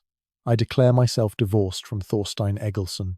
Simple words, but Viking law demanded she speak them in 3 specific locations, with specific witnesses, within specific time frames. One mistake, wrong doorframe, wrong witness, wrong lunar phase, and she'd remain married to the man who'd broken her jaw last winter. The first declaration had to happen at their bed, not beside it, not near it, that she had to be touching the exact spot where they'd consummated marriage. Thorstein knew this, so he'd started sleeping with weapons, forcing her to attempt declaration while he held an axe. The witnesses, terrified of violence, often fled before she could finish speaking. Location 2. The main doorframe of their longhouse. During a meal with at least 5 adult witnesses present, Thorstein countered by never eating at home, forcing her to wait weeks for opportunities. When she finally caught him at breakfast, he stuffed her mouth with bread before she could complete the phrase. Legally, muffled words didn't count. She had to start over. The third declaration was the killer, at the local thing assembly, before the law speaker and gathered community. But Thorstein could legally prevent her attending by claiming she was needed for harvest work. or sick, or ritually impure. The excuses were endless, and each delayed assembly meant restarting the entire process. Here's what made Viking divorce laws particularly cruel. They gave women theoretical rights while making execution nearly impossible. Yes, women could divorce for violence, inadequate sex, or cross-dressing, but they had to navigate a legal maze designed to exhaust and discourage them. Most gave up after the first few attempts. The witness requirements alone were nightmarish. Each declaration needed different witnesses, relatives for the bed, neighbors for the doorframe, community leaders for the assembly. But these witnesses faced retaliation from angry husbands. Many refused to participate, others demanded payment. Some agreed, then mysteriously forgot what they'd heard when questioned later. Timing mattered too. Declarations during certain moon phases carried more weight. Speaking on specific days brought divine favor. But husbands controlled household calendars, could claim ignorance of proper timing, forcing wives to wait for next astronomical alignment, a process that should take weeks stretched into years. The physical dangers were constant. Viking law allowed husbands to reasonably discipline, wives attempting divorce. Broken bones were reasonable. Knocked teeth were reasonable. Everything short of permanent maiming was reasonable. Women navigated divorce proceedings while healing from their husbands' reasonable disciplinary actions. But Gudrun had advantages. Her brothers were powerful, willing to stand as witnesses despite Thorstein's threats. Her father was wealthy, able to bribe officials for favorable scheduling. Most importantly, she'd memorized every legal loophole, every technical requirement, every possible counter-strategy. The morning of her third attempt, Thorstein tried new tactics. He'd invited 20 of his warriors to breakfast, filling the longhouse with armed men. He sat by the doorframe, blocking it partially. He'd spread honey on the threshold, hoping she'd slip and mispronounce the legal formula. Gudrun navigated it all. She spoke clearly despite the warriors' deliberate coughing. She maintained balance on the slippery threshold. She named each witness formally while Thorstein's men tried to drown her out with singing. The words came out perfectly. Before these witnesses, at this doorframe, during this meal, I declare myself divorced from Thorstein Egilson. The assembly declaration should have been easiest. Public, protected, formal. But Thorstein made one last play. He accused her of theft, claiming she'd taken household items while leaving. The law speaker had to investigate before allowing her declaration. The investigation would take months, possibly years, unless Gudrun produced witnesses to every item she'd taken, receipts for things she'd brought into marriage, testimony from merchants about her personal purchases. She'd anticipated this move 2 years ago, keeping meticulous records. The law speaker found no grounds for delay. Standing before the assembly, bruised but unbroken, Gudrun spoke the final declaration. The marriage that had nearly killed her was over. Thorstein's face showed pure rage, but law was law. He couldn't touch her now without facing outlawry. She'd navigated every obstacle, survived every attack, fulfilled every technical requirement. But most women weren't Gudrun. Most lacked powerful families, wealthy fathers, brilliant legal minds. Most attempted the divorce dance once or twice before accepting their fate. The laws that supposedly protected them became labyrinths designed to trap them. Which brings us back to that smoky longhouse, where Holgerd was about to demonstrate the ultimate power of Viking sexual law. The smoke still hung thick in the longhouse, but now the silence was deafening. Holgerd's words echoed in the rafters. He dresses like a woman, showing his chest like a wet nurse. Her husband, Thorvald, stood frozen as the implications crashed over him. The torn shirt he'd dismissed as meaningless that morning had just cost him everything. The witnesses shifted uncomfortably, already calculating the social realignments. Thorvald's brother moved away from him, creating physical distance from the contamination of unmanliness. His trading partners avoided eye contact, knowing their contracts were now void. No one could do business with a man declared effeminate. Even his elderly mother turned her back, the ultimate rejection. Holgerd wasn't finished. She pointed to specific witnesses, naming them formally for the legal record. Bjorn Ironside saw the chest exposure. Astrid Thorsdottir witnessed his shameful dress. Gunnar the law speaker observed his womanly display. Each naming was a nail in Thorvald's social coffin. These witnesses couldn't deny what they'd seen without facing legal consequences themselves. The property division began immediately. Holgerd claimed her dowry, her morning gift. And here's where her preparation showed. compensation for emotional damage from viewing unmanliness. She'd brought witnesses to testify about previous shirt incidents. Building a pattern of cross-dressing behavior, Thorvald couldn't contest it. The torn shirt was visible evidence. He'd walked into the longhouse that morning, a wealthy farmer. He'd leave with barely enough to survive winter. But the real devastation was social. Thorvald's unmarried sisters now faced impossible marriage prospects, who would ally with a family tainted by effeminacy. His nephews lost their apprenticeships as other warriors refused to train them. His name became a cautionary tale told to children about the importance of proper dress, all from a shirt that tore while loading grain. The speed of his fall was breathtaking. By sunset, former friends crossed streets to avoid him. The blacksmith refused his business. The tavern keeper suggested he drink elsewhere. Even beggars rejected his charity coins, fearing contamination from acknowledged unmanliness. Viking society had perfected social death, and Thorvald was experiencing it in real time. Hallgerd, meanwhile, emerged transformed. No longer just another farmer's wife, she'd proven herself a master of sexual law. Other women sought her advice on divorce strategies. Men treated her with newfound wariness. Anyone clever enough to weaponize a torn shirt was dangerous. She'd used Viking sexuality's bizarre rules to destroy a man who'd beaten her for years, and everyone knew it. The longhouse itself felt different. The same space that had witnessed countless boring legal proceedings now crackled with possibility. If a visible collarbone could end marriages, what else might hidden technicalities allow? People studied law codes with fresh intensity, searching for exploitable clothing violations, missed words that might carry sexual implications, any leverage in the constant battle for social survival. This moment, absurd to modern minds, exemplified everything about Viking sexual practices, a society that celebrated shape-shifting gods but executed men for soft voices. That required witnesses to marital sex but banned love poetry. That turned slave rape into religious ritual but divorced spouses over fabric tears. Every contradiction, every brutal logic, every impossible standard crystallized in Hallgerd's triumphant stance over her socially murdered husband. The Vikings created a sexual culture so extreme it consumed everything. Law, religion, economics, daily survival. They weaponized intimacy, legalized brutality, and ritualized violations that shock even historians. Their practices reveal human capacity for systematized cruelty, for taking natural impulses and twisting them into social weapons that destroyed lives over torn shirts and whispered words. Archaeological evidence continues surfacing. Tupia, scarred bones, mass slave graves, ritual platforms where communities gathered for entertainment, torture. Each discovery confirms the sagas weren't exaggerating. If anything, they sanitized the reality for political reasons. The true scope of Viking sexual violence may never be fully known. But perhaps the most disturbing legacy is how normal it all seemed to participants. Children raised in this system found nothing strange about festival torture or witnessed consummation.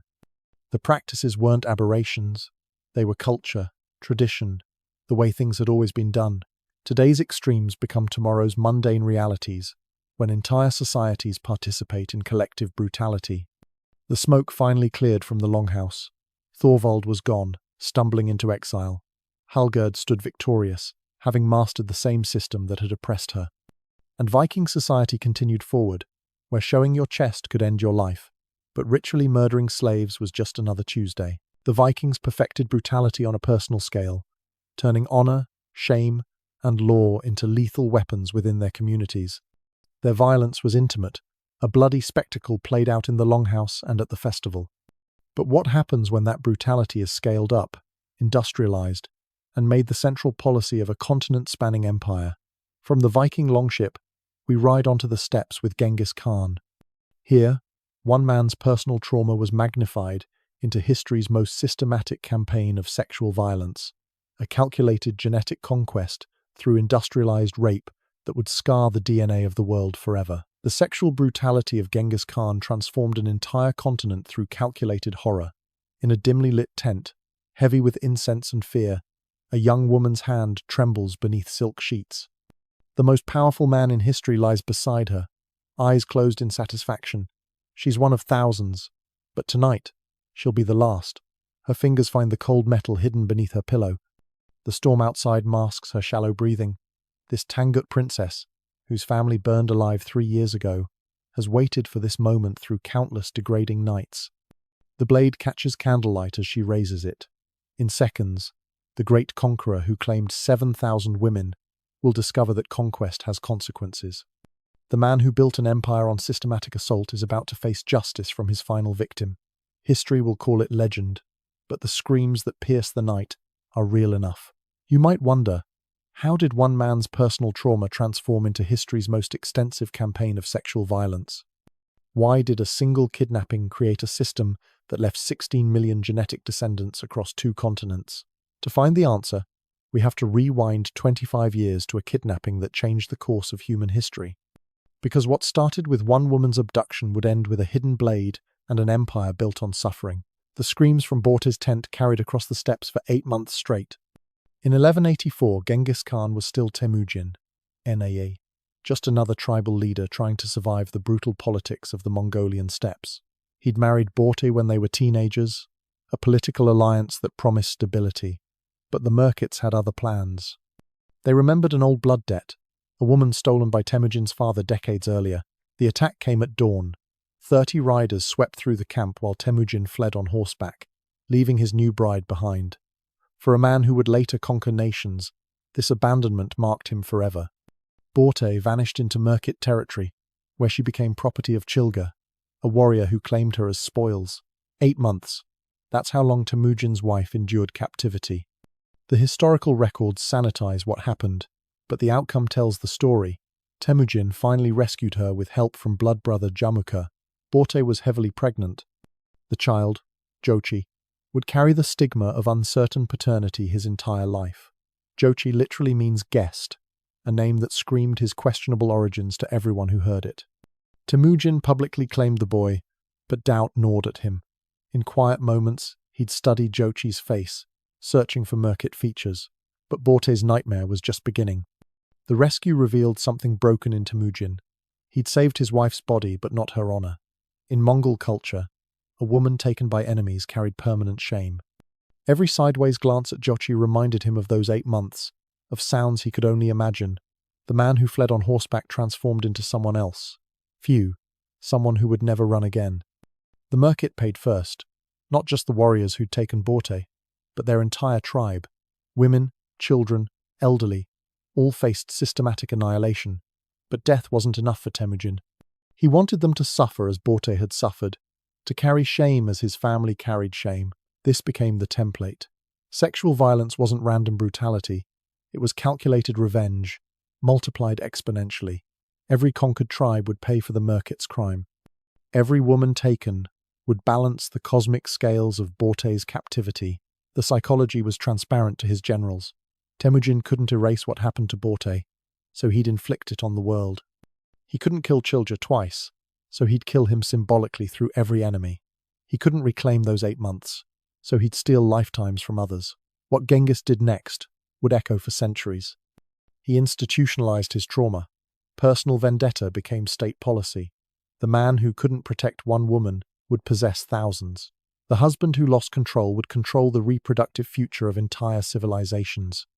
Modern psychologists recognize this pattern. Trauma transformed into power, victimization flipped into domination. But few traumas in history scaled so catastrophically. Temujin's wound festered until it infected an empire. The irony cut deep. In trying to overcome one woman's rape, he became history's greatest rapist. In attempting to erase shame, he created systematic humiliation spanning continents. The victim became the ultimate perpetrator, magnifying his pain across millions of lives.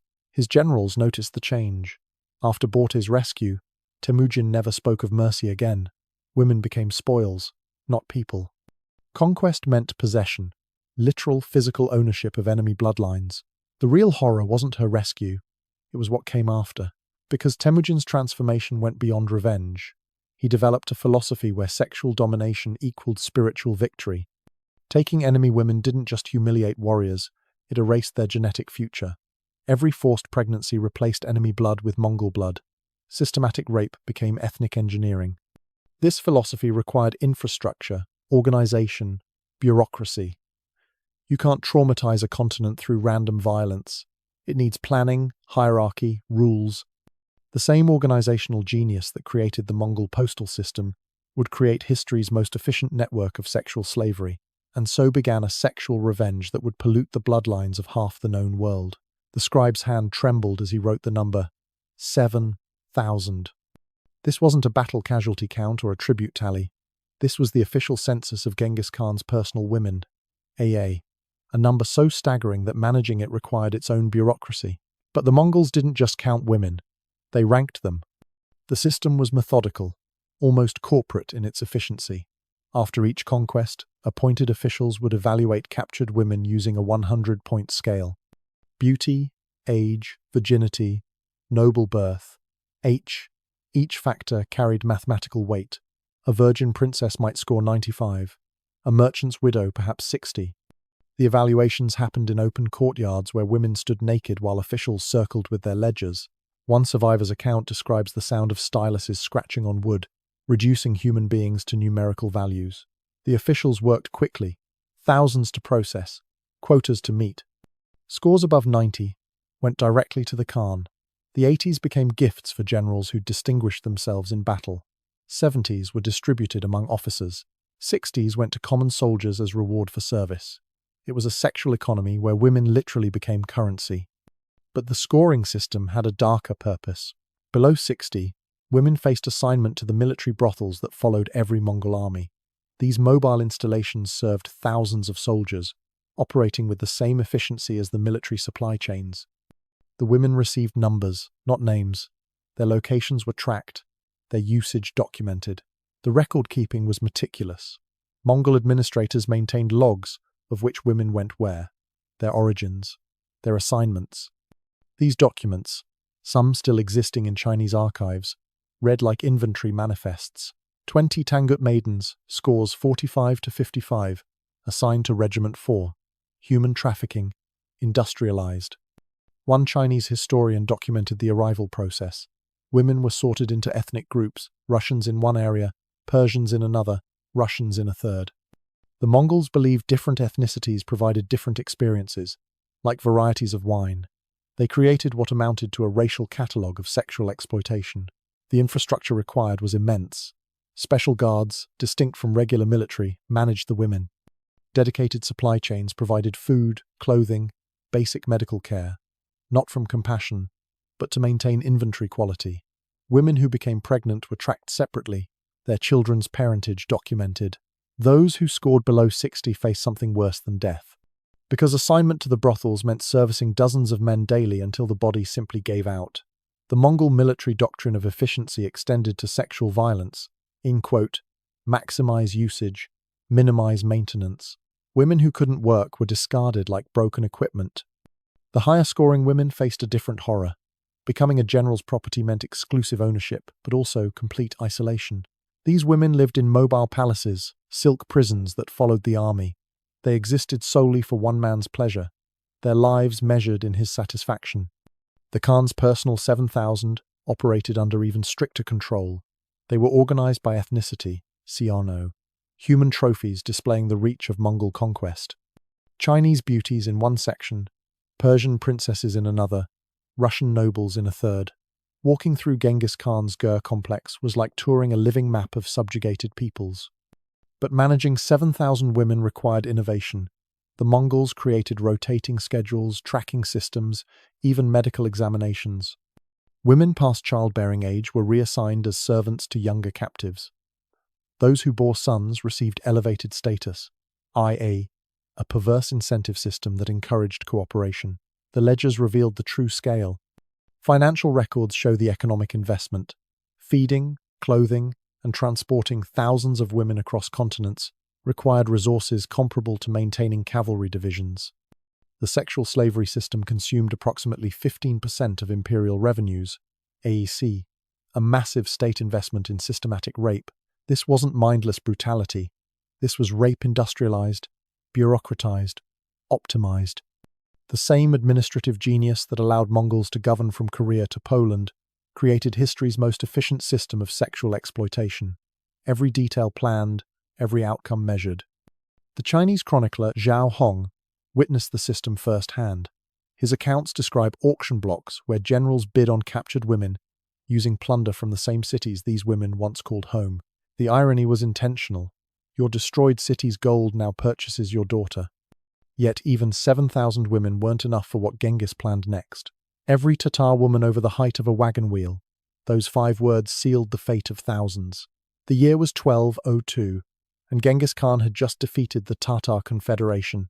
But military victory wasn't enough. The Tatars had poisoned his father years ago, another wound that festered in the Khan's psyche. Now came the reckoning, and it would establish a template for sexual violence that would define the Mongol expansion. The order was specific, methodical. First, execute every Tatar male taller than a wagon axle, ag roughly 3 feet. This eliminated all men and adolescent boys, while sparing male children young enough to forget their origins. But the women faced a different fate entirely. Genghis Khan distributed Tatar women among his troops like battlefield rations, not randomly but systematically. Elite warriors received younger women, common soldiers got older ones. The mass rape wasn't a breakdown of discipline. It was the opposite. Organized, sanctioned, encouraged. Witnesses described scenes that haunt historical memory. Tatar women forced to watch their husbands' executions, then immediately distributed to their killers. Daughters separated from mothers. Sisters torn apart, each assigned to different military units. The Mongols understood that isolation amplified trauma. The order was specific for a horrifying reason. Because Genghis Khan wanted Tatar bloodlines to continue, but only through Mongol fathers. Every Tatar woman would bear Mongol children, their own ethnic lineage diluted and eventually erased. Genetic conquest through systematic rape, turning wombs into weapons of ethnic cleansing. The logistics required careful planning. Pregnant women were marked and monitored. Those who resisted faced public examples that discouraged further defiance. The Mongols created what modern prosecutors would recognize as a systematic campaign of forced pregnancy, fié, genocide through biology. But the Tatars weren't passive victims. Many women chose suicide over submission, throwing themselves from cliffs or into rivers. The Mongols responded by increasing surveillance, binding women's hands at night, posting guards specifically to prevent self-harm. Even death became a privilege denied. One Tatar survivor's account, preserved in Chinese records, describes the sounds of that first night, thousands of women's voices rising in grief, pain, and rage. The Mongol camp stretched for miles, and from every corner came evidence of the systematic assault. By dawn, an entire culture had been violated. What happened in those tents changed warfare forever. Previous conquerors killed or enslaved. The Mongols innovated something worse: biological absorption. They didn't want to eliminate enemies, but to digest them, transform them, make them genetically Mongol while erasing their original identity. The Tatar campaign established procedures followed throughout the expansion. Local women would be gathered, evaluated, distributed. Resistance meant public rape followed by execution, fertility, demonstrations that broke collective will. Compliance meant survival, but survival as breeding stock for conquerors. The Mongols documented their efficiency. Military records note the number of women distributed after each battle, like ammunition expenditure. One general boasted of receiving 40 Tatar virgins as his share, a detail recorded without shame in official histories. The psychological warfare was deliberate. Mongol soldiers would taunt Tatar women about their murdered families while assaulting them. They would force women to say Mongol phrases, to praise Genghis Khan, to thank their rapists. Physical domination wasn't enough. They wanted spiritual submission. But the Tatars were just the prototype. Because Genghis Khan was perfecting a system, each campaign refined the process. The Mongols learned optimal ratios of women to soldiers, best practices for preventing suicide, most efficient distribution methods. They turned sexual violence into military science. The long-term impact was exactly as intended. Within a generation, distinct Tatar identity vanished.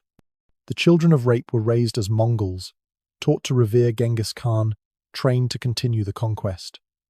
Tatar women watched their own children become their culture's destroyers. Modern DNA analysis confirms the historical accounts. Genetic markers show massive demographic shifts in formerly Tatar regions, with Mongol Y chromosomes replacing local populations. Science validates what survivors testified: an entire people bred out of existence. This was merely practice for the sexual holocaust about to engulf 2 continents. Stand, turn, live or die, all decided in 7 seconds of inspection. After each city fell, the Mongols conducted what survivors called the selection. Women and girls would be gathered in central squares, arranged in lines, and inspected like livestock at market. But this wasn't chaotic looting. This was systematic extraction of human resources.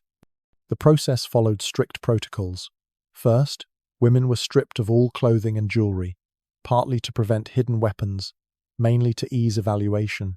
They stood naked in snow, rain, or blazing sun, while Mongol officials walked the lines with their scoring sheets. Age came first. Girls under 7 were usually killed, too young for immediate use, too much investment to raise. Women over 40 faced the same fate, unless they possessed special skills like medicine or craft knowledge. The useful age range was 8 to 35, with preferences varying by rank. Physical beauty mattered, but not exclusively. The Mongols had specific preferences: clear skin, straight teeth, symmetrical features. They checked for diseases, deformities, pregnancy. Virgins commanded premium value, so invasive examinations became standard procedure. But selection criteria went beyond the physical. Nobles' daughters were identified by their bearing, their hands unmarked by labor. These received special designation, ISA, future gifts for allied chieftains, or rewards for exemplary service.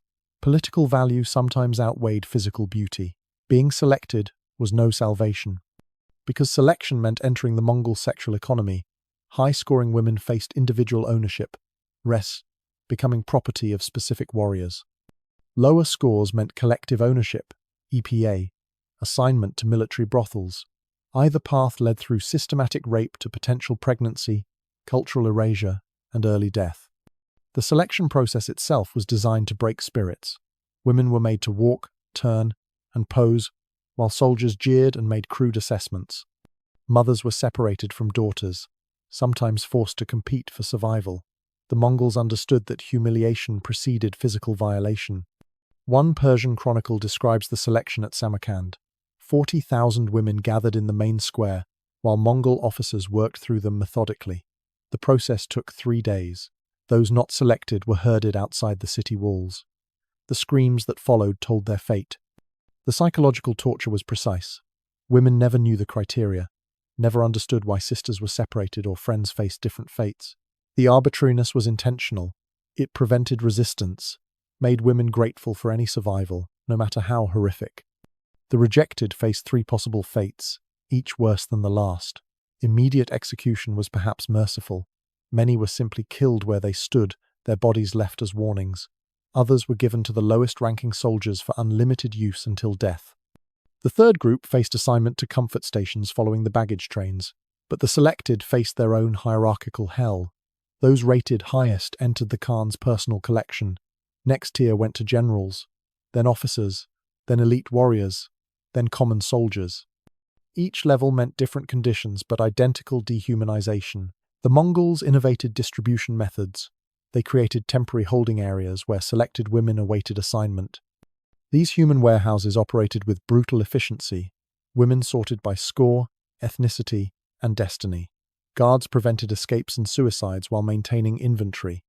Some women tried to make themselves ugly, cutting their faces, breaking their teeth, rubbing dirt into wounds. The Mongols countered by punishing entire groups for individual defacement. Collective responsibility prevented most self-mutilation attempts, but one girl's selection would change everything. Among the thousands who stood naked in selection lines was a Tangut princess named Gerbel, 17 years old, hauntingly beautiful despite her attempts to hide it. When the evaluator marked his sheet, she scored 98, au pair, nearly perfect, destined for Genghis Khan himself. Gerbel watched her sisters distributed among soldiers, heard her mother's screams from the rejection area. But she survived selection, entered the Khan's collection, began the journey that would end in a tent 3 years later with a hidden knife. The beauty parades revealed the Mongol paradox. They could organize continental conquest, but reduced it to individual humiliation. They built sophisticated systems to enable primitive brutality. They turned efficiency into evil, creating industrial-scale suffering through bureaucratic precision. Because among those paraded women stood a princess with a hidden blade and nothing left to lose. The empire's postal stations offered 3 services: fresh horses, hot food, and captive women. The Mongol Empire's greatness lay partly in its infrastructure. The Yam system, a network of way stations spanning from Korea to Eastern Europe, enabled rapid communication and troop movement. But hidden within this marvel of logistics was history's most extensive network of systematized sexual slavery. Every major postal station included what Chinese records delicately call comfort houses. These weren't random additions but planned facilities, built to standard specifications. Dormitories for women, receiving rooms for soldiers, administrative offices for record-keeping, architecture, designed for exploitation. The network operated with corporate efficiency. Station masters maintained inventories of available women, their origins, their conditions. Traveling soldiers presented tokens indicating their rank, determining which women they could access. Payment wasn't required. This was a state service, funded by Imperial treasury. Women were rotated between stations to prevent escape networks from forming. A Russian captive might serve in Mongolia, while Mongolian women were sent to Persian stations. This displacement broke linguistic and cultural connections, leaving women isolated among strangers. The ledgers tell a story more horrifying than any battlefield, because the Mongols documented everything.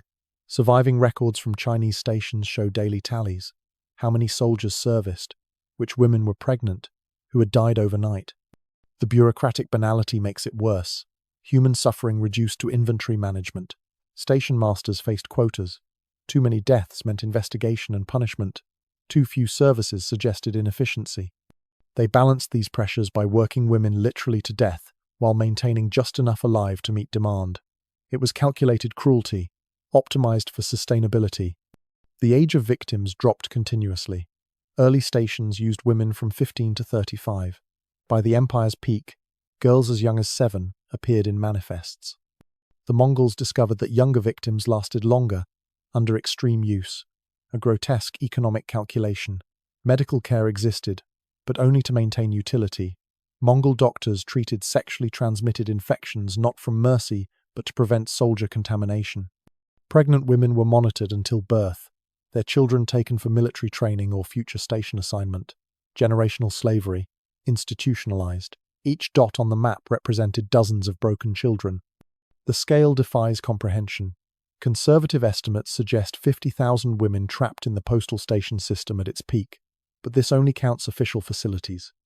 Temporary stations, military camps, and occupied cities operated similar systems without centralized documentation.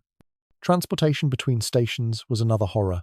Women were moved in special wagons, essentially mobile prisons. Chained together, minimal food, no privacy. Many died in transit, their bodies dumped along the Silk Road. Caravan guards reported these losses like spoiled merchandise. The psychological control was absolute. Women who resisted faced public torture as examples. Those who cooperated received marginally better treatment, an extra blanket, slightly more food. The Mongols created hierarchies within slavery, making victims complicit in their own exploitation. Some stations specialized. One near Karakoram focused on virgin girls for visiting dignitaries. Another in Persia housed pregnant women exclusively. A third in China operated as a training facility where younger girls were prepared for service. Industrialized rape required specialization, but the hostels were just one part of the system, because the postal stations connected to a larger network. Military brothels, urban comfort houses, private collections, repard, all linked through the same infrastructure that moved troops and messages. Women became another commodity flowing through imperial channels. The Mongols even created audit systems. Inspectors traveled between stations, checking efficiency, investigating unusual death rates, ensuring quota compliance.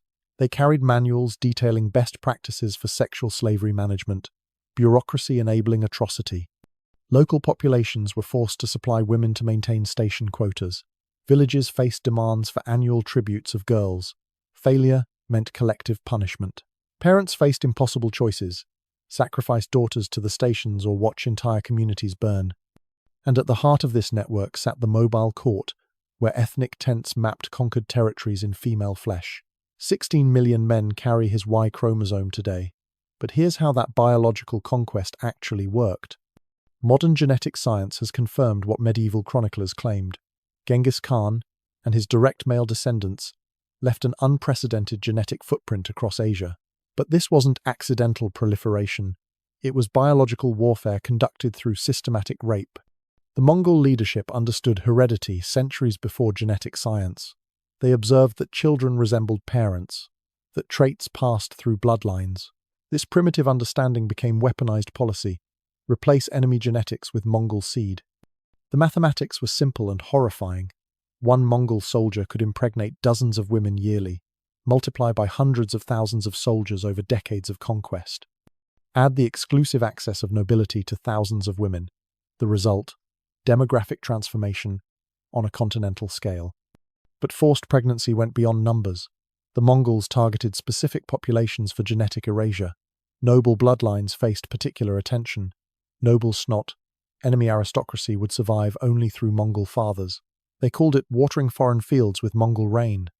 The pregnancy was just the beginning of the horror, because bearing a conqueror's child meant permanent marking. These women couldn't return to their communities. They carried enemy blood. Their children faced discrimination from both cultures: too Mongol for natives, too native for Mongols. Genetic weapons that exploded across generations. The Mongols instituted monitoring systems for pregnant captives. Special camps housed expectant mothers, providing better food and shelter, not from compassion, but to ensure healthy offspring. Miscarriages were investigated, sometimes punished. Wombs became state property. Children of rape received specific treatment. Boys showing promise entered Mongol military training. Girls were raised for future distribution.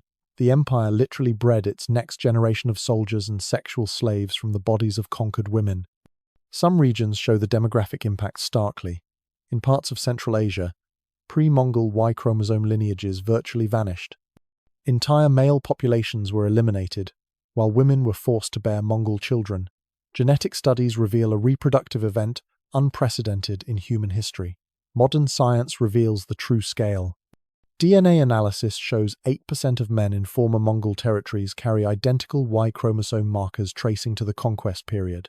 In some regions, the percentage reaches 30%. This represents millions of sexual assaults crystallized in living genetic code. But the genetic weapon had cultural dimensions. Children of Mongol rape often received privileges denied to pure-blood natives. They could join administration, access education, escape poverty. This created perverse incentives. Women sometimes sought Mongol partners for their children's futures. The Mongols exploited this dynamic. They established hierarchies where half Mongol children ranked above pure natives, but below pure Mongols. These intermediate populations became enforcement mechanisms, culturally displaced people serving their father's empire against their mother's peoples. Forced pregnancy, as policy required infrastructure. The Mongols created systems to track paternity, establish inheritance rights, and prevent infanticide. Children were registered, their mothers monitored. Killing a Mongol's child, even one conceived through rape, meant death for entire families. But forcing women to bear children had another purpose: psychological warfare through biology. Every Mongol child born to conquered women reminded communities of their defeat. These living symbols of violation walked among them, speaking their language with conqueror's blood: trauma, hereditary, and inescapable. The Mongols even regulated lactation. Conquered women who bore children were forced to nurse them, creating biological bonds with their rapists' offspring. Those who refused faced torture. The empire weaponized maternal instinct against its victims. Some women found terrible solutions: secret herbal abortions, infanticide disguised as accidents, suicides that took unborn children with them. The Mongols responded with collective punishments. Entire communities suffered for individual resistance. The genetic conquest succeeded beyond imagination. Today, from Korea to Eastern Europe, millions carry proof of historical atrocity in their cells. DNA evidence makes denial impossible. The Mongol genetic bomb detonated 8 centuries ago still shapes human population. Yet all these numbers pale before what happened in 1223 to 4,000 Oirat girls. The youngest was 7, the oldest 15. All 4,000 were lined up in the public square. The Oirat Confederation had resisted Mongol expansion, allying with Genghis Khan's enemies. When they finally fell in 1223, the revenge surpassed previous atrocities. The Khan ordered a demonstration that would echo across the steppes: total humiliation of an entire people through their daughters. Every Oirat girl within the specified age range was collected. Soldiers swept through camps, dragging children from mothers' arms. The operation took 3 days, methodically gathering victims from scattered settlements, precision in the service of atrocity. The girls were brought to Phallic, the Oirat capital. In the main square, before assembled populations of both Oirat and Mongol, they were arranged in neat rows. The organization was deliberate. The chaos would dilute the message. This was punishment as performance. Genghis Khan addressed the crowd personally. Through translators, he explained that Oirat resistance had earned special punishment. Their men would die knowing their bloodlines ended. Their women would watch their daughters destroyed. Their children would serve those who destroyed them. The parents were given a choice that wasn't a choice. Submit completely, and your daughters would merely become sexual slaves. Resist in any way, and watch them tortured to death. Most parents collapsed, begging for mercy that wouldn't come. The Mongols had calculated perfectly. Parental love became a weapon against resistance. What followed was public, systematic, and deliberately prolonged. The 4,000 girls were divided among different military units. In full view of their families, the mass rape began. The Mongols had erected platforms to ensure visibility. No one could look away. The logistics alone revealed the planning. Feeding and managing 4,000 victims required infrastructure. The Mongols had prepared holding areas, guard rotations, even medical teams. This wasn't spontaneous brutality but orchestrated terror requiring weeks of preparation. Contemporary accounts describe parents trying to reach their children being cut down. Others were forced to watch at sword point. The sounds, thousands of young voices in pain, carried for miles. Mongol soldiers rotated in shifts, maintaining the assault for days. What happened next broke something fundamental in human witnesses. Because the atrocity's purpose wasn't just physical violation but spiritual annihilation, the Mongols made parents complicit. Watch your daughter's torture, or cause her death. They transformed love into a tool of destruction, making protection impossible. 2 girls died during the public assault. Their bodies were displayed as warnings while the atrocity continued around them. The Mongols presented this as mercy. Only 2 deaths among 4,000 showed their restraint. Survival became another form of torture. After the public demonstration, the girls were distributed according to standard practice, but they carried special designation, Oirat rebels' daughters. This marked them for particularly harsh treatment throughout the empire. Their origin became a curse following them to death. Many were assigned to the lowest military units, particularly the foreign auxiliaries. The Mongols enjoyed the irony. Oirat girls serving soldiers from other conquered peoples. Layers of humiliation designed to maximize suffering across cultural boundaries. The 2 who died were the lucky ones. Because survival meant years of systematic abuse. The youngest victims, children of 7 and 8, were kept until they reached useful age. They grew up in sexual slavery, knowing no other life. The Mongols had stolen not just innocence, but identity itself. The Oirat never recovered. Their population collapsed, their culture fragmented. Survivors scattered rather than rebuild, carrying trauma that passed through generations. The public atrocity had achieved its purpose, demonstrating that resistance meant not just death but collective defilement. Other tribes learned the lesson. When Mongol armies approached, cities surrendered faster. The Oirat atrocity became a reference point, a threat that needed no elaboration. Remember, the 4,000 became shorthand for absolute submission, or absolute horror. The psychological warfare succeeded completely. The Mongols had discovered that public sexual violence paralyzed resistance more effectively than military defeat. They refined and repeated the tactic, though never again on such scale. But even this industrial-scale atrocity was perfected into something worse during the Siege of Urgench. The Mongols didn't just rape, they innovated new ways to weaponize sexual violence. As the empire expanded, its methods evolved. What began as organized brutality became scientifically refined torture. Each conquered culture contributed to a growing repertoire of horrors, as the Mongols collected atrocity techniques like they collected tribute. From Chinese military manuals, they learned about psychological timing. Sexual violence, immediately after military defeat, created different trauma than delayed assault. They experimented with intervals, sometimes attacking women immediately, sometimes waiting days while fear built. Terror as precise science. Persian practices introduced chemical elements. The Mongols learned about substances that increased pain, prevented healing, or caused specific bodily reactions. They incorporated these into their systematic assaults, turning ancient medicine into modern torture. The red-hot iron bars were just the beginning, because the Mongols discovered that physical trauma alone had limitations. Bodies could adjust, minds could dissociate. So, they added layers, forcing family members to participate, making victims choose between impossible options, creating hierarchies where victims hurt each other for marginal benefits. They pioneered sensory assault. Women were kept in absolute darkness for days, then brutally assaulted in blinding light. Others endured constant noise, not coes, screams of other victims, Mongol war chants, the sounds of loved ones being tortured.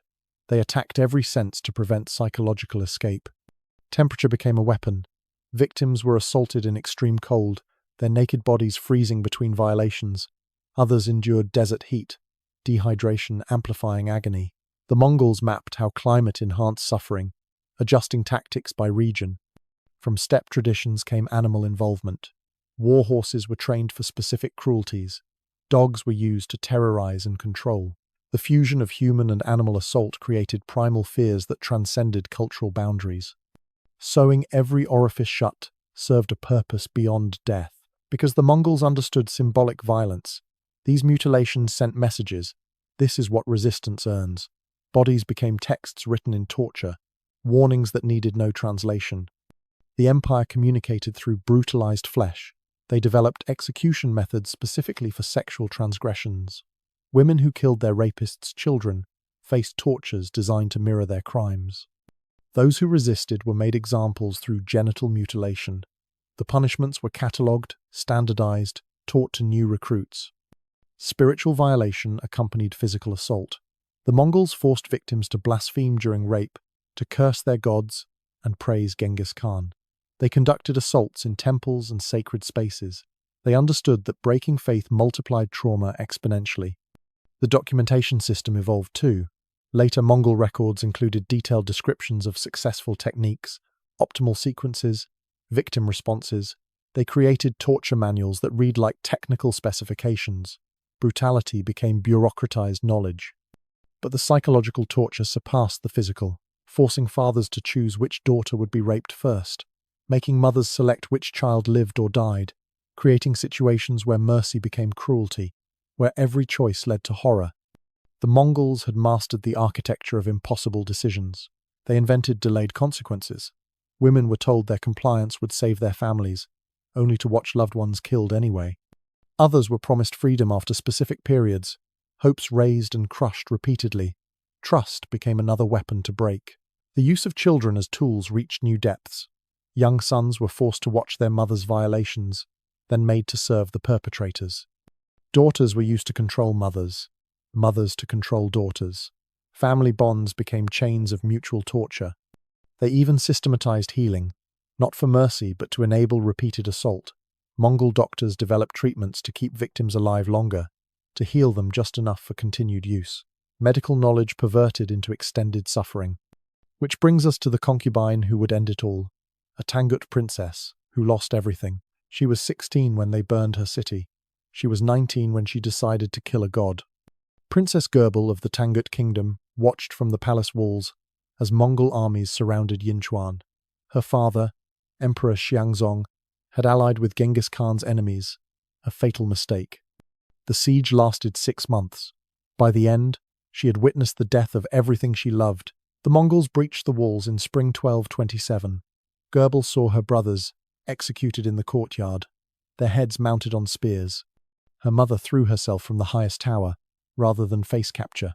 But Gerbel was caught trying to follow, dragged back from the edge by Mongol hands. In the selection that followed, her royal blood and extraordinary beauty marked her for the Khan himself. She scored 98 on their terrible scale, nearly perfect. The evaluator noted her defiant eyes as a flaw, unknowing that this defiance would end an empire. The journey to Genghis Khan's mobile court took weeks. Gerbel travelled in a special wagon with other high-value captives. She memorized faces, knowing most would disappear into the vast suffering machine of the Mongol system. She survived by focusing on one thought: revenge. Each night in his bed strengthened her resolve, because proximity to power revealed vulnerability. The great Khan, terror of the world, was an aging man with failing health. He wheezed in his sleep, struggled with old wounds. The monster who had destroyed millions was mortal flesh that could bleed. Goebel played her role perfectly. Submissive but not broken, beautiful but not seductive. She learned basic Mongolian, enough to understand orders but not enough to seem threatening. She became furniture in his tent, present but unnoticed during strategic discussions. From other concubines she learned the rhythms of court life, when guards changed shifts, which nights the Khan drank heavily, how thoroughly women were searched, and where searches were cursory. Information gathered like drops of water, eventually forming a flood. The dagger came from an unexpected source. An older concubine, a Jin princess who'd served 15 years, passed it during bathing. No words exchanged, just a moment of eye contact that said everything. The blade was thin, designed for concealment, sharp enough for one precise strike. The dagger had been her mother's, until the Mongols came. This was a lie, Goebel told herself for strength. The blade was Mongol-made, stolen from a careless guard, but imagining her mother's hand on the hilt gave her courage. She practiced the motion in darkness, building muscle memory for one perfect movement. Weeks passed. The Khan's health deteriorated. The Tangut campaign had exhausted him.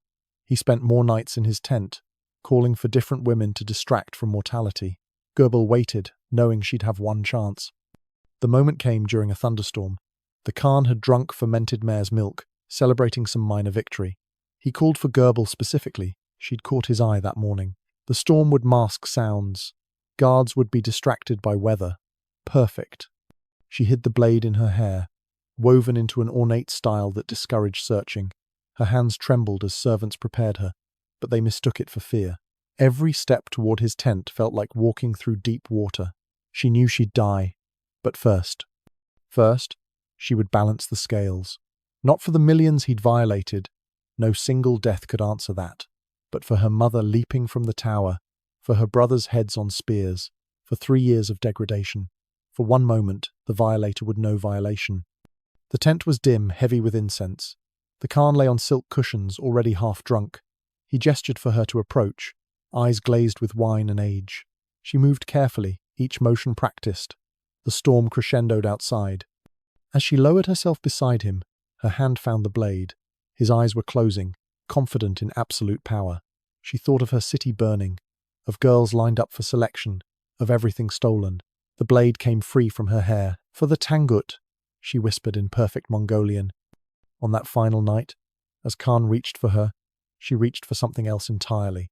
8 centuries later, women still cover themselves in regions the Mongols conquered. Here's why. The Mongol sexual terror didn't end with military withdrawal. It carved permanent scars into conquered cultures, reshaping everything from architecture to marriage customs. Societies rebuilt themselves around preventing another Mongol-style catastrophe. In Central Asia, families began practicing extreme purdah, floss women, hidden not just from strangers but from extended family. The logic was traumatic but clear. If conquerors came again, hidden women might escape notice. Invisibility became survival strategy, passed through generations, until original reasons were forgotten. Architecture evolved to protect women. Houses sprouted hidden rooms, escape tunnels, false walls. Cities designed new layouts with women's quarters at centers, surrounded by defensive layers. The Mongol terror literally reshaped urban planning across continents. Marriage ages dropped precipitously. Families reasoned that married women might receive protection from husbands' families. Girls were wed as young as possible, childhood ending at first menstruation. The Mongols had made youth a vulnerability requiring immediate protection. The population numbers tell only part of the story, because beyond demographics lay psychological devastation. Entire regions developed collective trauma symptoms. Folktales emerged warning young women about stranger danger. Lullabies incorporated escape instructions. Children absorbed fear through bedtime stories. The Mongols had militarized sexuality so effectively that conquered peoples responded with equal extremity. Some cultures developed honor-killing traditions, ASB, better death than dishonor. Others created elaborate virginity verification systems. Sexual purity became fortress against historical repetition. Language itself changed. Words for rape, pregnancy, and violence evolved or disappeared. Some cultures developed euphemisms so elaborate that discussing sexual violence became linguistically impossible. The unspeakable literally became unspeakable. Religious practices adapted. New prayers emerged, begging divine protection from sexual violence. Pilgrimage sites developed around locations where women had died, protecting their honor. Saints were created from rape victims who chose death over submission. Entire civilizations restructured around preventing another Mongol-style horror. Gender segregation intensified beyond recognition. Public spaces became male-exclusive. Women's movement required elaborate preparations. Mixed gatherings vanished from social life. The Mongols had made gender interaction synonymous with danger. Economic systems warped around protective strategies. Dowry inflation reflected families' desperation to secure protective marriages. Women's inheritance rights vanished. Property ownership might attract violent attention. Financial invisibility became another survival mechanism. Military doctrine in affected regions permanently changed. Armies developed specific protocols for protecting civilian women during conflicts. City defenses included designated hiding places for females. The Mongol lesson was clear. Military defeat meant systematic rape. But protection came with imprisonment. Women lost freedoms in exchange for safety from largely historical threats. Societies traumatized by Mongol violence restricted their own women for centuries. The cure became its own disease. But the ultimate irony was about to unfold in Khan's own tent, because while millions suffered under his sexual tyranny, Genghis Khan himself would fall to a woman's blade. The man who had weaponized sexuality would die from it. The violator would meet justice from his final victim. Modern DNA evidence provides the epilogue. Those 16 million descendants carry proof of historical horror in every cell. Each genetic marker represents countless rapes, forced pregnancies, destroyed families. Science has quantified atrocity. The Mongol sexual terror remains history's most systematic campaign of rape. No conquest before or since matched its scope, organization, or lasting impact. It transformed not just populations but possibilities, showing humanity depths of organized evil previously unimagined. Because on a storm-lashed night in 1227, all that systematic sexual terror was about to meet poetic justice in the form of one woman's hidden blade. Thunder masks the sound as steel parts flesh. Princess Gerbil's blade finds its mark with practiced precision. The man who had terrorized continents gasps, not in pleasure as expected, but in shock. Blood spreads across silk sheets, black in the candlelight. The most powerful man in history clutches at his groin, finding only wetness where manhood once was. She doesn't flee immediately. For 3 heartbeats, she watches his eyes transition from confusion to understanding to terror. The Khan who had violated thousands experiences violation. The mouth that ordered systematic rape opens in a soundless scream. "Every woman you destroyed," Gerbil whispers, her Mongolian perfect now. "Every daughter stolen, every mother broken. They send their regards through me." Genghis Khan reaches for her with bloody hands, but she's already moving. The storm provides cover as she slips through the tent's entrance. Guards huddle against rain, not yet aware their god-king bleeds out on silk cushions. Gerbil runs through the camp, past the ethnic tents mapping conquered territories in female flesh. Chinese girls peer through fabric gaps, Persian women clutch their children, Russian nobles sit in golden chains. They see her blood-stained clothes and understand. Some bow, others weep, all remain silent. The river churns below the cliff, swollen with storm water. Gerbil doesn't hesitate. She has fulfilled her purpose, the only goal that kept her alive through 3 years of degradation. Behind her, shouts rise as guards discover their dying lord. She speaks her final words to the storm. "For Tangut, for all of them, for my mother." The water is ice and impact. The current takes her instantly, carrying her body miles downstream. Mongol search parties will find her corpse days later, but by then the damage is done. The great Khan is dead, his empire beginning its slow fracture. Inside the tent, Genghis Khan dies as he lived, surrounded by evidence of his atrocities.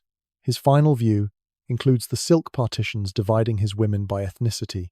The man who built an empire on systematic rape dies, castrated by one of his victims. His generals find him at dawn. The scene is unmistakable, but they create fiction. Official records will claim illness, a hunting accident, various noble deaths. They cannot admit that the world's greatest conqueror was killed by a teenage girl he'd enslaved. They burn Gerbil's body without ceremony, denying her even a name in records.